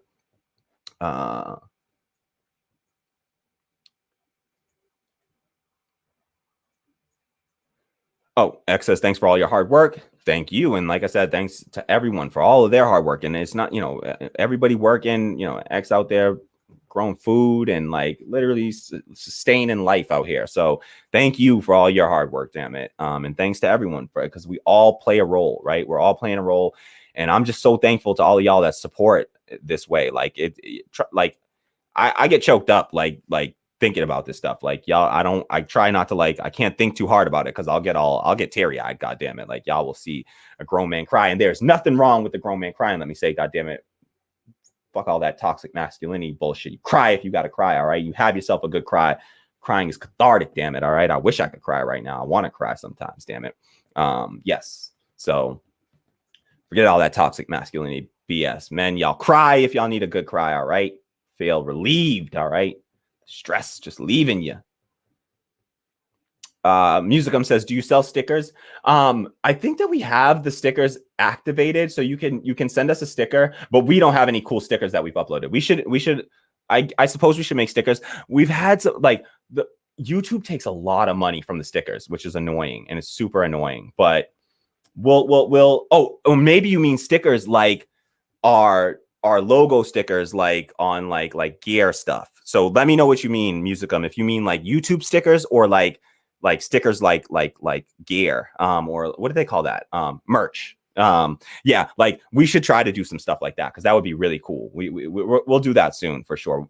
By the way, X, who keeps commenting, X did the logo for the show. X and Tammy, actually. So Tammy and X sort of worked together and just, you know, through a whole bunch of back and forth, and X did some really great artwork for it and design work for it. Amazing. Tammy jumped in, helped us piece together the final sort of banner version that you see there. So shout out to X and to Tammy for the amazing logo work for the show. And yeah, that's awesome. So maybe you mean a sticker like that, Musicum, and we could definitely look into that for sure, because I'd love to see some radical democracy stickers for like folks that like sign up and contribute. Like I would send y'all that for free for sure. All right, so Musicum 22 says universal basic weed. Everyone gets a half every month to get through these tough times. I am all for it. All right. I am all for it. I need to smoke something soon. Damn it. All right. It's been too long. All right. So yes, I am totally in favor of that. I would get behind the universal basic weed program proposed by Musicum. Yes. All right. So love it. Love it. Good policy idea there. I can definitely get behind that. Any more comments we want to get to? I'm telling y'all, we got a hard stop at 5 hours. Like, that's a long stream. I can't do any. What am I going to do with this stream? I have to go back and edit some of this and like pluck out from 5 hours of video. Like, y'all know how hard that is. It takes hours to scrub through 5 hours of video. It's not 5 hours. It takes longer. So, we're increasing my workload here to try to pull some clips from this, but maybe we won't. Who knows? We'll try. Any more comments we want to get to? I think we are. All right. Flash Flood Area says, great convo. Just been listening while driving at this point. Grow the show. Thank you so much, Flash Flood. Really appreciate that. It's been a fun show too. I've had a lot of fun on the show, and wish that we would have brought Steve on, and I'm ashamed for not having reached out. I apologize. Okay. Melon Lord says, I don't think Vosh calls himself a socialist. I thought he did. We'll see. I'll check on that. I thought he did. McShare says, I don't know about those Chapo guys. Really? Chapo? I like Chapo. I love Chapo. Beep Babu says, I could never get into them. Now listen, I say I love Chapo. I love Virgil Texas from Chapo. I also didn't get into the Chapo Trap House podcast, but I did listen to every time I listened to them. It was funny, it was entertaining, it was informative. So I think they do a good service. I think they're great on the left. I don't find any issues with anyone that came out of Chapo. Their Reddit sucks and is terrible, but like the Chapo group, the crew themselves, I think they're great. Virgil Texas does the Bad Faith podcast with Brianna Joy Gray now. I love that podcast. I love Virgil Texas and Brianna Joy Gray, of course, but I love Virgil Texas. I think, excuse me, is Matt Chrisman from Chapo Trap House too? I think Matt Chrisman might be from Chapo Trap House. I dig Matt Chrisman too. Love his work. And there's one other person that I'm spacing on from Chapo Trap House, but I think they're a good crew, and I don't have any. I take no issue with Chapo. Ben says, McShares, I like Chapo, but I think as one white comment I saw said that they sometimes overcorrect for liberal hysteria. Yeah, I've had that problem myself sometimes, where I sometimes do that too, and I got to try to catch myself. And so I agree, I think we're all in danger of doing that sometimes, because the people that are in our circles a lot on the left are liberals. And so we're in this bubble with these people, and it's like hard not to sort of overcorrect for that liberal hysteria sometimes. So Musicum 22 says, I need my back hazard pay. I work 6 days a week throughout the pandemic. Also, your local pest control tech is an essential worker. If it wasn't for my partner's job, I'd be uninsured. That's so infuriating. Like, these workers deserved hazard pay throughout the entirety of this pandemic. It's disgusting. I mean, the pay was already offensively low for what we deemed essential workers. Most of those jobs were minimum wage jobs, okay? And then all of a sudden the pandemic hit, and all of a sudden we called them essential workers. But we didn't pay them like essential workers. We never thought, oh, they're essential, they should be paid like they're essential, right? No, we pay programmers. I was a programmer, got paid 6 figures as a programmer, $100,000 a year. Programming. But there are people that are doing essential work, literally putting food on our tables, helping us to take care of our kids, raise our kids, protect our homes, pest control. Like, these are critical services to protect people and protect our communities. And we're not willing to pay these people like what we expect from them, right? We expect them to risk their lives for us, to to sustain our society, literally the most essential work, and to put their lives on the line in doing so in a country that has completely, utterly mishandled this pandemic. Nearly 500,000 people. We're on pace to 500,000 people within the first year of COVID, dying from this. I just did a segment recently. 14 out of the 15 deadliest days in U.S. history have happened in the past 3 weeks, essentially. All right. So, this crisis is insane. These people are putting their lives on the line, and we're not even willing to give hazard pay, which sadly, hazard pay, it's typically like a few extra dollars an hour. It's pathetic. We should be giving these people time and a half or double time at least for the risk of putting your life on the line, and you can lose your job and your health insurance at any given moment. And we don't think that these people deserve more than, minimum wage and more than a couple bucks an hour extra for putting their lives on the line. It's disgusting. I did a video on this. It was one of my first videos I ever did, was about how essential workers are starting to die from COVID. You can check it out. It's one of my first videos. Essential workers are dying from COVID. And you'll see how enraged I was back then. And to know how bad it's gotten, and we never took care of these people, it's disgusting. Listen to what we should have done. That whole $600 a week benefit extra that went to the unemployed, it should have gone to everybody, the employed and the unemployed. Why are we only giving $600 a week extra to the unemployed? Let's give it to the employed as well. All right? Because they're out there risking their lives, going to work every day. Why not just give it to everybody? I definitely think, it definitely should have gone to the unemployed, but it also definitely should have gone to the employed people. Just every time we're giving these $300 extra a week to unemployed people, let's give it to the employed people too.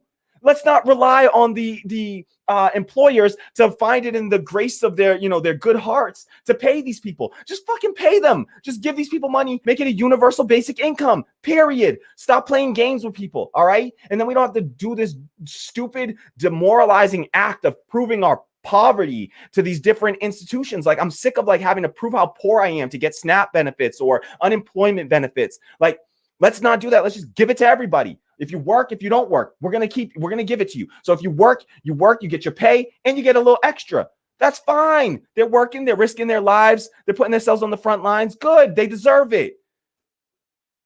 Tony Hernan says outsourcing benefits corporations the most. It's not really socialist. Listen, I understand that outsourcing under a capitalist system benefits corporations. I don't think outsourcing itself is inherently a problem. I think that outsourcing under capitalism for sure is bad. And you'll see what I advocate for is fair trade agreements, not free trade agreements. We need to have fair trade agreements that protect workers. If you simply say, hey, corporation, one, we don't punish workers for being exploited. We punish the corporations. And not only will we punish them, but we will put provisions in that say that you must, if you would like to hire a foreign worker, you have to pay them the exact same amount that you would pay an American worker. All right. And if that's the case, then there is no incentive. There's no, gross incentive, profit motive incentive there for them to exploit one over the other, right? So you just demand that under fair trade agreements, not free trade agreements, fair trade agreements, we should build fair trade agreements that say workers must be protected. They must receive a minimum, living wage, right? And they have to have a dignified minimum living wage. And that's it. And you just protect all workers so I totally agree. Sure. Yeah, absolutely. Outsourcing benefits corporations and not workers. Absolutely. All of the free trade agreements, all of the provisions under there benefit corporations and not workers, right? So I totally agree with that. I just don't think the outsourcing is the inherent problem. That's not the inherent issue. It's the fact that we outsource in a way that allows them to exploit. Oh, there's cheaper labor over there. I'm going to outsource because the labor is cheaper, not because, it's more effective. I want it to be because it's more effective, right? More efficient, I should say, to do the work in some other place. Maybe they have more resources or raw materials or whatever. Good. Let's not do inefficient things that are going to exacerbate, say, the climate change, right? Because now we're having to ship things back and forth. Oh, that's going to exacerbate climate change. No, there's a more efficient way to do it. We should do it the more efficient way, which might mean having to outsource a job. But I only support that in the case where those former workers are protected. Everything that I espouse is about protecting those people so that if that happens to them, you know, it comes at no harm to them. Good. You just got a vacation. You get to go off and spend time with your family until you figure out what you want to do next. And in the whole meantime, you're treated with dignity. You're not stigmatized, and you're kept whole. That's it. That's all I say about that. Tammy made that point. Outsourcing is bad during capitalism, but if there's no more capitalism, then outsourcing is just hiring abroad, not taking jobs / livelihood away. And without capitalism, outsourcing shouldn't be exploiting. Yeah, totally agree. Shouldn't be exploiting those international workers for shit wages. Exactly. Like it's not going to allow exploitation of workers, you know.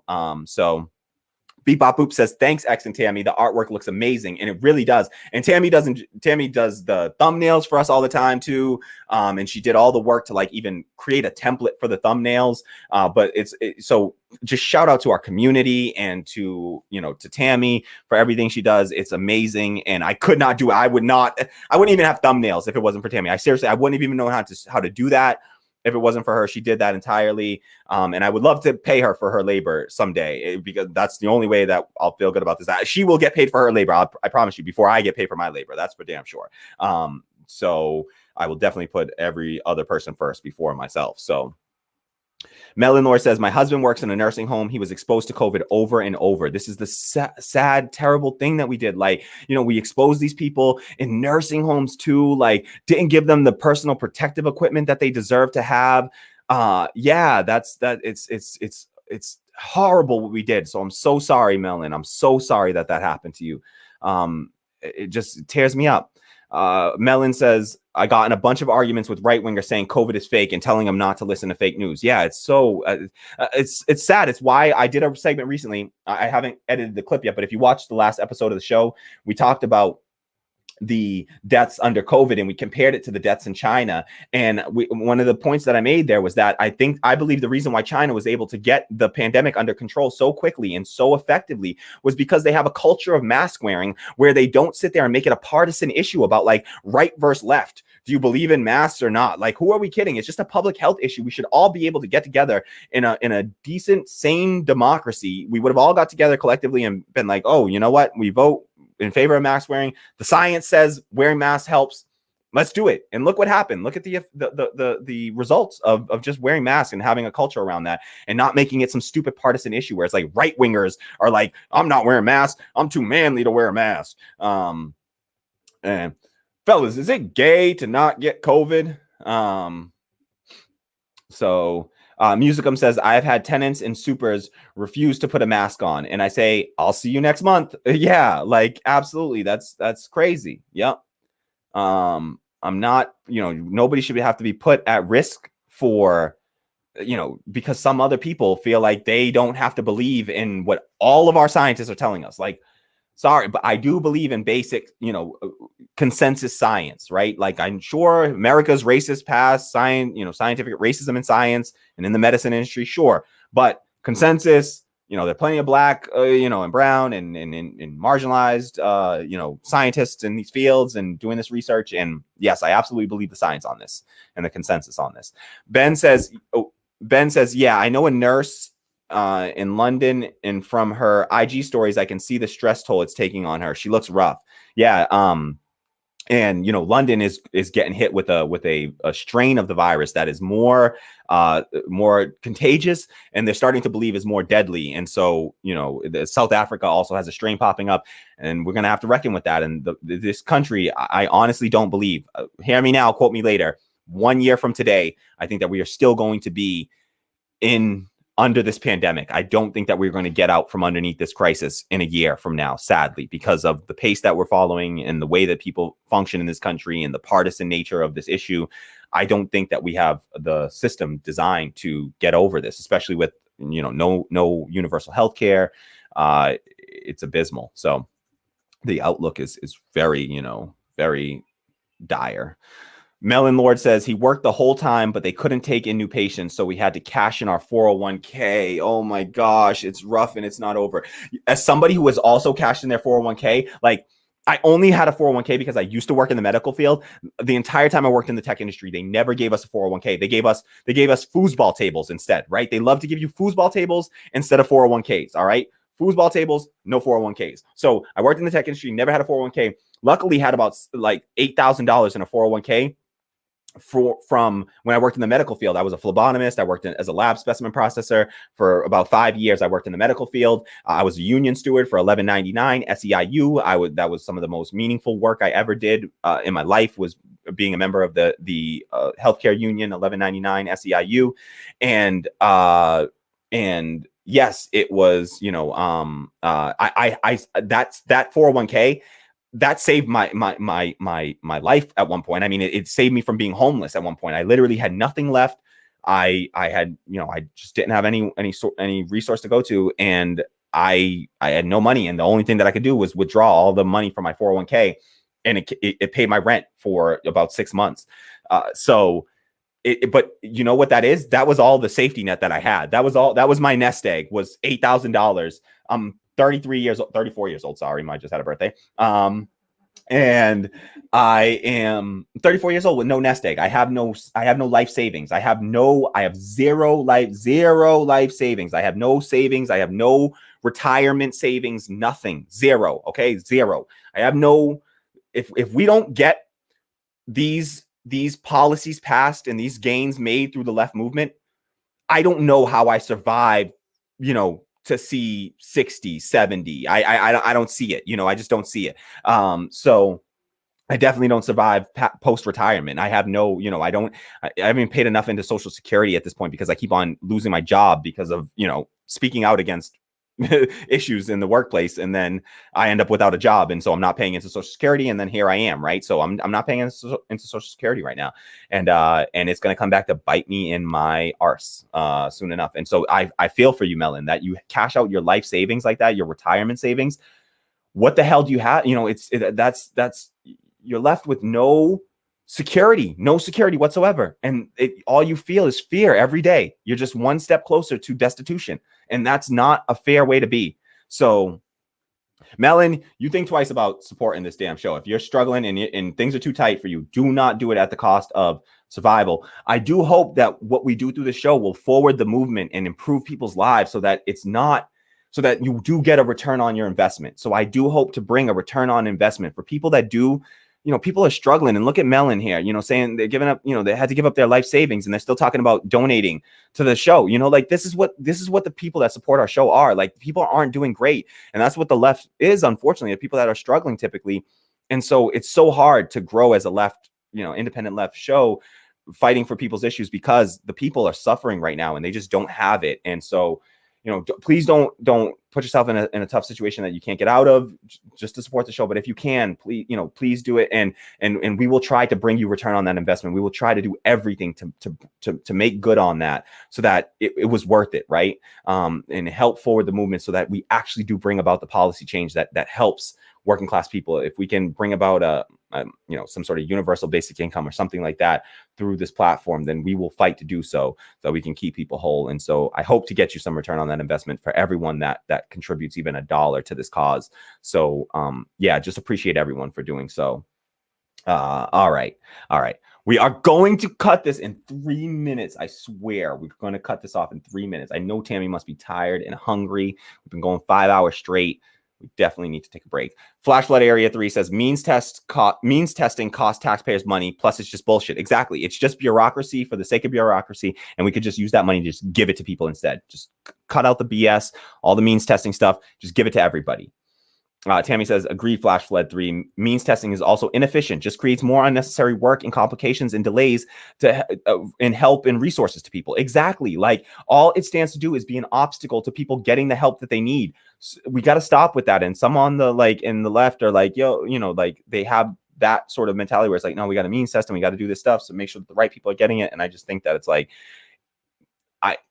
I ask those people, have you had to prove your poverty, right? Have you had to go onto food stamps? Have you had to prove that you were poor enough to receive food stamps and dealt with the insecurity of getting bumped off of it because you get a few dollars more from a little part-time job and feeling like, oh no, I'm just not poor enough to get that. And it's demoralizing and dehumanizing. And I'm telling you, if you haven't had to do it, you know, think twice about talking about means testing for these programs.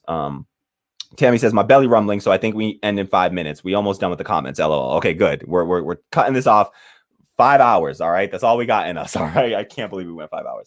Melon says, hope you have a good dinner. Thanks for the great conversation, Tammy and Mr. Rose. Thank you so much. You can just call me Kamali. My dad is Mr. Rose.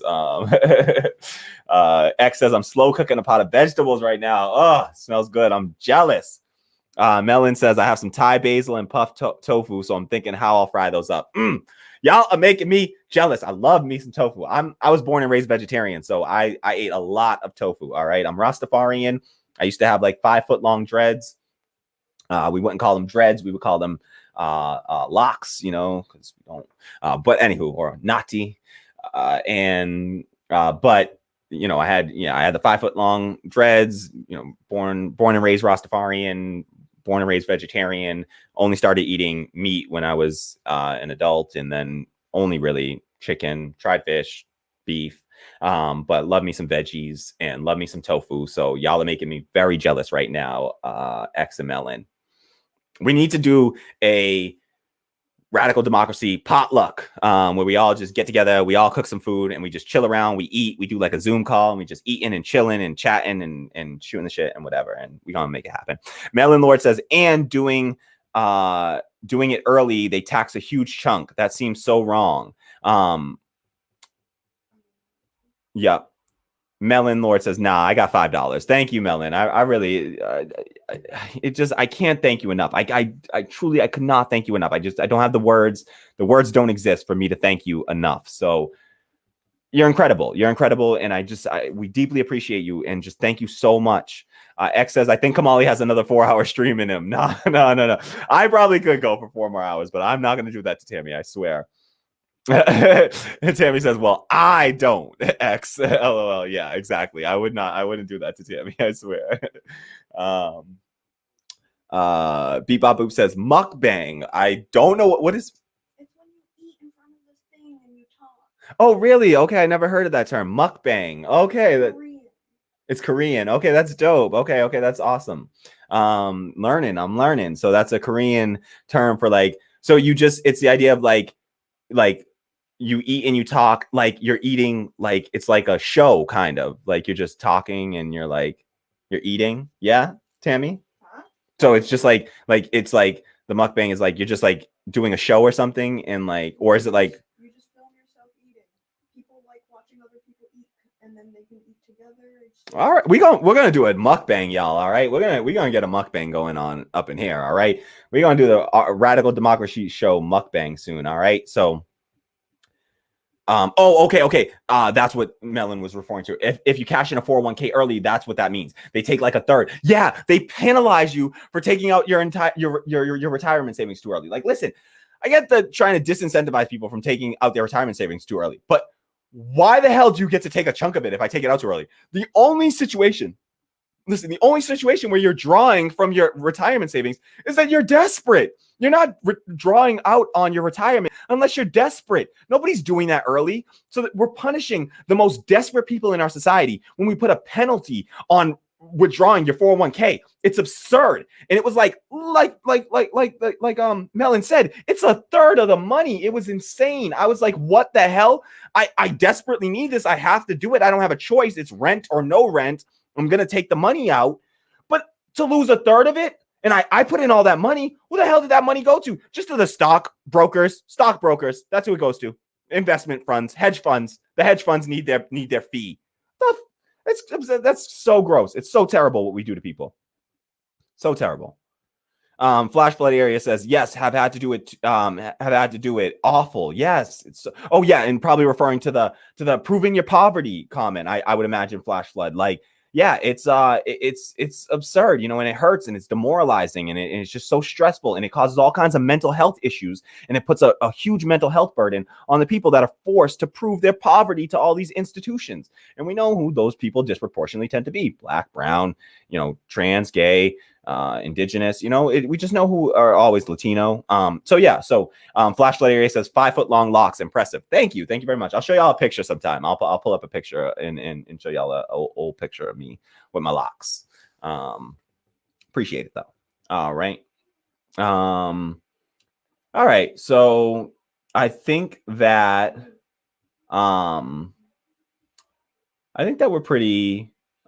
we've got got through everything. Flash Flood Area 3 says good show. Thank you all. Yes, we are signing out here. We're gonna sign off shortly here.